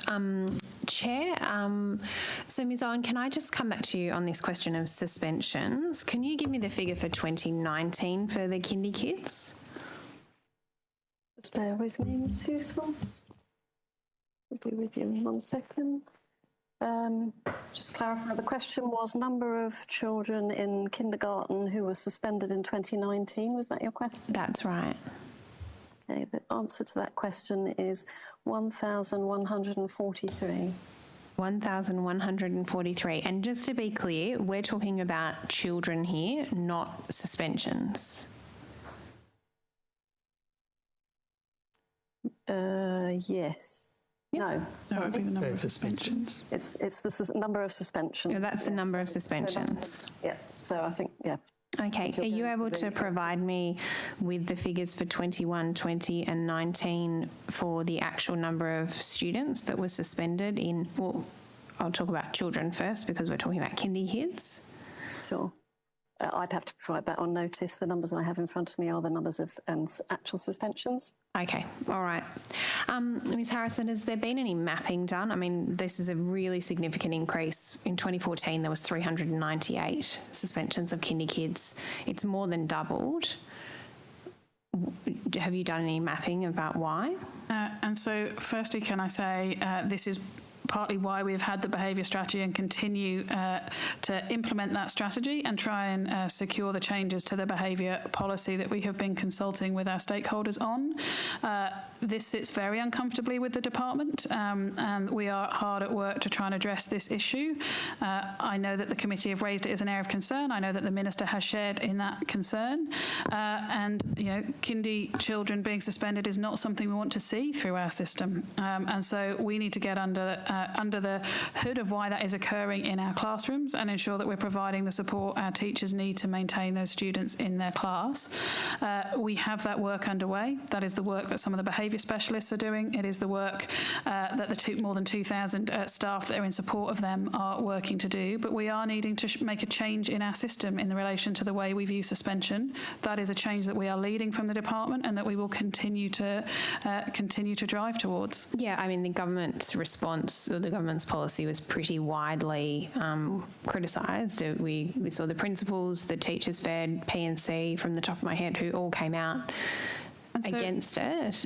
Well, so I would say a couple of things in response to that. I think change is difficult and we're asking to make a specific and difficult change that some of our teachers have used suspension and we're asking them to look at it in a different way, and that is a change we need to manage and implement well through the system. I believe a number of those concerns were raised and led by the Teachers Federation, and I would just acknowledge that that has been part of an ongoing piece of work with us and with the Teachers Federation to try and land on an agreed position here. But when it comes to it, we want to put the interests of our students first, and I think the Minister has been very clear in relation to this policy that our focus is on the needs of our students first, and that is what we are trying to protect for here. So it still stands that you're going to reduce the maximum amount of time, is that right? We are still in the final stages of confirming the policy. We have been out for consultation and working with stakeholders on those issues, and once those are confirmed and the policy is published, then we'll be able to confirm what the final status is. Yeah. And in terms of the increase last year, I accept it was perhaps slightly down on the year before, but it's still a very dramatic increase since 2014. Did you find anything, was it in any relation to the learning at home period? Did that disruption create any more exclusions from school? So very happy to take that on notice. I think as we indicated in this morning's evidence, we wouldn't expect suspensions to necessarily be linear through the year, and with a break in learning in a classroom, establishing the routines and expectations in that classroom would have to reoccur on the re-entry into school following a learning at home period, and so it is a reasonable assumption to make, but I don't have evidence to support that here with me. I'd like to take that away and see if we can provide that on notice. Fair enough. Can I move now to actually, I'll just come back to Gregory Hills for a moment because I do just have a little bit more time. That perhaps this is for you, Mr. Manning. The Gregory Hills project wasn't fast-tracked as one of the COVID recovery projects. Why was that? I can't confirm why. I have to take that on notice and look back at the information in terms of the projects that were part of that process. From memory, we were prioritising projects that were already cleared to go by planning so that we could respond. So I don't know, we need to go and have a look at that. Okay, and if perhaps if you could provide us with any additional information about what the criteria was for fast-tracking those projects, that would be helpful. I mean, at Gregory Hills, they've already got the site. Southwestern Sydney doesn't have the site. The selective school doesn't have the site, but yet, you know, there's a significant difference in the progress. There would have been analysis done at the time that led us to that, but I couldn't tell you what it was off the top of my head. Sure. Okay. I'm not quite sure who it's probably you, Mr. Manning, about school sizes. Is the government, what's the standard size of a new school? Do you have a standard size of a new school? No, we don't. We have a whole series of standard sizes depending on the enrolments that are projected at any point in time. So there's a range of different sizes that we work to. Okay, you don't have a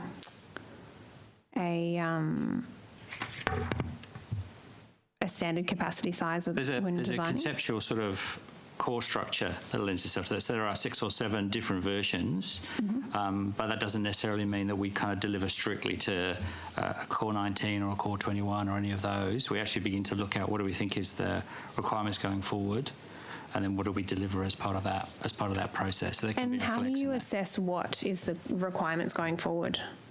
So the service planning team will look at enrolment growth over a period of time. So they will look to sort of 2031 and then 2036, and we begin to get a sense of where do we think that enrolment is going, what are the other schools around that, and where are their enrolments at, and we begin to get a sense of what we think the future of that school looks like, to decide on whether we need to, the scale of the initial intervention that we might need to make. Okay, and has there been any, can I just ask, where do you get that figure, the 2031 and the 2036 information from? Do you gather that from schools, or do you gather that from we work closely with DPI around the population projections, and then we begin to look at enrolment growth around schools. And then there's a whole range of other data that we begin to look at as well as part of that process. Okay, perhaps on notice you could provide us with a bit more information about where you collect that data from. Sure. Is there a standard school size? So I asked you in terms of the capacity, the actual enrolment. Is there a standard school site size? So we try to look at, again, what is the largest capacity we think we're going to deliver in order to give us a sense of what's the sort of size of the site that we have available to us. But again, it depends on the profile in the area. There are some areas which are greenfield, and a single or 2-storey school makes sense. There are other areas which are more urban, and a 3 or 4 level school is likely to be the right outcome. And so the size of the site depends on how we think that configuration will work. So can you just tell me, for a greenfield site, do you have a standard size and enrolment capacity? So if we were to decide that we needed a 1,000-place school, which is in often the largest primary schools we like to build, we would have a standard around the sort of size of the site that we would want as part of that process. What size would that be? I'd have to take it on notice exactly the size of the site, but again, depends on the nature of the area that it's in as to whether we would necessarily need a site of that size, or we might build multi-levels and actually not need a site as big. That makes sense? Yep. And what's the similar requirements for a high school? The high school will be the same. So we'd look to build... Sorry, the enrolment, so it's only 1,000? So it would be up to 2,000 for a high school. Yeah. And we'd scale it up from anywhere up to that point. Okay. And is that the same for rural areas or regional areas? Okay. How much time? One more question. 45 seconds. Excellent. Sorry, the chair is watching the time very closely. And do you have... Sorry. And when was the decision made to put those targets for the larger schools at 1,000 and 2,000? I'd have to have a look, but I think they were in existence when I started at School Infrastructure. Okay, if you can tell me what were the previous levels, and when were those levels changed, that would be helpful. Okay, in the interest of time. Meeting adjourned until 3:10. All the races finished, whichever comes later. So it should be finished.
wanted to ask you about what's involved in the planning stage for a school build.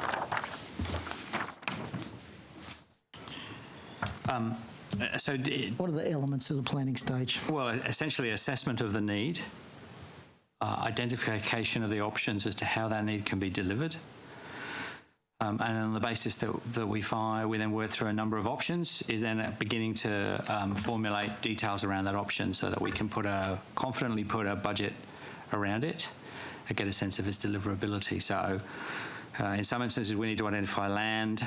In other instances, we need to look at the network that the school is sitting in and getting a sense of whether there is capacity in a whole range of other schools around it, and then understanding how it might fit and how it could be delivered.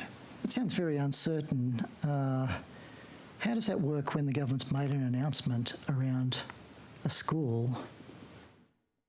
Like, how does that work if you've got, if you're still considering, you know, whether there's actually a need for the thing that's already been announced? We tend to do planning in two parts. So the first part is the assessment of the need, and often it only becomes a planning project because we've established that we think we have population growth and we think we have a need to deal with it. So the service planning team will develop that up. The infrastructure planning team will then work their way through wrapping an infrastructure solution around it, assuming that an infrastructure solution is what needs to happen. We tend to produce strategic business cases, which is where we kind of go through the consideration of infrastructure or not infrastructure, and then it rolls into a detailed business case where it is an infrastructure option that needs to be delivered around that process. What do you do if the government's announced but the need is not demonstrated? So I'm struggling to think of a time when that's been the case. That hasn't been the case. Can I ask you, what's the best case in terms of how fast the planning process can be completed? What's the best you've done? How fast have you done the planning stage? We would need to take that on notice. Ballpark. It can be up to a year, the planning process, but I think we could probably find examples where some background work has already been done and it's a greenfield option that doesn't leave us much in the way of consideration, and therefore it's a pretty quick process, so sort of 5 to 6 months to get through to a business case. If you've got a site, it's relatively clear. There's not that many complications you can. And we're working really hard to speed that process up. So we've begun to standardise master planning and a whole range of other bits and pieces. So in some instances, particularly with volumetric modular schools, so take Jordan Springs, for example, effectively we can repeat that school in other locations, and so that makes that a lot faster. So that all said, what's happening with the Rydalmere Education Campus? It was announced in October 2018. It's still in the planning stage. You own the land. Why is that process so slow? So we've been looking at options around the land. So the old school, if you're talking about Rydalmere, the initial option is to look at developing where the old school used to be, but there are some really significant traffic issues that go with that, and there's some significant costs that would need to be wrapped into that process. And so we've been looking at alternate site options as to how that might work, including land that is owned by other parties. And we have... Adjacent to the site? Yeah. As part of that, just to get a sense of, is it worth moving across the road from a traffic perspective? Does that solve a lot of those issues? Does it give us... And I think also, although there was a school, there's a riparian corridor through the middle of that site as well, which means it's not the easiest site to develop. And so we've also been working with DCJ, who own the rest of that site as a conjoined block, as to how we might approach it on a collective basis. They all seem reasonable, but still 4 years seems a long time for a site for you to actually make a decision about whether it's going to proceed. I think we're very comfortable that the school is needed and warranted. It's just actually making sure we get best value for the taxpayer and how that goes. But also, if we're not careful, and we do trigger a fairly extensive traffic impact issue too, that could also take a lot of time to work its way through, because around there it's quite a complicated traffic network around there as well. There was a school there. Yeah, I know. I've had similar been conversations. Grappled with by the agency before. But a new application requires us to look at the latest standard and models, and the traffic modelling around it would be quite problematic for us. You sound like you're pretty on top of the brief on this one. When's the school actually going to be built then? So once we've finalised where it's going to be and how it's going to work, which we're making some good progress on, despite the time frame it's taken us to get to this point, we'll be able to announce when it will open and how that will work. And will that be? I'm hoping it will be quite soon. This year? For what? For that announcement? For the announcement, yes. If it's not this year, it'll be very early next year. And do you expect that the school will be built within what kind of time? Like once you've completed the planning stage, you've still got 3 other stages to go. Yeah, we then have to roll through this. Is that another 3 or 4 years that we're talking about? Hopefully not. So we roll through the statutory planning process, and again, the less traffic impacts we have, the smoother that process is for us, and the quicker we can get onto the construction phase. So I would hope. What's the latest you think it would take to get the school built then? I would conservatively allow 18 months for the build phase. It's just the statutory planning phase to get us through to that point. Planning have got faster and faster in those spaces, but they can take anywhere from 6 months to 12 months, depending on the complexity, and it'll be the traffic and transport issues around that area that are key. Another 3 years beyond 2022 completion of the plan? That would be a very conservative estimate, so I would hope that we could improve substantially on that as part of that. Can I ask about Medowie? Medowie has been a long push for a high school at Medowie. There's a site that the department has. Has there been any active consideration about building a high school in Medowie? I'd have to take that on notice. It's not a name that jumps to mind. In the Port Stephens electorate? Currently, there are thousands of students travelling from Medowie to Raymond Terrace, I'm told. Okay, I'd have to take that on notice, but I know that we are working on Hunter River and Irrawang High Schools. As alternatives. And it may well be that... So what happens to the site at Medowie? We just sit on it? We would continue to own it, absolutely. Can I ask about the Newcastle Education Precinct? Newcastle? Newcastle, sorry. Oh, it's not Came Victorian, out the isn't it? Newcastle. Thank you. What's happening with that side? Is that... That's still progressing. We're into the next phase of that business planning. Case been approved? The business case is in, and we're working with Treasury on the business case. And so will the Newcastle Education Precinct include a new primary school? So I think we have previously committed that we would certainly be master planning for the new primary school. A decision hasn't been made about that? At this stage, it's master planning for the primary school, so we can make sure it fits. And as the demographics Sorry, I want to understand exactly what that means. So when you say you're master planning for the school, means you still haven't made a final decision about whether you will have a primary school on the site? There's still some wriggle room there for you? No, again, I think from a demographic perspective, we're confident that there will be a need for a primary school, but we don't think we need that primary school immediately. And so as part of the redevelopment of the high school, we make sure that we will quarantine and produce a design for a primary school. So it'll be a staged process. As and when that need crystallises from a demographic perspective, we can progress quite quickly with the primary school delivery. So does the business case include a multi-staged process for this Newcastle Education Precinct? Most of our projects are multi-staged. So this will be the next stage of that process, and as part of developing the project, we'll have a series of master plans that talk about how both the high school and the primary school will continue to develop over time. So I understand that $5.4 million is committed to the project for this year in this year's budget. How much of that has been spent? Again, I have to take that on notice.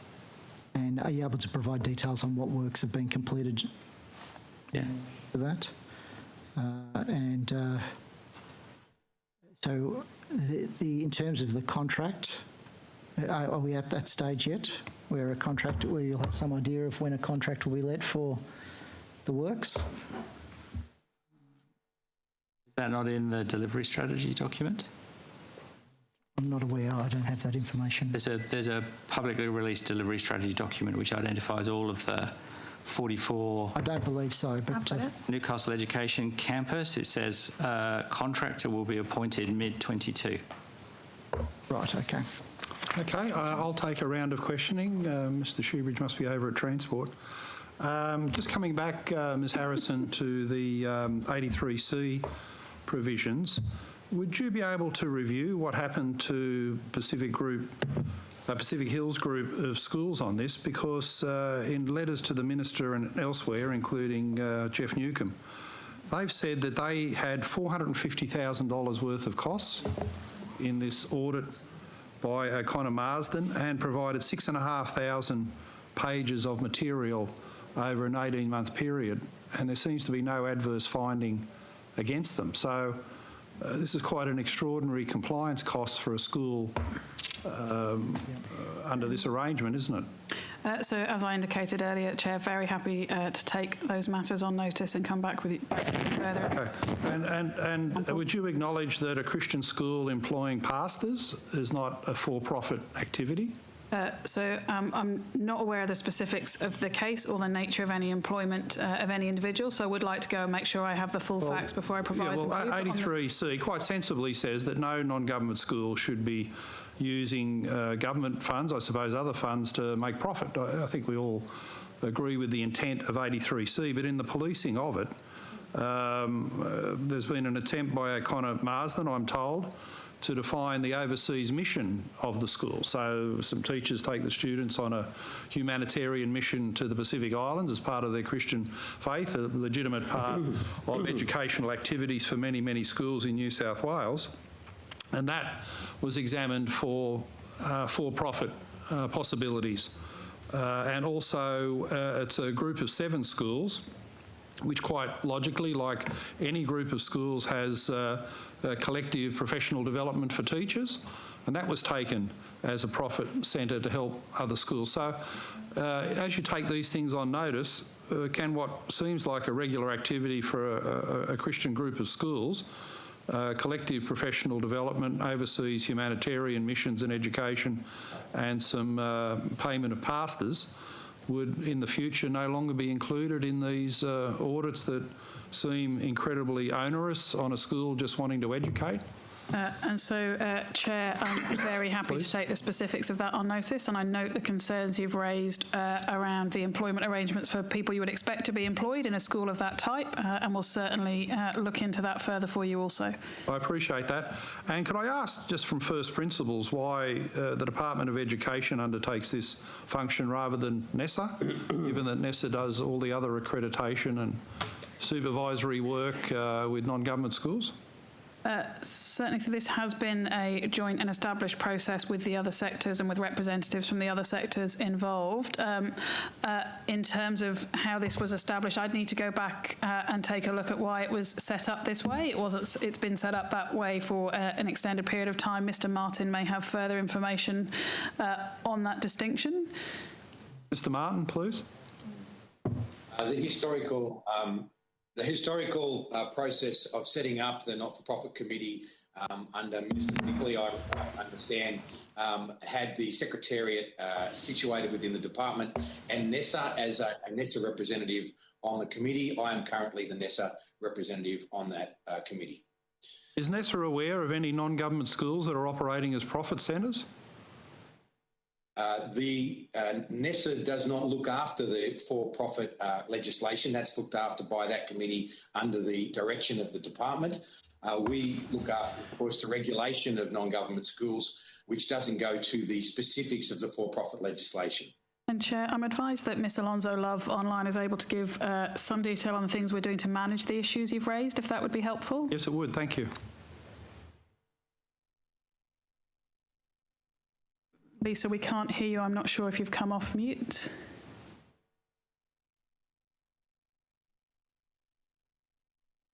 Okay, so they can hear her online, but we can't hear her in the room, unfortunately, Chair. So very happy to have that, take that on notice. We seem to be having some challenges with the system today.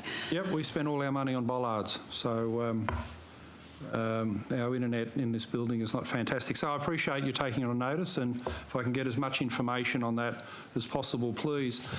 When we were gathered here for tertiary education, Ms Harrison, you said you were coming back with some information about connected communities. I raised that issue about Aids High.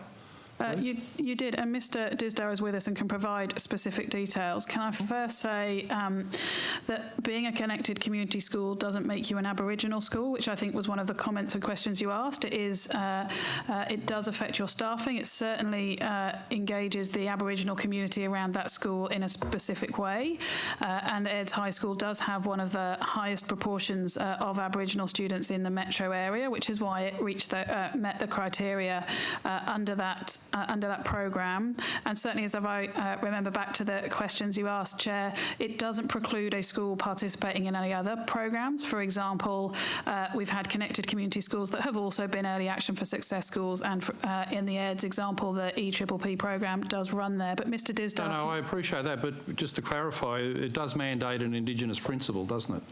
Not an Indigenous principle, no, an executive principle. So what it enables us to do is to put to provide for an exceptional leader to go into those schools. They are not required to be Aboriginal in order to lead the school. And Mr Disdar can provide some further information. Thank you, Mr Disdar. Thanks, Secretary. Thank you, Chair, for the line of questioning. I can tell the committee that all connected community sites are chosen on a range of educational and socio-determinant data. So we look at the level of education, disadvantage, advantage in an area. We look at home stress in terms of income, environmental health, early life data indicators, social inclusion data, transport, health, work and employment. It's the combination of education and socio-economic data that identified Aids as a site would benefit from stronger interagency collaboration and service provision. I'll just let the committee know that they would be aware that the Connected Community Strategy is designed to bring greater intergovernment cooperation for depressed and disadvantaged areas of the state, so we can improve the education outcomes for all students, as well as our Aboriginal students that are large in number and large percentage of students in these sites. The Secretary is spot on. The Education Pilot Pathways Program, in speaking with Steve Maguire, the principal there, is a very successful program that's producing great outcomes in terms of transition paths for our young people, and that pilot is extending across the state, and I'm pleased to report to the committee that that program will continue at Aids High School. And I can tell you that we're in the middle of the recruitment process for the new executive principal position at that school. Yes, I saw that. And who's in charge of the school then, the executive principal or the old principal? So currently it's the substantive principal, Stephen Maguire. Chair, the Connected Communities sites have the highest level of classification of principalship in New South Wales public education. It's called the executive principal.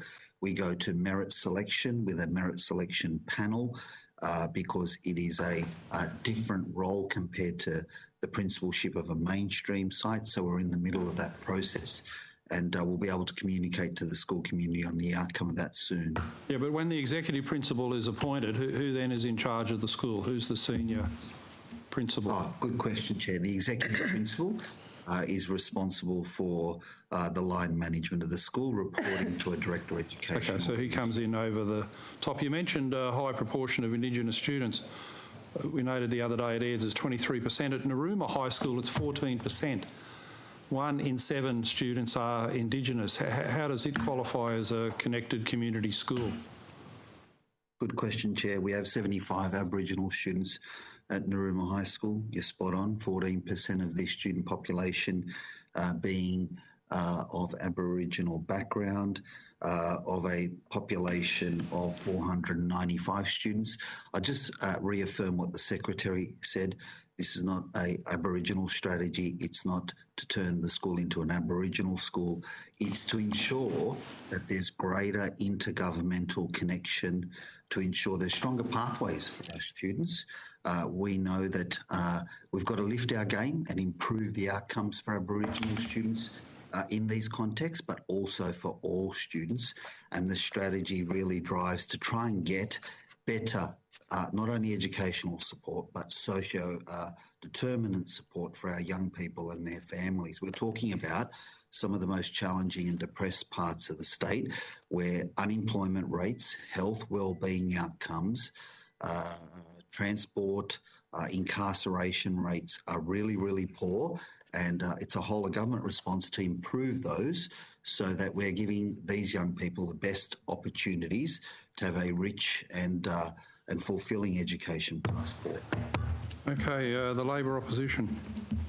Sorry, I thought that there was crossbench time. Another 10 minutes. Yeah, but you missed your turn. You weren't here. But if the Labor opposition want to crossbench time. Sorry? No, I'm sorry, Chair. You don't get to allocate away 10 minutes of crossbench time.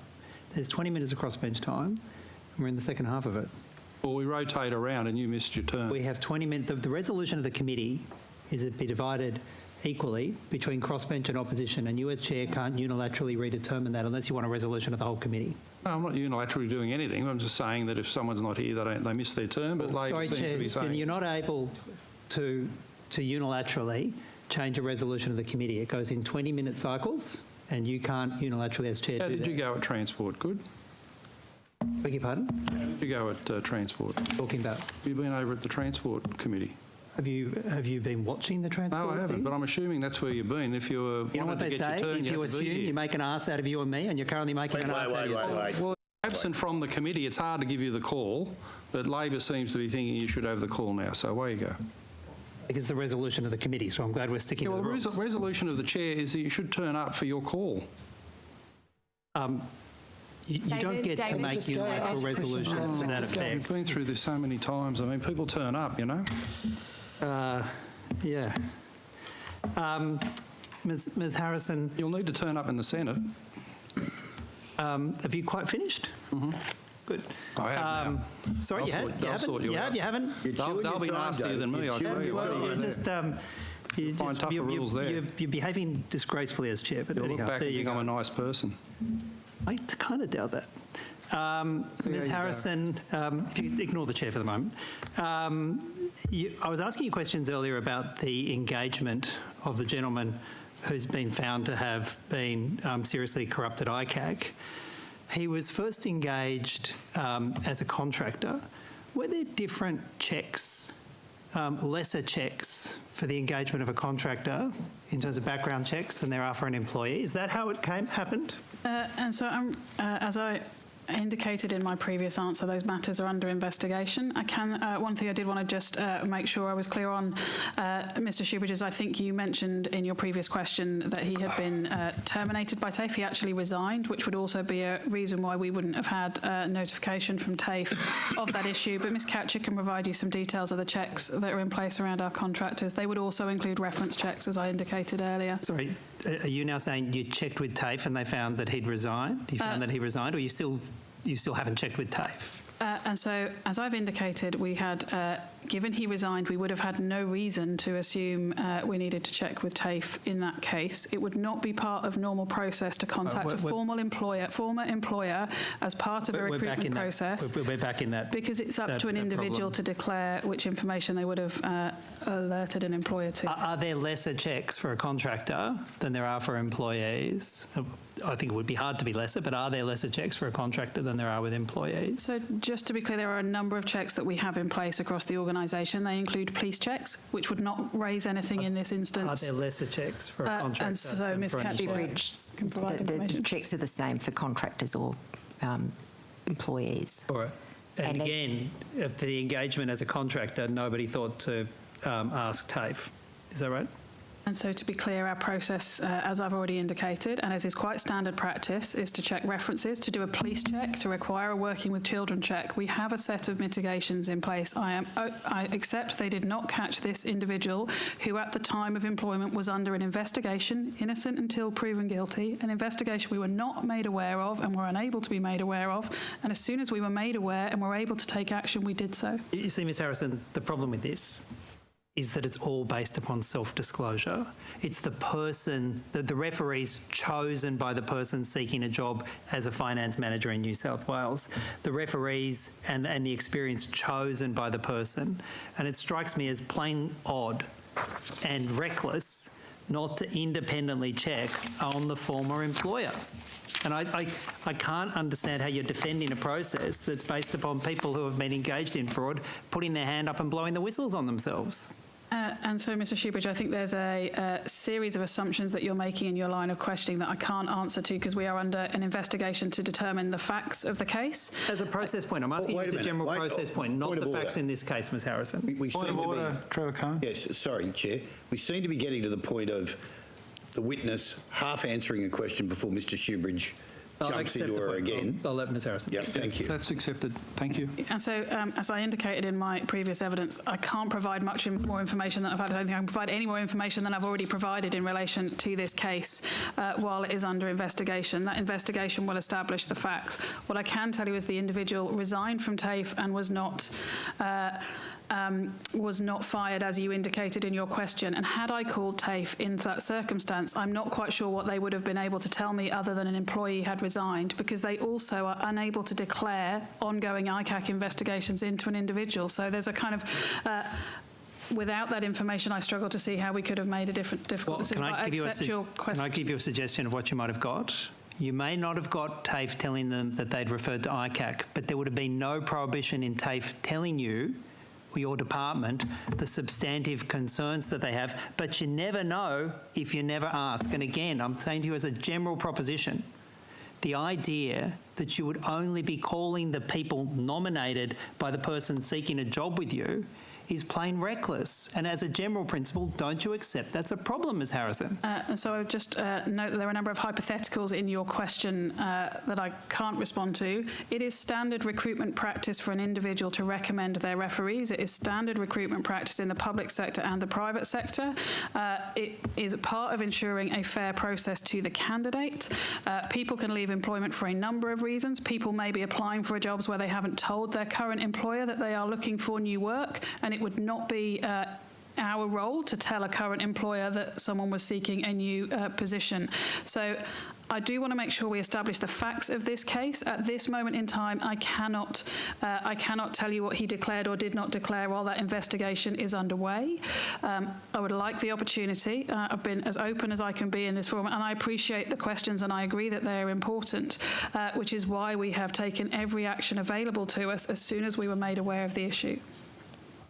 So you don't see a problem with engaging somebody without checking from the prior employer where they'd worked for 3 years, without checking from that prior employer. You think that's okay, and you're defending that because it might be embarrassing if you make the call, or it might be awkward to make the call. You don't think that there's a duty of care issue here, particularly when you're talking about a finance position and public money? So I am telling you about standard recruitment practice, Mr. Shoebridge, and it is not our role in a recruitment process to highlight to a current employer whether someone or not is applying for a job with us. I understand that we have particular case at hand that I'm very committed to investigating and finding out the kind of facts underneath this. I can tell you, as soon as we were made aware of this situation, we took appropriate action. We have stood the individual down without pay and are investigating fully. Well, you tell me on one hand there was a prior employer, then you tell me on another hand that there was a resignation. So I don't think those two statements sit well together, Ms Harrison, but we'll just have to agree to disagree on whether or not it's sensible to ask for some sort of proof from a long-term prior employee before you engage someone to be a finance manager. We'll just have to agree to disagree on that. Well, so I would also want to, before agreeing to disagree on that, Mr. Shoebridge, suggest that some further advice around the privacy privacy concerns around an individual are taken into account in relation to that employment, and I would want to take further advice on that. Sure. Well, I can read to you from the ICAC report if that helps. So, as I have indicated, as soon as we were made aware of the issues in the ICAC report, we have taken appropriate action. We have stood the individual down without pay while we conduct a full and thorough investigation. Last time I checked with the department and the minister, I was told that the Reducing Administrative Burden program, which I think has an even less interesting name than that, had saved principals about 10 minutes a day, but had saved teachers a grand total of 4 minutes a week. Where are we up to now? Are we up to 5 minutes yet, Ms Harrison? And so I think the name you're looking for, Mr Shoebridge, is the Quality Time Action Plan. Okay. I will leave the assessment of the title to you. Mr Withy can provide you with a further update on that work. If we get the number, if we can start with the number, Mr Withy. It was 4 minutes a week last time we checked for teachers. What is it now? Well, so I don't recognise the 4 minutes a week. Is a number that that you have previously quoted. We have to date delivered 50 improvements, which equate to an average of 500 hours additional quality time at every school for investment into the things that we believe and our colleagues in schools believe that really matters. We, as you've indicated in your question, a large number of the improvements to date have focused on principals. That has facilitated a bigger investment of time into school improvements. So that includes 50 million of additional administrative support for principals, the automation of 60% of the annual school report process, and a professional learning dashboard to help manage staff learning. Mr Withy, my question wasn't directed to a long list of programs. My question was directed to outcomes. Now, the goal was a 20% reduction in administrative burden for teachers by 2022, so you've got a couple of months to do this, which would equate to 40 hours of admin reductions a year for teachers. Last time I checked, it was 4 minutes a week. If you don't think it's 4 minutes a week, why don't you tell me how much of that 40 hours a year reduction in admin per teacher, not per school, has been achieved? Just to be clear, Mr Shoebridge, in terms of our target is for the end of 2022, and so I just think it's important that we have the specifics of the target on the record. Fine, the end of 2022, you're at 4 minutes last time I checked. Where are you now in terms of 40 hours a year? So per teacher. The 4 minutes is not a number that I've recognised, but in terms of that focus on teachers, we have delivered a number of improvements. Resources hub, various improvements in check-in assessments, and the publication of our Quality Time Action Plan, which sets out the actions that we will be taking to deliver on that 20% reduction by the end of 2022. That sets out 6 areas of further focus for us, and we recognise we've got more to do for teachers by the end of 2022. Time's expired there. Was there a number there? I missed it. Maybe it broke out. Was there a number? How many hours have you reduced the burden by, Mr Withy? So teachers. To date, for teachers, we have reduced the burden by 10 hours, but we've got a Quality Time Action Plan which sets out how we're going to continue to deliver that number by the end of 2022, in line with the commitment made by the government. An hour a year per teacher. No, well, the time's expired. The Labor opposition. Thanks very much, Chair. Ms Harrison, there was an announcement from the government on the 5th, or it was published on the 5th of June, about the access for students who live in catchment areas with only a single-sex high school. Sorry, the afternoon's getting away from me. The example that was provided was talking about the access for Penshurst girls and Hurstville boys to also have access to Peakhurst. How's that progressing around the rest of the state for other schools that are zoned in single-sex high schools? Thank you for the question. Mr Disdar may be able to provide you with an update on that issue. Thanks. Mr Disdar? Thanks, Ms Hughes. The Georges River Secondary College is who you're referring to, and some of the campuses there. We were keen with the update and revision of the enrolment policy in 2019 to look at how that may work. So we're taking a lot of learnings out of the Georges River Secondary School. Myself and our Executive Director, Martin Graham, and our Director of Educational Leadership, Joanna French, have been meeting with the principals of the college. Our last meeting was just last week to see how that's tracking and to see what it's looking like in the lead up to next year's enrolments, where these boundary adjustments and opportunities for families to either take the single-sex provision or the co-ed provision is available. And the numbers in general, I'm happy to provide on notice, but I can report to you, Ms. Housos, that the principals were reporting that the numbers broadly of what they take into Year 7 each year are broadly the same going into next year. And we'll continue to look at this example and give advice to our Minister and Government about how that may be broadened out in other localities. Of course, Ms. Housos, you would appreciate and respect that at the moment under the revised enrolment policy, any family can still make an out-of-area application if they want to go to a single-sex school or a co-ed school if it's not their local school, and that's one of the factors that's considered in the possibility of enrolment at that school. But so, Mr. Dizdar, I'm just going to ask you, so my question was quite specific. Has it been expanded to elsewhere across the state, or is there still just the example in Georges River? And that's why I was trying to unpack it in its fullest for you, Ms. Housos, because the revision of the policy is still relatively new. We need to take learnings as a system from Georges River College and provide that advice to the Minister and Government in time about whether our advice would be to broaden this right across the board.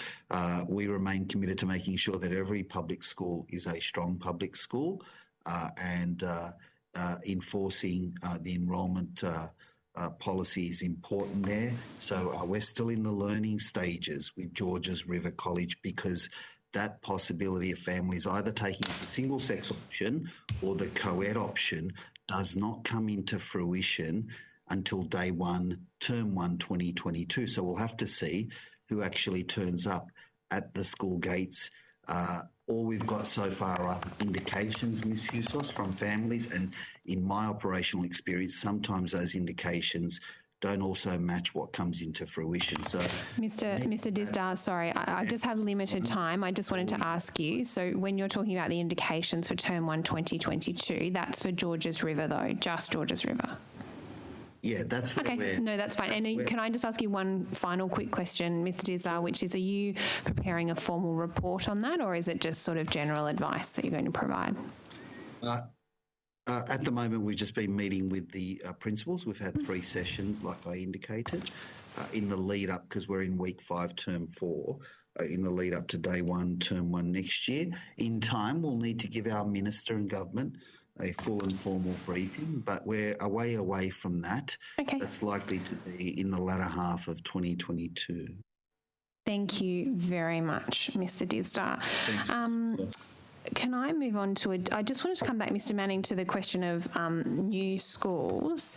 So you would be aware of we've asked a lot about Gregory Hills public school this morning and over previous estimate sessions and in the House.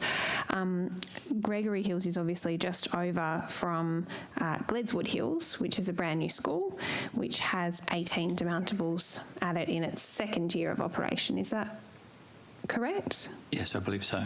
So can you explain how something like that happens when you do have these kind of enrolment projections? You talked about how you talked about 2031 and 2036 projections. How do we end up with a school in its 2nd year of operation requiring 18 demountables? So Gledswood Hills was a project that was defined some time ago. We've begun to perfect our modelling around how we look at potential school enrolment growth. I think as we're finding in a number of locations, the actual sale of land and construction of dwellings in some locations is far outstripping the projections produced by DPI. And so we've had a couple of schools where we've had exactly the same issue, where we've been working to a time frame and a development cycle, and we found that actually the developer is probably 5 years or more ahead of that cycle. And sometimes that's not just additional land that's been bought beyond, so plots that have sold and developed out. It's actually a difference in the density that's being used as well. And so we found on a few occasions that, developers are about 5 years ahead of where the projection is from DPI.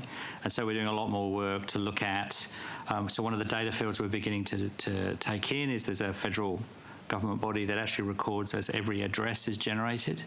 And so we're beginning to overlay some of that data so we can begin to see that much, much earlier than just looking at the data. What's so that agency? What's the federal government agency? I'll take that on notice as to what it's called, but it's a federal agency, and it's then information we can get in a GIS form, so we can actually include it in our planning systems and get a much better sense of how that's working. But there's been a few places, and Gledswood Hills would be one of those, and so we're looking to try and short-circuit that so we get a much clearer sense. But it's just, in some instances, and as we're seeing at the moment, plots are being sold out in the greenfield areas at a much higher rate and for a much more significant sum of money than we were expecting to see through the DPI numbers. And so there's a bit of catch-up in that space. If I could add, just particularly in relation to primary school enrolments and greenfield areas, we tend to see, and our experience is that we get a peak of enrolments following a new development area coming online, and that it flows through the primary school and then onto the secondary school. So the long-term requirement in an area might be somewhat skewed by a new development bringing in young and new families that then passes through and normalises over time. And so that's one of the other experiences we've had in relation to new school builds alongside new development areas. And so that's something we factor in, but that would therefore be a very appropriate use of temporary accommodation to manage that peak through the school system as those enrolments then pass through. Are you able to, on notice, provide us with a list of the schools where you think that bulge, that demographic bulge is at play? Certainly happy to have a look and see what we can provide on that, Mr. D'Adam. Great question. I mean, I take your point, Ms. Harrison, but 1 in 3 primary schools is over its permanent capacity and 1 in 5 high schools are. Are you looking at anything across the board to review your the way that you're projecting your enrolment growth? So I think that's some of the issues that Mr. Manning was raising in his answer, and he and his team work very hard to make sure we have the most accurate projections possible. We are, of course, aware of demographic changes and population growth, which is why we have such a substantial capital programme on foot at this time. Yes, but it's not projected to keep up with... Ask further on that. Then, presumably, if you're anticipating the bulge, then you must have a program or have a plan in terms of when you expect that those demountables will be able to be removed from the school. Are you able to provide on notice whether well, maybe I'll just ask that question. Is that part of the planning process, that you anticipate a bulge, you plan for so many demountables to go into the school, and then you have a plan for those to be removed 15 years down the track or 20 years down the track? How long? So it is work that the service planning team are doing to give us a sense of the projections of that. It's hard to predict to some extent in terms of with any massive level of accuracy. So there are a whole bunch of spaces, as we've seen in the past, where people will age in place. We will see an initial peak, and then people moving into an area, and then the families like it, the kids will leave home and they'll stay, and that's where we see that fall working its way through. What we're beginning to look is enough longitudinal data to kind of say, well, you know, as we've seen in some areas, at a point in time, they then sell up, and there are subdivisions that occur, and then we end up with another peak coming through. So there is work going on from a service planning team to give us a sense of where we think that's at, to begin to inform exactly that phenomenon. And is that your view of Gledswood Hills? I would need to sit down with the team and look at the data, but it is a greenfield area. It is one that's very popular with families. And you can see certainly an intent for a whole range of people to age in place, and kids to come when the development is very new, and us to see those peaks and then see those fall away within sort of 10, 15 years. We need to watch and see how that works, but it can be very different in different areas and hard to predict in some of that. Okay, perhaps you can take on notice whether you consider that that's what's happening at Oran Park, or at Schofields Public, or at the Ponds Public, or at Wentworth Point Public School, or at Ballina Coast High School, or at Jordan Springs Public School. All of these, some of which have been in operation for over a decade, have really high numbers of demountables despite being recently constructed. So we can have a look at that. Okay, great. And let me add Northbourne Public School and, did I say Schofields? I think I said Schofields. Yeah, so Northbourne is exactly one of those where the developers are easily 5 years ahead of where they were expected to be from a demographic planning perspective. Sorry, I might just jump in there. I want to come back to this question about psychometric testing that I raised earlier, Ms Harrison. Can I ask you about the circumstances when psychometric testing is used in recruitment? Yes, thank you. And some details perhaps about why and what you're looking for in a psychometric test. Certainly. So as part of our Raising the Bar initiative, we introduced a number of new requirements as part of the entry standards into the profession in public education. Our assessment of eligibility for approval to teach is now based on the key knowledge areas, critical experience, skills, capabilities, motivations and attributes of a teacher as aligned to the teacher success profile. There is a multi-staged assessment and selection process to identify high-quality teachers, and this includes assessment of professional experience, practicum reports to identify readiness for success in the classroom, for our graduates in particular, online teacher suitability assessments measuring cognitive skills and emotional intelligence, and a video-based interview which is completed remotely, meaning candidates do not need to attend a face-to-face interview but can complete that interview at a time that best suits them. The cognitive assessment requires the applicant to answer questions to assess their literacy, numeracy and problem-solving skills. The emotional intelligence assessment will require the applicant to answer questions related to resilience, conscientiousness and proactivity to help identify how they engage, relate and communicate with others. The new online assessment and teacher suitability process commenced on the 20th of July 2020 and to date more than 10,311 applicants for approval to teach have successfully completed those assessments. This is for accreditation, it's not actually for permanent, for recruitment for the department. It is for appointment to be we have an approval to teach within the public school system and it is to achieve that approval to teach which allows you to then be deployed into public schools. That is a separate process from accreditation. And over 10,000 people that have gone through that process, how many have failed to meet the requirements under the psychometric testing? So apologies if I wasn't clear in my answer, Mr Diadam. 10,311 applicants have successfully completed all of the assessments and been given an approval to teach. So how many have failed in that process? I would need to take that on notice. I would say that this is part of our ongoing commitment to ensure quality of teachers into the classroom. There is a large bank of evidence in relation to the value of these assessments in recruitment activity. And that is what we've drawn on in the design and development and delivery of those assessments. Who are those assessments undertaken under contract or are they directly undertaken by the department? So I will take the specifics of the delivery of the assessments on notice and come back to you. You also provide details of the intellectual property arrangements and what happens, what the data protection provisions are in terms of, the candidates undertake the assessment. What are the protections around their personal data that's collected through those if it's being administered under contract with a very private happy contractor? to provide that information. We take that very seriously. Can I ask also about coming back to this question around the deputy principals, instructional leaders? So is there what's the average tenure for those positions? When were they instituted, and how long? What's the average for the occupants in terms of those positions that are being deleted? And so the deputy principal instructional leader positions were part of the former literacy and numeracy strategy and were part of the Early Action for Success programme. They have had a couple of years of extension of 1 year at a time. In addition to that, the length of the programme. So I'll need to go back and provide you the details of the tenure on notice. What I would say for those individuals in those roles is they've provided, one, they've developed the expertise and will be very good candidates for the assistant principal roles. They will also be very good candidates for other deputy principal roles across the system, given the nature of the work they have undertaken.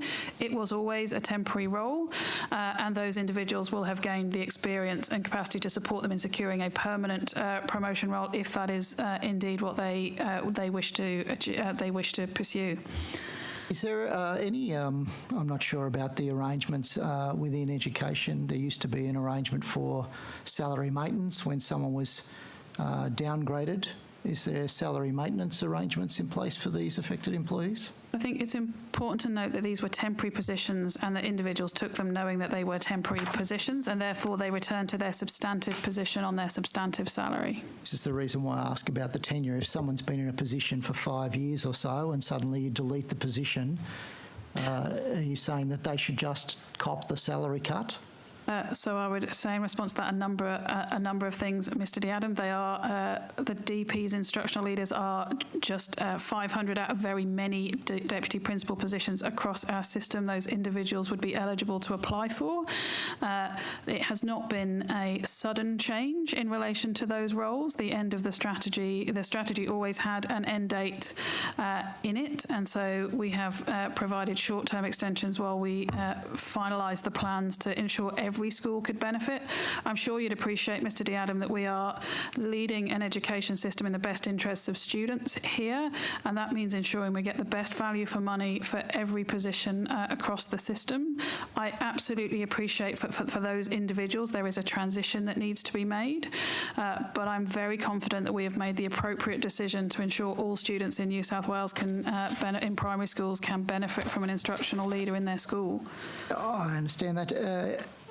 So you're expecting that how many DP positions can be absorbed in at that current grade? Do you expect? Have you done any kind of analysis about how many you anticipate will be of those people displaced that will be absorbed through redeployment into DP positions? So firstly, while respecting this is a transition and could present some challenges at an individual level for those affected, this will partly depend on the success or otherwise of people at the AP position, should they seek to go for it. I don't accept the premise of your question that they are displaced. Each of those individuals holds a permanent, substantive position in the system, and those that, they will return to their substantive position, as is common practice in our across public education, where we have people on higher duties for a period of time and they return to their substantive position. I understand the challenges for an individual, but I don't think it's right to say they've been displaced. They are returning to their substantive position. How did you arrive at the decision to grade the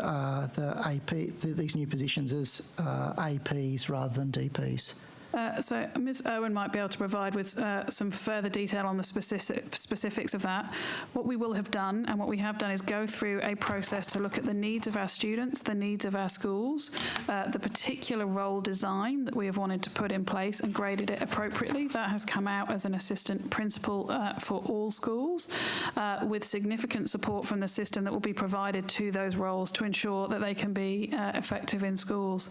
And Ms Owen might be able to provide some further detail. I just wanted to ask one further question on this. If Ms Owen can provide her answer on notice, that would be appreciated. But I wanted to ask about the Early Action for Success program. That was a program that was targeted predominantly at disadvantaged schools, isn't it? That's correct, yes. It was targeted at some of our schools who needed to improve the minimum standard. What happens, now you're providing that across the board, so disadvantaged schools are now back at the same level as everyone else. What measures are you going to take to assist disadvantaged schools to replace the lost resources or advantage, I suppose, or additional resources that are no longer there. And so, Mr D'Adam, you'll be familiar with our resource allocation model that provides additional funding to schools based on need. We have a needs-based funding system. Those resources remain available for our schools, and the central funding on an ongoing basis of a position in those schools will provide certainty and clarity for every school in the state around that provision. And I think that is something that has by and large been entirely welcomed by our system as a valid and welcome investment in the expertise in literacy, numeracy and curriculum support in our schools. And so in terms of your specific question, the resource allocation model comes into effect. That is indeed needs-based, and that will continue. Each of those schools maintains a position, although at AP level, for curriculum support and for literacy and numeracy. And we have been, through the school success model, implementing the appropriate support for our schools. So those that need additional support will get strategic support from the department in the form of experts coming in to support the delivery in that school, to provide the professional development for staff. And so the school success model then provides the additional support from a system level into the schools that need it most. Okay, thank you. Could I ask, is Ms Alonso Love back online to answer that earlier point about 83C, where we were frustrated by the technology, or has she dropped out again? Let's see if the sound's working, Chair. She is visible on screen, but whether or not her audio is coming through... Alonso Love, have you got any 83C information, particularly concerning the Pacific Hills? Please. Hello, Chair. Can you hear me now? Yes. Excellent. Thank you for the question. I am aware of the concerns that you've raised and that the Pacific Hills group has raised, and they have written to us and to the independent committee who makes the decisions around these regulatory issues. The committee has written back to them to inform them that we will have an independent review of the concerns that they've raised. And when do you expect that to be completed, please? We're just in the process of engaging someone to undertake the review, so I would imagine that's a couple of months to complete that process. And more generally, have we had a recent history of any school defunded for being a profit centre under 83C? So I think some of the terms that you use are not the terms that we would necessarily use under that part of the legislation. There have been and continue to be some schools where there are investigations or investigations being completed, and I'm unable to comment on those that are underway at the moment, but we have not defunded any schools. Okay, when was the last time the department identified a non-government school that was being run as a profit centre?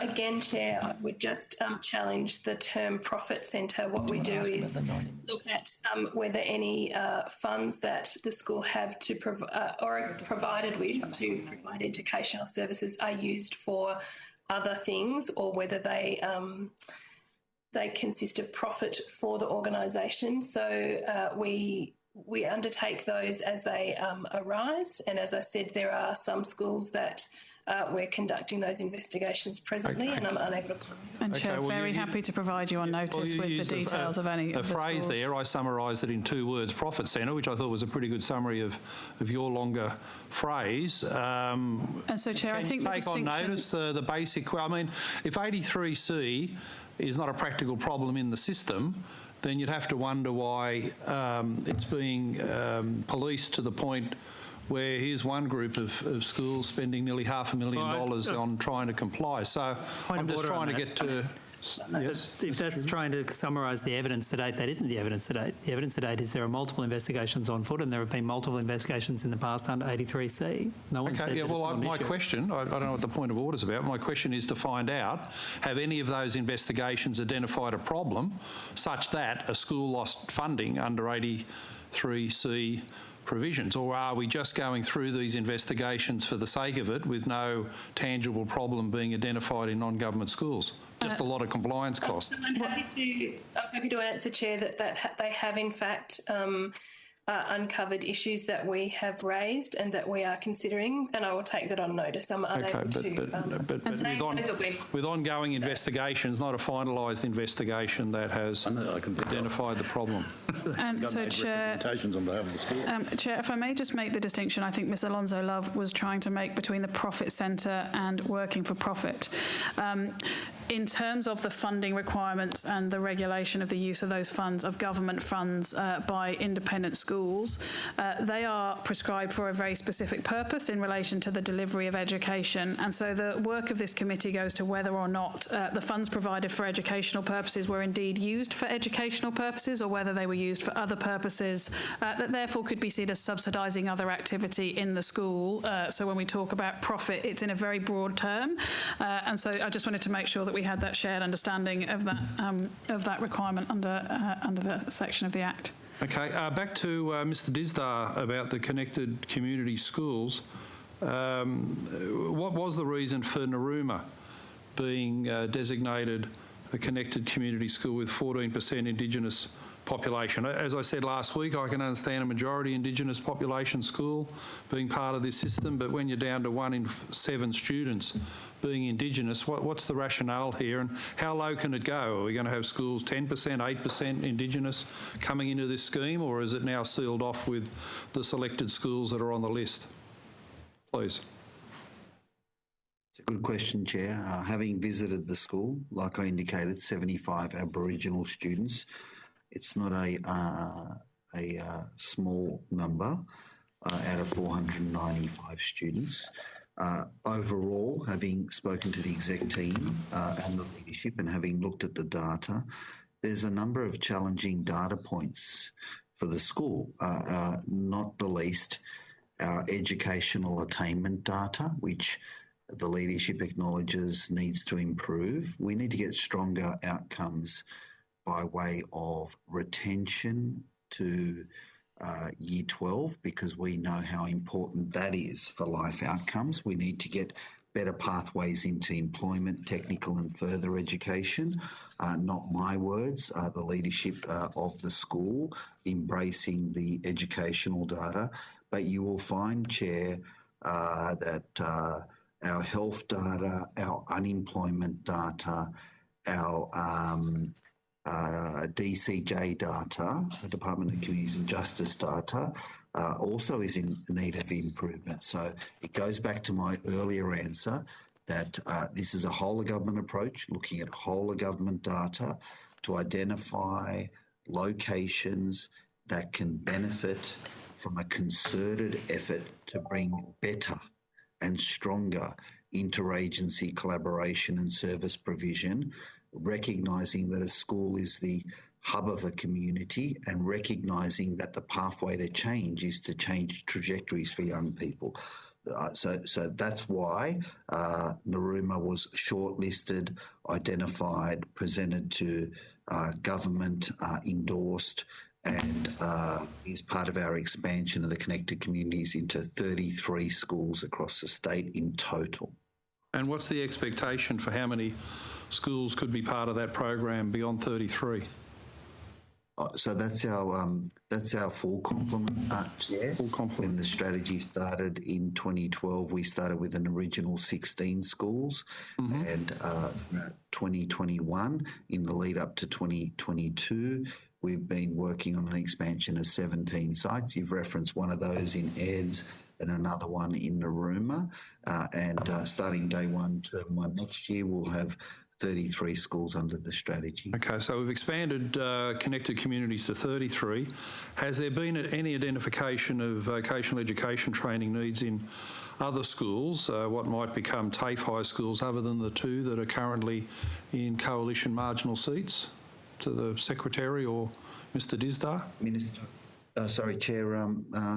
My colleagues will also be able to provide further information on the EPPP program that I referenced at EDS, which is the education. I've been to EDS and I've seen that in practice. I'm now asking about TAFE high schools.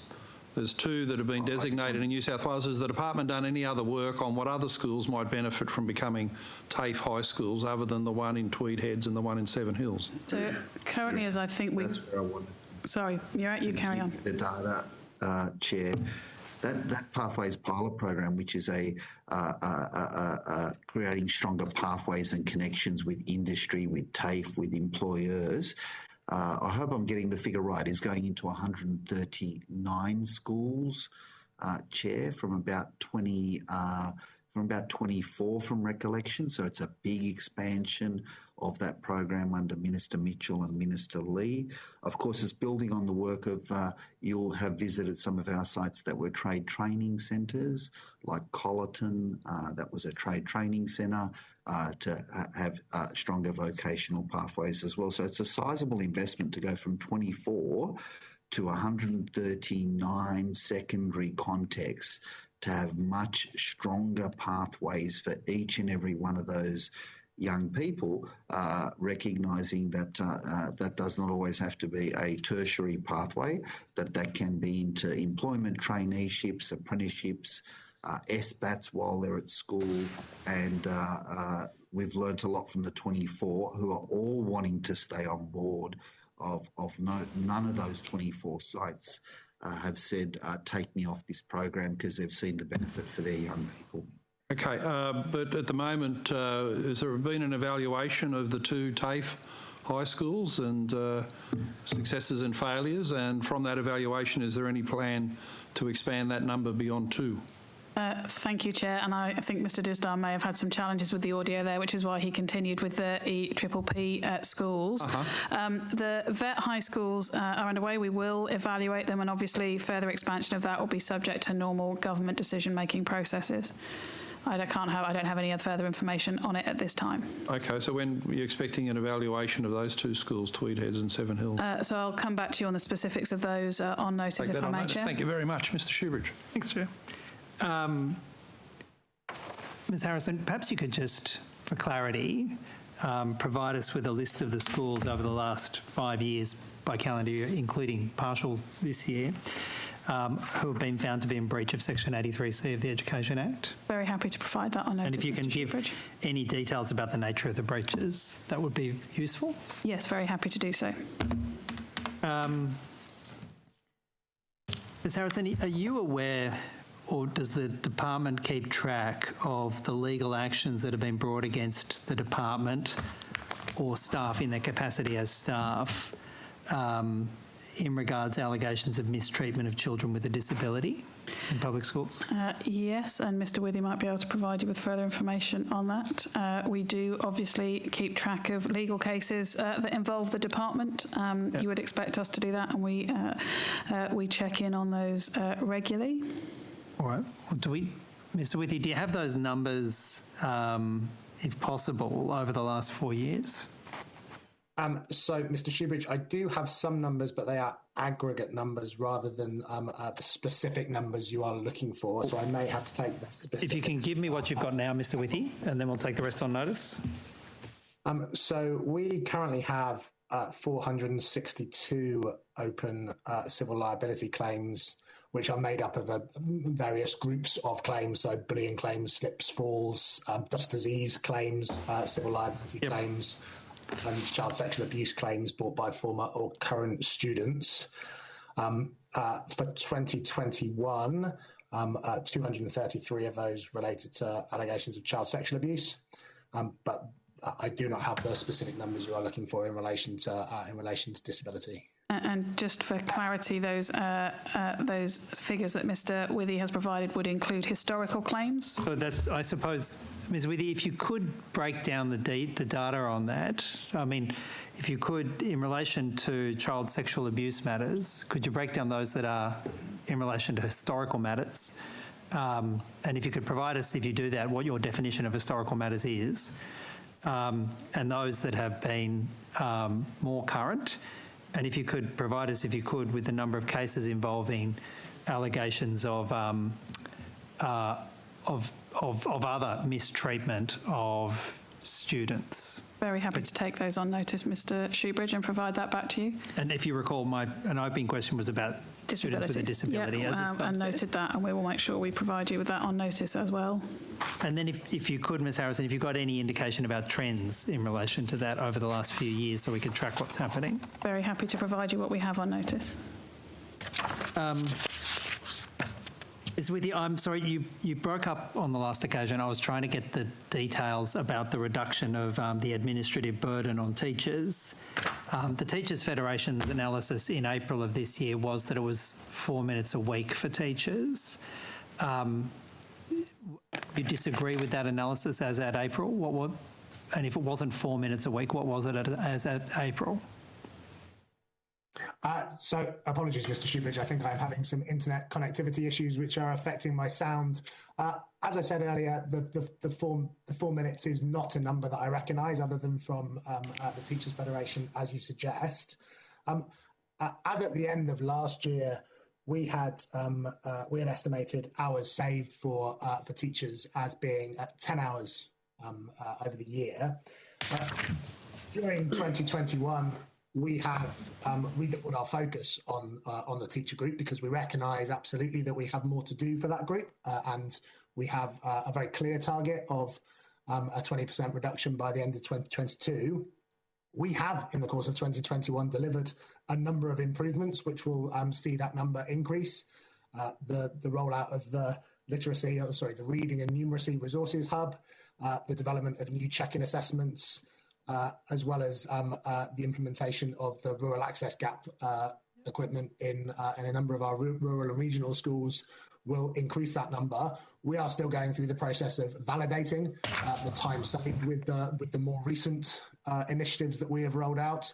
And we've always known that this is going to be, that our target is going to be delivered by a combination of smaller initiatives. There unfortunately is not a silver bullet here, and so the validation of those individual initiatives is taking some time. We're keen to make sure we are getting an accurate number and it's not just a desktop exercise.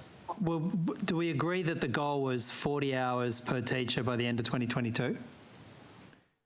Yeah, so the way we have calculated the 20% reduction is based on an OECD TALIS report, which suggested that teachers in general, and it's difficult to be general here because the picture will differ between individual teachers and individual schools, but in general, spend 4.1 hours a week on general admin.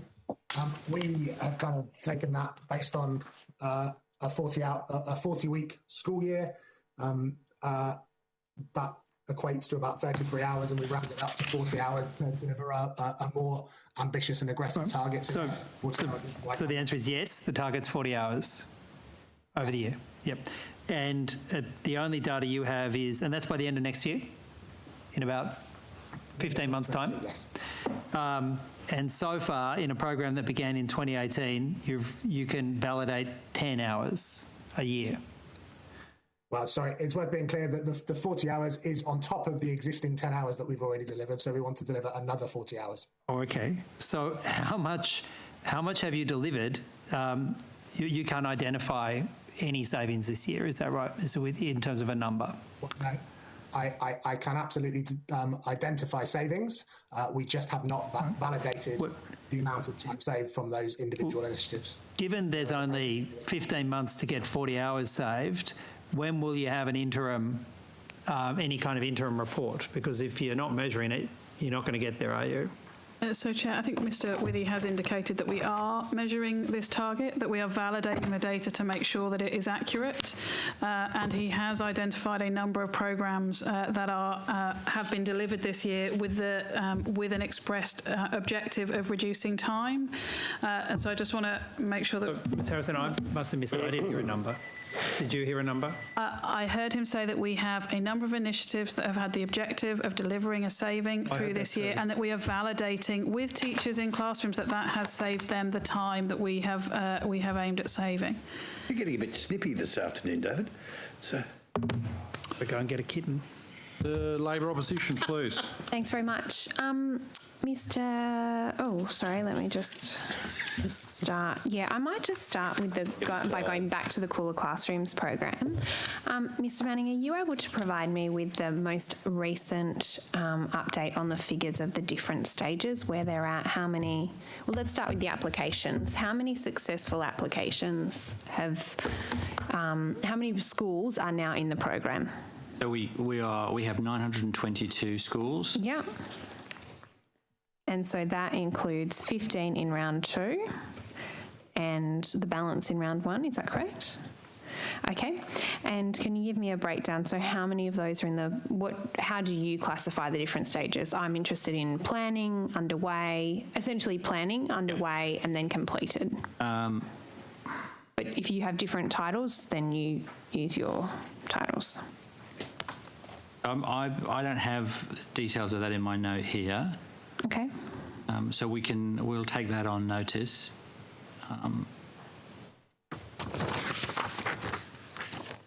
Bear with me 1 minute.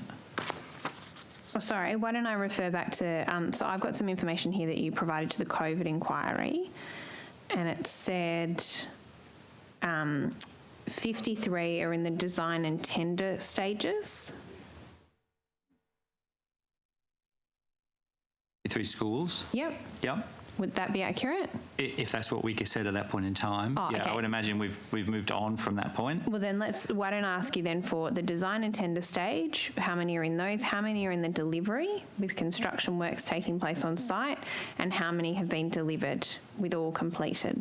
We'll have to take that on notice at this point. I don't have that data in front of me, but given that we are, 3 years into the program, my understanding is there's quite a lot has already been delivered. Okay. To the tune of, I think, 4,408 learning spaces and 309 libraries have been fitted with the Cooler Classroom system. Sorry, can you say those numbers for me again? 4,408 learning spaces. Yeah. And 309 libraries, and that was as of the end of August. 309 libraries. And sorry, can you say that date to me again? August? End of August. And can you just explain to me, so in the Cooler Classrooms program, we obviously have those that automatically qualify. So there was about 600 schools, is that right, that automatically qualified? Because they had a mean average January temperature of above 30 degrees. So the way the policy used to work, so there was a policy that existed before, which basically said if you're above 32.5 degrees, you kind of qualify for, it called it air cooling rather than air conditioning. Yeah. And below that, you could apply for a fund. As part of the commitment that was made around the Cooler Classrooms, we moved that line from 32.5 to 30 degrees. So it was any school that had I think it was a 20-year average rolling temperature of more than 30 degrees, and that was Bureau of Meteorology data, automatically qualified for the Cooler Classrooms model. And so when the round 1 went out, there were a number of schools that applied that were in the 30 degree, and they automatically got included, and there were a number that were below 30 degrees, and they got included as well at that point in time. And then with the round 2 applications that have come through, it's worth noting that none of the schools in round 2 are in the over 30 degree category. There are some that are close, but they're not over 30 degree category. And so the work has been done around understanding how many of those spaces are air conditioned and not air conditioned. And about half of them, just over half of the spaces, are already air conditioned at those schools. And so we'll roll through those schools in a prioritised fashion as and when funding comes available to us. And that's why we've kind of kicked off the first 15. And as I said before, as we roll through the program and contingency things become available to us, we'll include more and more of those schools in that program.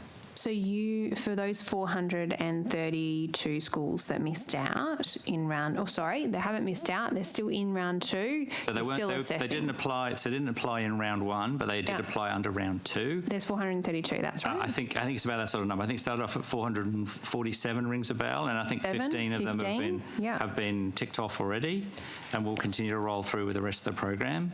and more schools will be included in that process. So for those 432 schools, you have the median average temperature for what you call it, the 20-year rolling average. It's the 20-year rolling average from the Bureau of Meteorology, yes, Can you provide those for those 432 schools? Yep. Actually, can you provide it for the 15 that actually got it as well? Is that all right? Okay, beautiful. On notice, of course.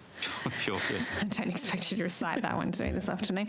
Sure. I can have a crack. Okay, so then when we talk about 288 schools in round 1 of the Cooler Classrooms program, and this is referring to answers that were given to the COVID inquiry, can you tell me why you would say there's 288? Like, we're just trying to get some clarity on, is it 900? Is it 200? What's the 288? Where does that figure come from?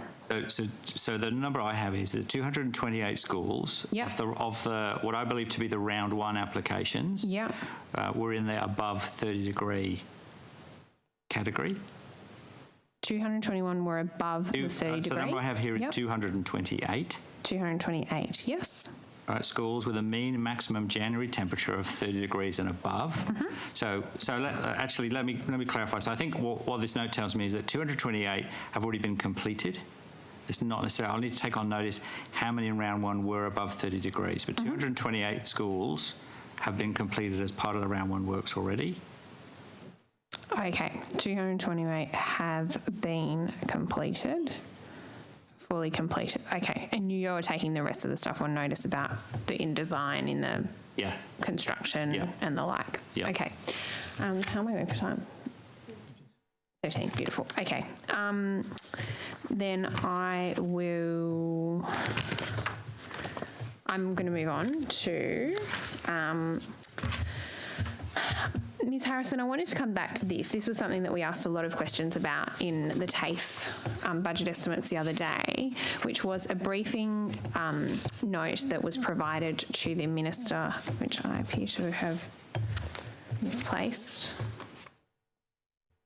momentarily. Here we go. I've got it. It's okay. The briefing note that was provided to the TAFE Minister for Skills and Tertiary Education, said that TAFE New South Wales had been advised by the Department of Education that the education cluster will contribute $90 million towards the target, that is a land and property sales target. The amount for the financial year 2020 was 1.31 million. The amount for the financial year 2021 was 2.4 million. Does that then mean that the balance of the $90 million is then being borne by schools? Thank you for the question. I don't have a copy of that document, but I am aware of the issues you are raising. As part of any sensible management of an asset portfolio of the size of education, there is obviously times when we will divest land and times when we will invest in land to meet the demands of the portfolio. That is standard practice in the management of a portfolio of our size. Mr. Withy can provide specifics around the targets, and Mr. Manning will be able to provide further specifics of the way we go about delivering that in education. But certainly it would be common and normal practice for us to be selling land, selling no longer used or required assets. The Bridge Street offices of the corporate Department of Education would be an example of that, and certainly would have helped us meet our divestment requirements. Those targets are set by Treasury, and we manage our asset portfolio in a way that will deliver those targets and deliver benefit to the students of New South Wales. So Mr. Withy can provide details on that target in its specifics. If you can, sorry, just before Mr. Withy answers, can you just provide on notice the list of sites that were sold in the last 12 months, and then in the 12 months prior to that, and then in the 12 months prior to, like if we want to do financial year, that's probably the easiest. So we do financial year 2021, 1920, and then 1819.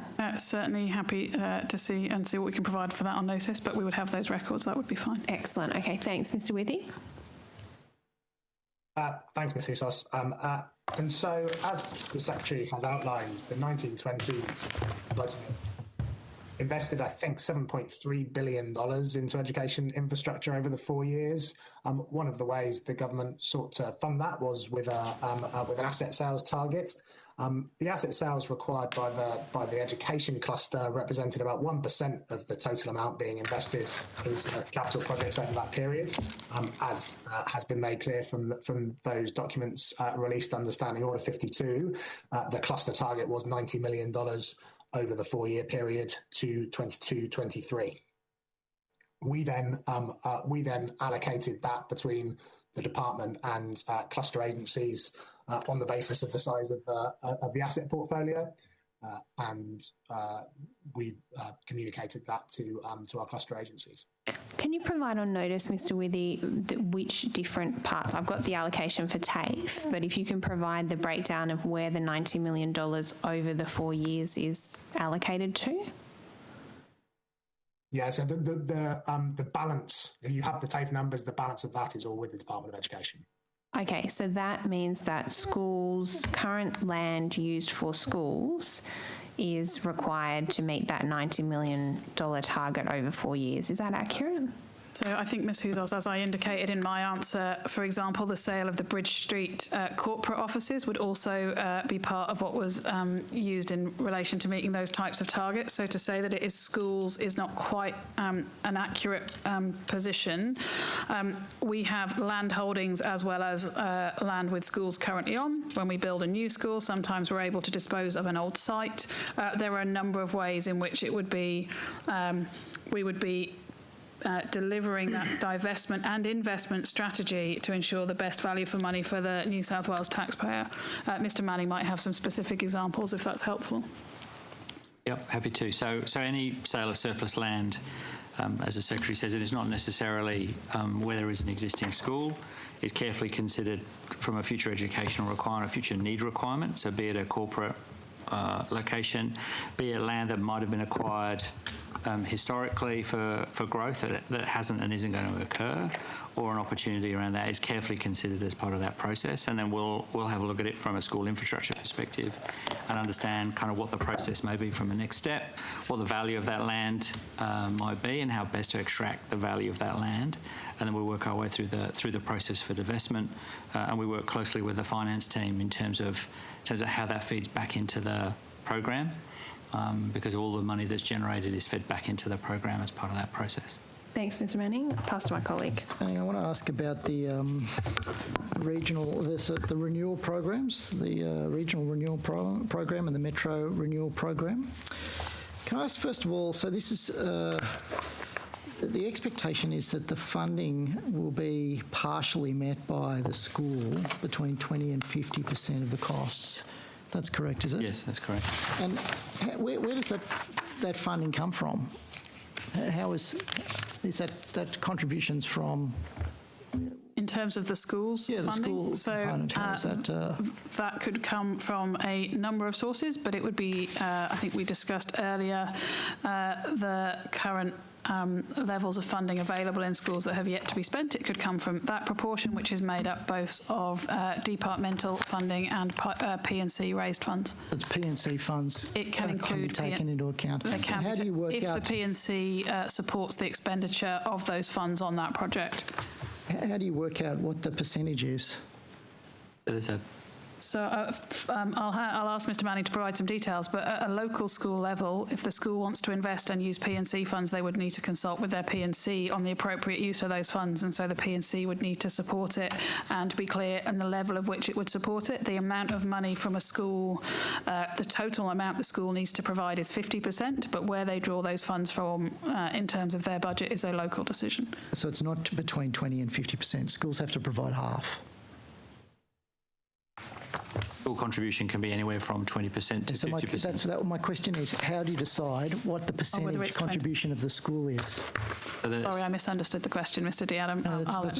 So there's an application process that schools go through in terms of nominating projects that they're putting forward, and we do an analysis of the project and understand the need and how that fits, and then we work our way through the funding for that. project. So it depends on what the school can afford, and it depends on what the project is about.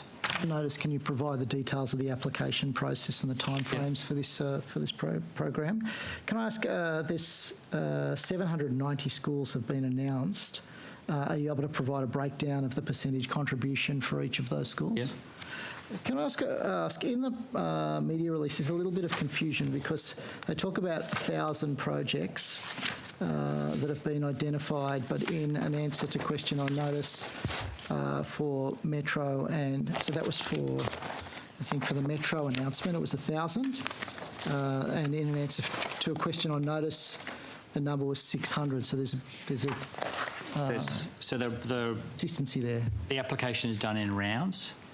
So the ultimate target is to try and get to as many as 1,200 schools through the use of this funding, potentially up to 2,000 projects. That's certainly the target that we've given ourselves.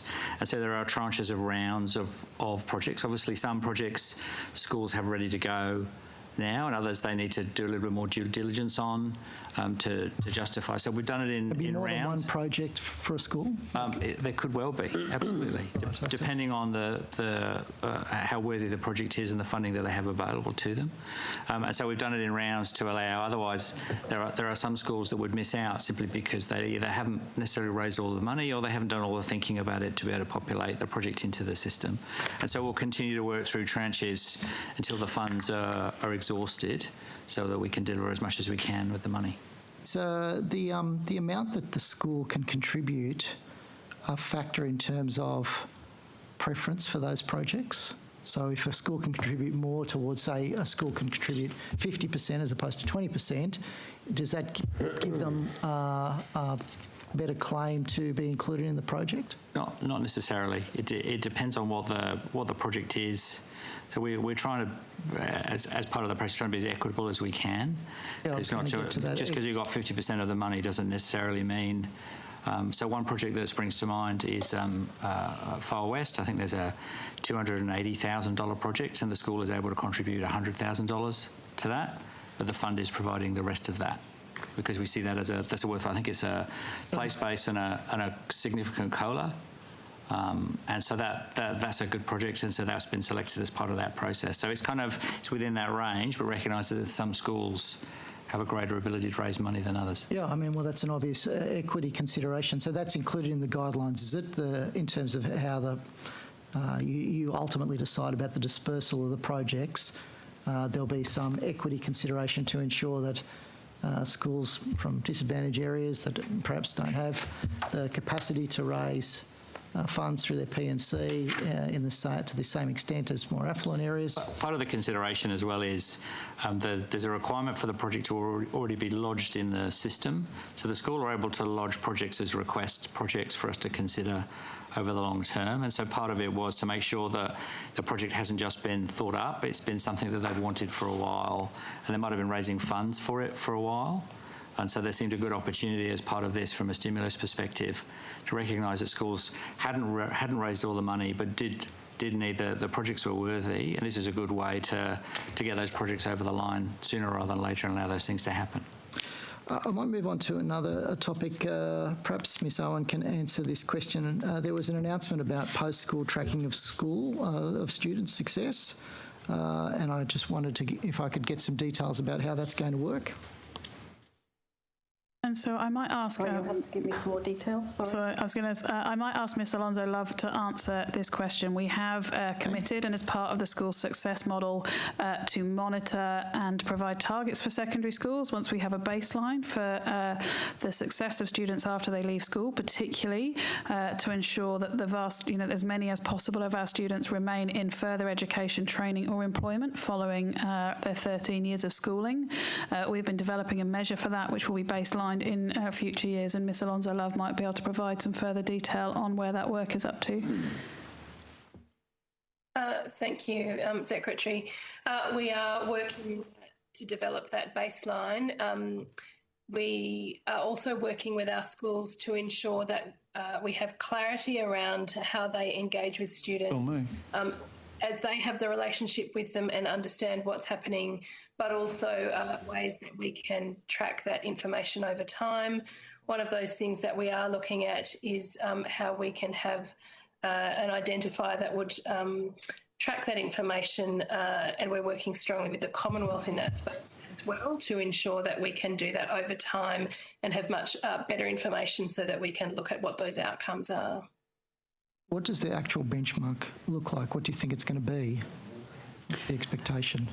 And so we won't have that. I think that would be for us to make hypotheses on information we haven't yet collected, Mr. D'Adam. I'm very happy to share with you on notice where that benchmarking and data provision is up to.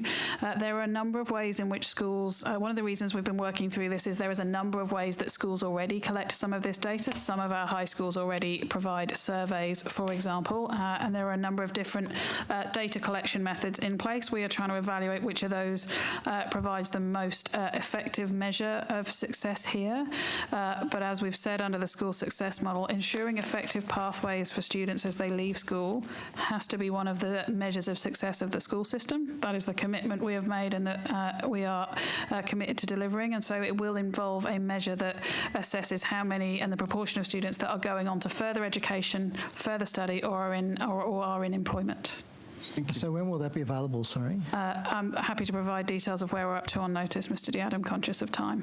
Yeah, Ms Harrison, haven't you already got a measure in this field on page 32 of the annual report where it notes a sharp drop, a noticeable drop in the proportion of 15 to 19-year-olds, so school leavers staying in employment or study? It's dropped from near 90% to 86% in the past 2 years.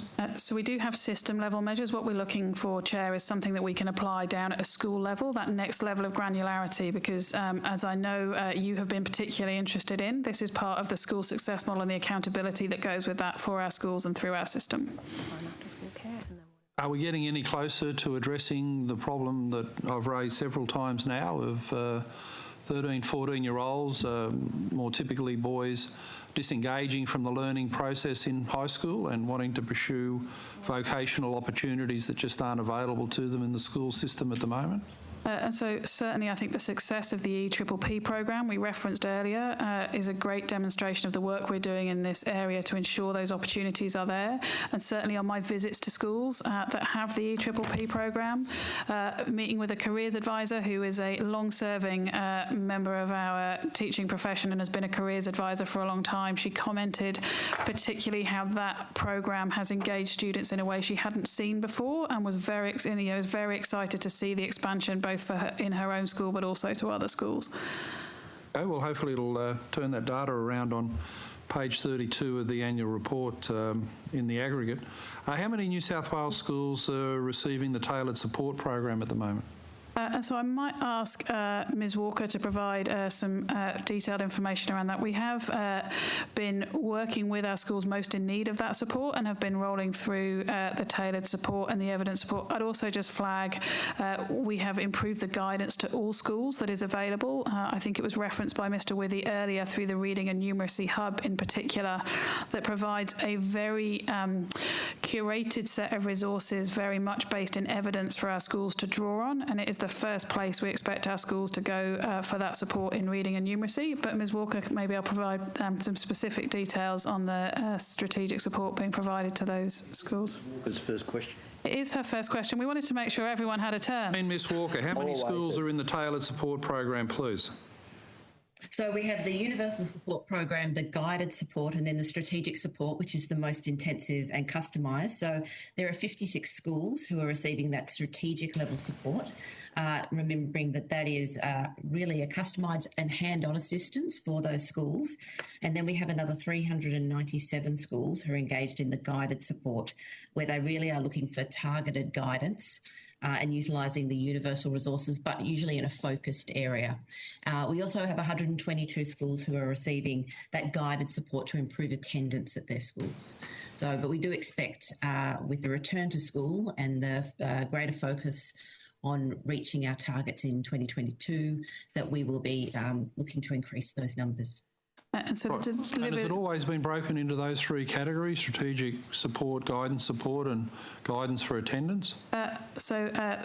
In terms of the school success model, the thing we are seeking to do is provide the most support to the schools with the most challenging targets to achieve. That's an appropriate way for us to deploy our resources. And so as part of the implementation of that model, we're applying that categorisation across the support, the broad range of support we provide to schools. So for attendance, for literacy and numeracy, in terms of things like behaviour, the behavioural specialists will be providing the most support in a kind of intensive way to those schools that need it most. So it's a way of us trying to make clear for our schools where they go for the evidence, where they get the best support they need if they've got significant improvements to make, and provides our directors' educational leadership with a suite of resources and tools to engage with their schools on to ensure they can deliver those targets. And is there any data or evaluation to see how it's going in terms of results, that it's actually turning these schools around, or what do we know about the successes and failures of the three streams so far?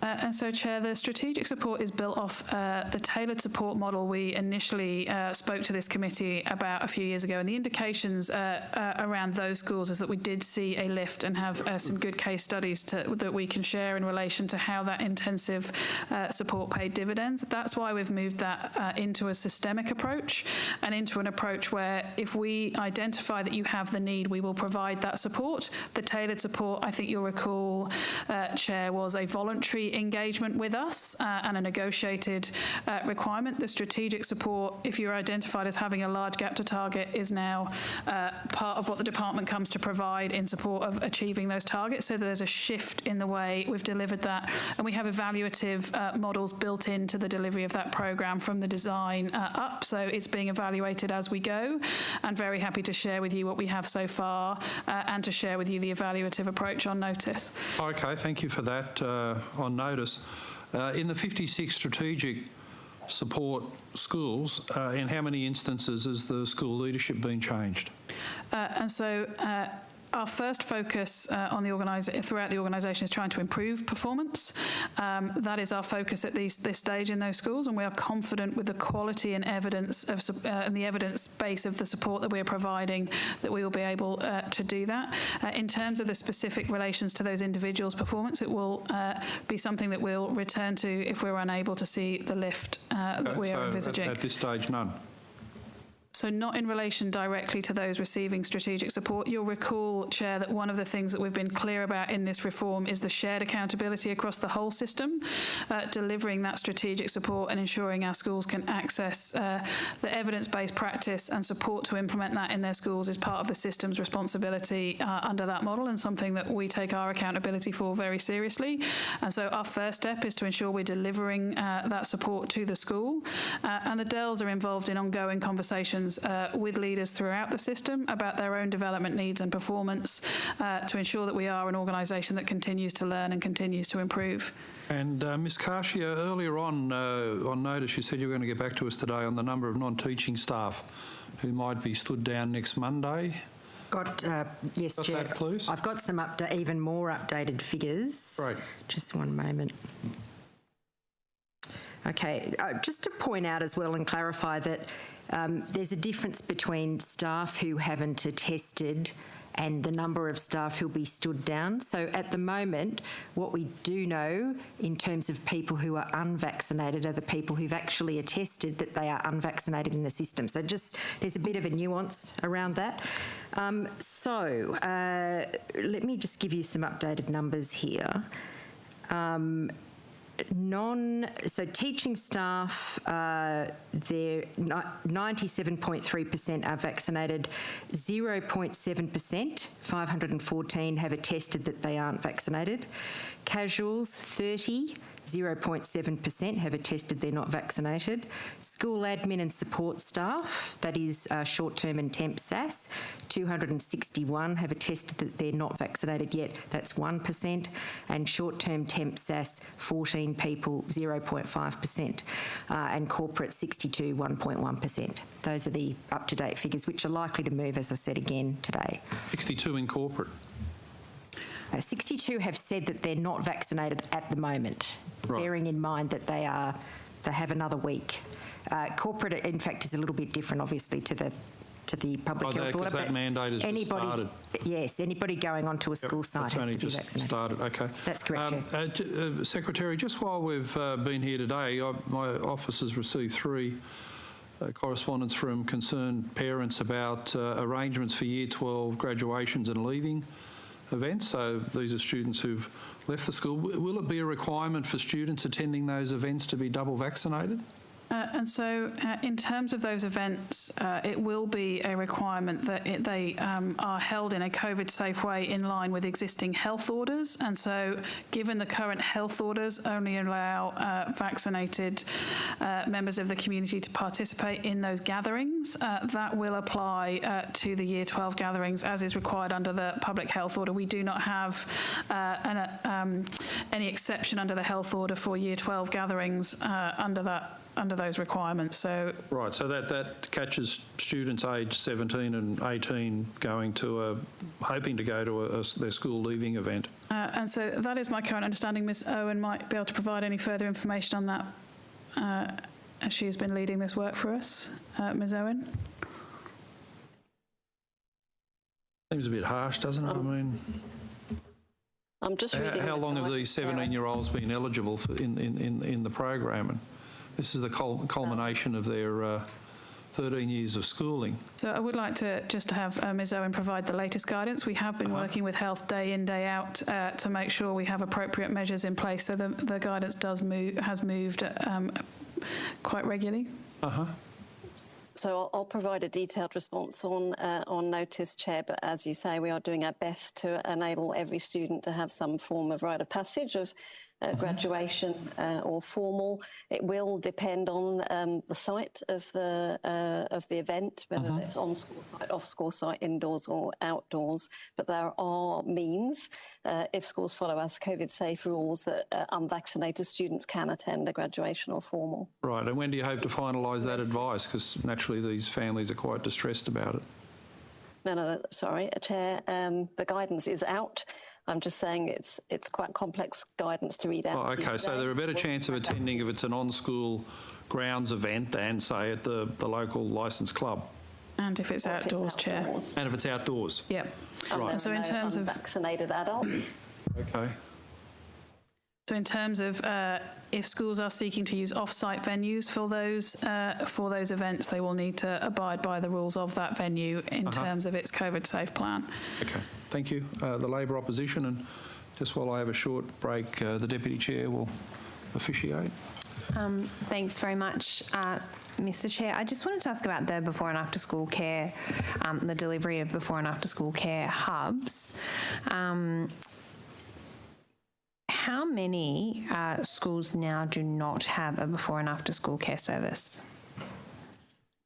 And so while Mr Manning locates the data in his file, I think one of the things I'd just like to share with the committee is obviously the before and after school sector has been impacted by changes in work, hybrid working arrangements, working from home arrangements, and so we have seen changes in demand for before and after school care. Despite that, we have still seen an increase in the number of services and an increase in the number of places, which I think is a testament to the work the team has been doing to ensure we can provide that service to the families of New South Wales. But I'll let Mr Manning give you the details of the sites. Yeah, so there are 1,796 schools that, as part of the plan. So 807 schools have a service on site. 733 schools have one close by. So 2 kilometres if you're a major city, or 20 kilometres if you're not. There are only 256 schools that don't have Anush service nearby. Sorry, can you just say that to me again? How many? 256. Okay. And can you provide the list of those schools on notice? Sure.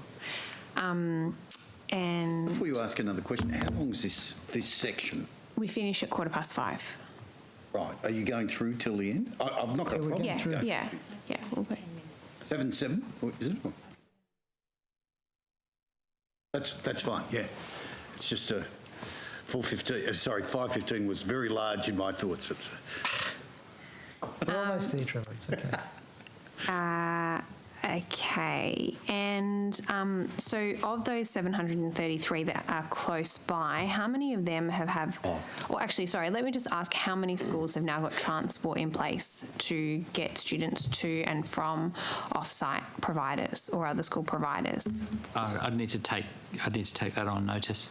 And I'd just add that for a number, particularly in our metro schools, and my daughter's own school comes to mind here, her public school, they are walking distance from the school site and are provided in a local facility that is more suitable from the provider or the school's perspective to deliver that service. Yeah, and I understand that councils provide spaces for these services to be run close by to where I live as well, so I understand that. How much of the $50 million fund for public schools to upgrade or expand their facilities has been allocated? We might need to take that specific question on notice. Yeah, sure. And if you can then just provide a breakdown of which schools have received it and how much they've received? Yes, certainly. Okay. And you've taken on notice the 256 with no before and after school care. So can I just then turn to the tutoring program that was announced? So there was $337 million for 2021, and that's going to be $383 million in 2022. Is that correct? I believe that's correct, Ms Owen. Yep. Okay. And in terms of the rollout of the program, will it just be done in exactly the same way, or are you doing an evaluation of the 2021 program? And so I'll ask Ms Owen to comment in a moment. We are obviously looking at the variation in need following this year's lockdown period. Different schools have had a very different experience. Our South West Sydney schools have been under a very specific and tougher lockdown. Our metropolitan schools have been in lockdown for an extended period, and other schools have found themselves in and out of learning from home for shorter periods. So we are looking at the need requirements, but Ms Owen can provide further details on where that work is up to. Yeah, thank you, Secretary. Ms Housos, we are in the middle of designing the programme for 2022 right now, hoping to finalise that in the next couple of weeks, both building on the evaluation that we've been able to do so far of this year's tutoring programme, what has worked well with our students, with our teachers, but also, as Secretary has just said, to recognise this year's COVID experience across New South Wales has been different to last year's, so we just want to design maximum value from that investment before we allocate it to schools later this term. So, Ms Owen, does that, at this stage, are you looking at doing it differently, or are you looking at doing it in the same way that it was done last year, this year? And so, Ms Housos, we're evaluating all of the options at this stage, and it will be obviously subject to further decision-making on our recommendations by government about the approach that is taken. Can I ask you specifically, and I'm happy for you to take this on notice, about whether you're looking at a different way? For example, I know that a number of schools have provided short periods of time for large numbers of students, whether you're looking at instead providing more intensive support for longer periods but for less numbers of students. And so I'm very happy to take that on notice. I would only comment today that schools have approached their implementation locally of the COVID intensive learning support programme based on the needs of their student cohort. So in terms of whether a school would again choose to invest in a short, sharp intervention for a large cohort of students, that would be based on an assessment of need in that cohort of students by that school. And so what Ms Owen and what we are looking at is the system distribution of those funds, and then schools would work with their director educational leadership, but would largely be looking at the progress and impact of COVID on their student cohort and ensuring that the design of the programme in their school, with the resources allocated, met the needs of their students. Thanks. Ms Harrison, my colleague, has a couple of minutes to go. A few more questions just about... You don't have to if you don't want to. Oh, no, I definitely want to ask. In 2021, how many hours of learning have been lost in New South Wales because classes didn't have a teacher to stand in front of them? And so I'm happy to ask Ms Catcher to provide some further details in that. In terms of lost learning, I don't know that we would fully accept the premise of that question, Mr Diadam, because in whatever form is required, classes are formed and children are taught. So I just want to make sure that if, for example, due to a school being unable to find a casual on a particular day for a particular class, we would not assume that is a day of lost learning if those students are for example, split between different classes and receive instruction in a different way. But I'll see if Ms Catcher can provide you with some details. Mr D'Adam, I'll take the numbers that you're seeking on notice. Okay. But can I just say as well that where we're talking about schools with permanent vacancies and, for instance, action that's been taken in relation to what we were discussing this morning, which is the staffing, as it was categorised as a staffing crisis, less than most of those schools have only one vacancy, if any. And so I've got limited time, Ms Catcher, right. so I've got a couple of other questions. So in terms of but that wasn't answering the question that I was after. Do you have a general sense of the number of merged classes that have occurred across primary schools and high schools? Do you actually measure that? The number of merged classes? And so I'm very happy to take on notice and come back to you with any information we have on that. I think the view Ms Catcher was trying to provide for you in her previous answer was that where we have seen action in relation to the staffing issues that I think you're referring to, when we have looked into those, the data that has been presented by the school or by the representatives of teachers in those schools, it has not aligned with our own records. I'd just supplement what the Secretary said there by actually, I would refer you, Mr D'Adam, to our colleagues, Mr Disdar and Ms Nixon, for a local perspective. And also noting that clearly... I suppose the question really is, if you don't have the data, that's fine. We do, and it's obviously, we've got 2,200 schools, so clearly that changes on a daily, the situation changes on the ground on a daily basis. So I think the question's probably best put to my colleagues. Is it fair to say that there's not a consistent data set on this question of merged classes? And so how is school, and I would like to ask Ms Nixon to comment on this and how it works in practice in a school, but the decision made on any given day by a school on how they are going to address an unexpected absence, for example, will be made by that school based on their circumstances and the needs of the day, and Ms Nixon can provide... about whether you collect that data centrally. And the so, answer is no?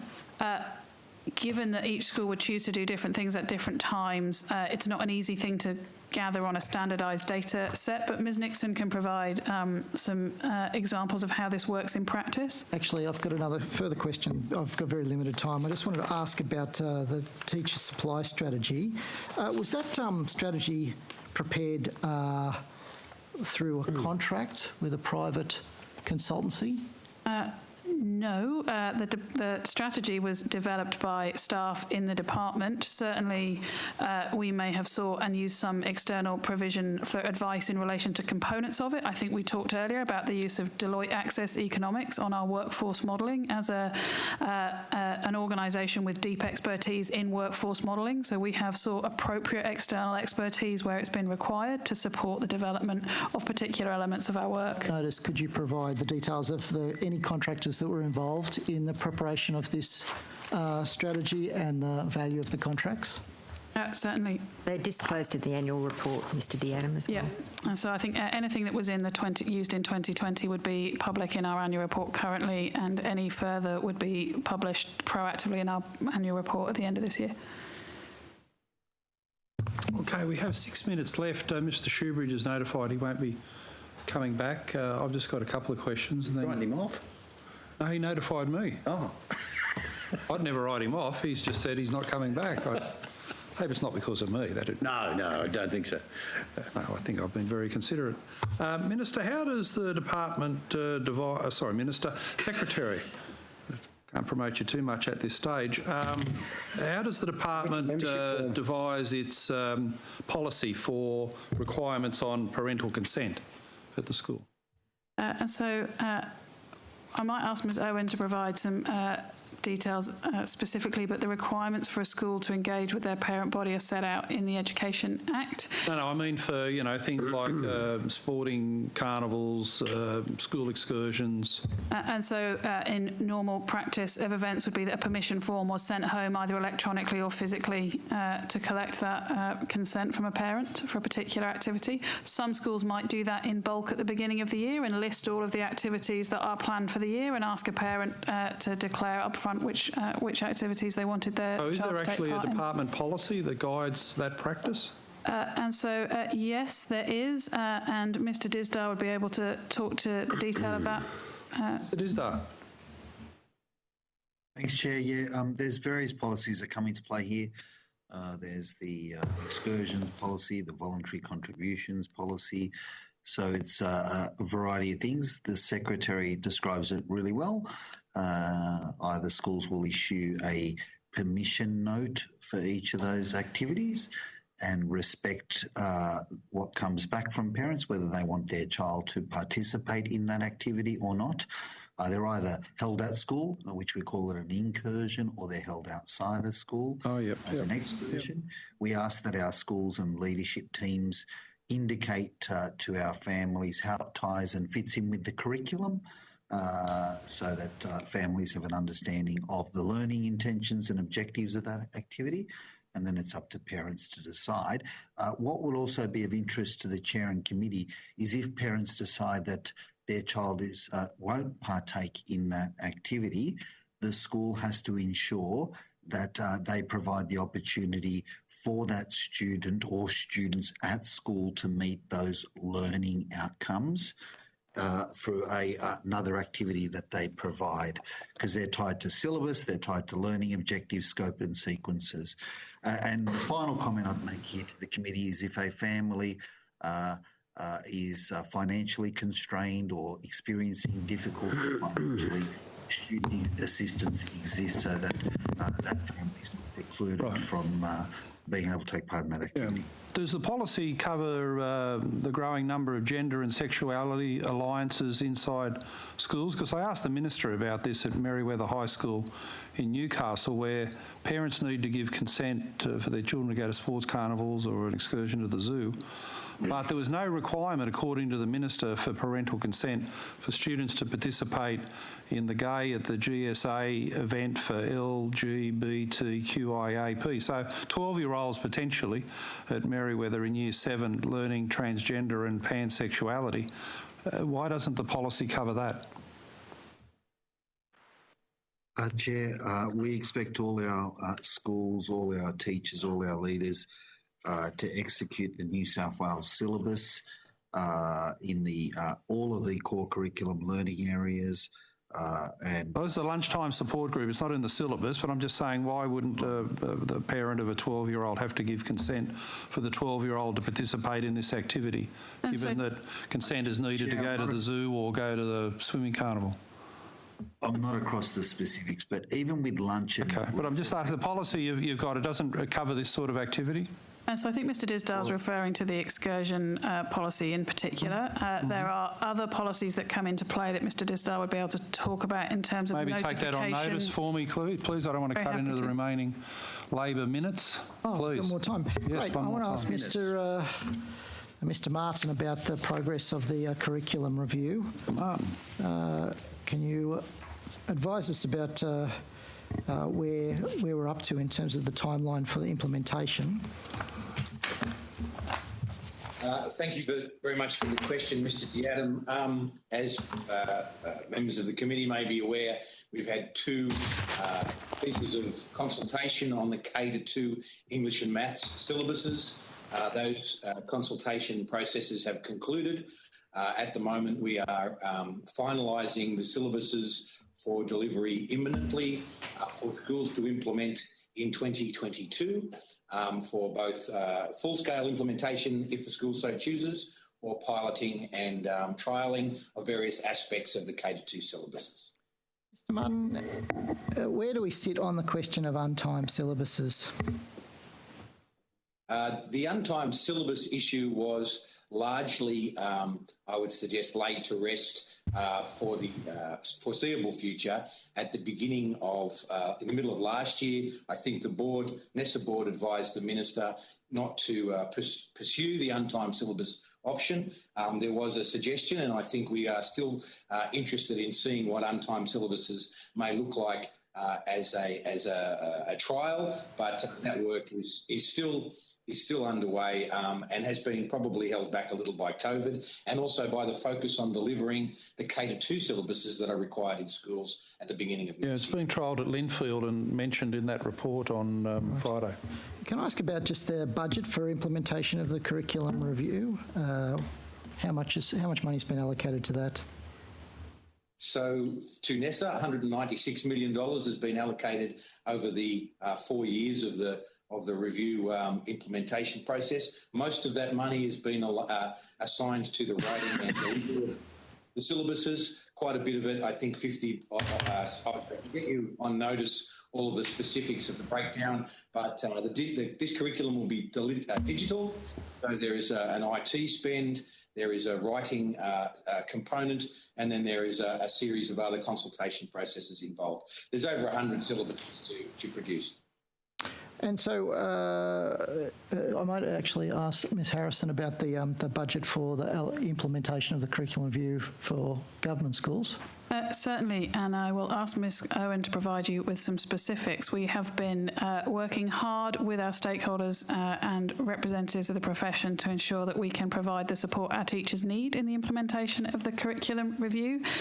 We welcome the changes to the K-2 curriculum and in particular the focus on the evidence-based practice that is embedded within them and have been developing professional development to support effective implementation of those new documents when they reach schools in 2022, and Ms Owen can provide you with some specifics around the budget. Briefly.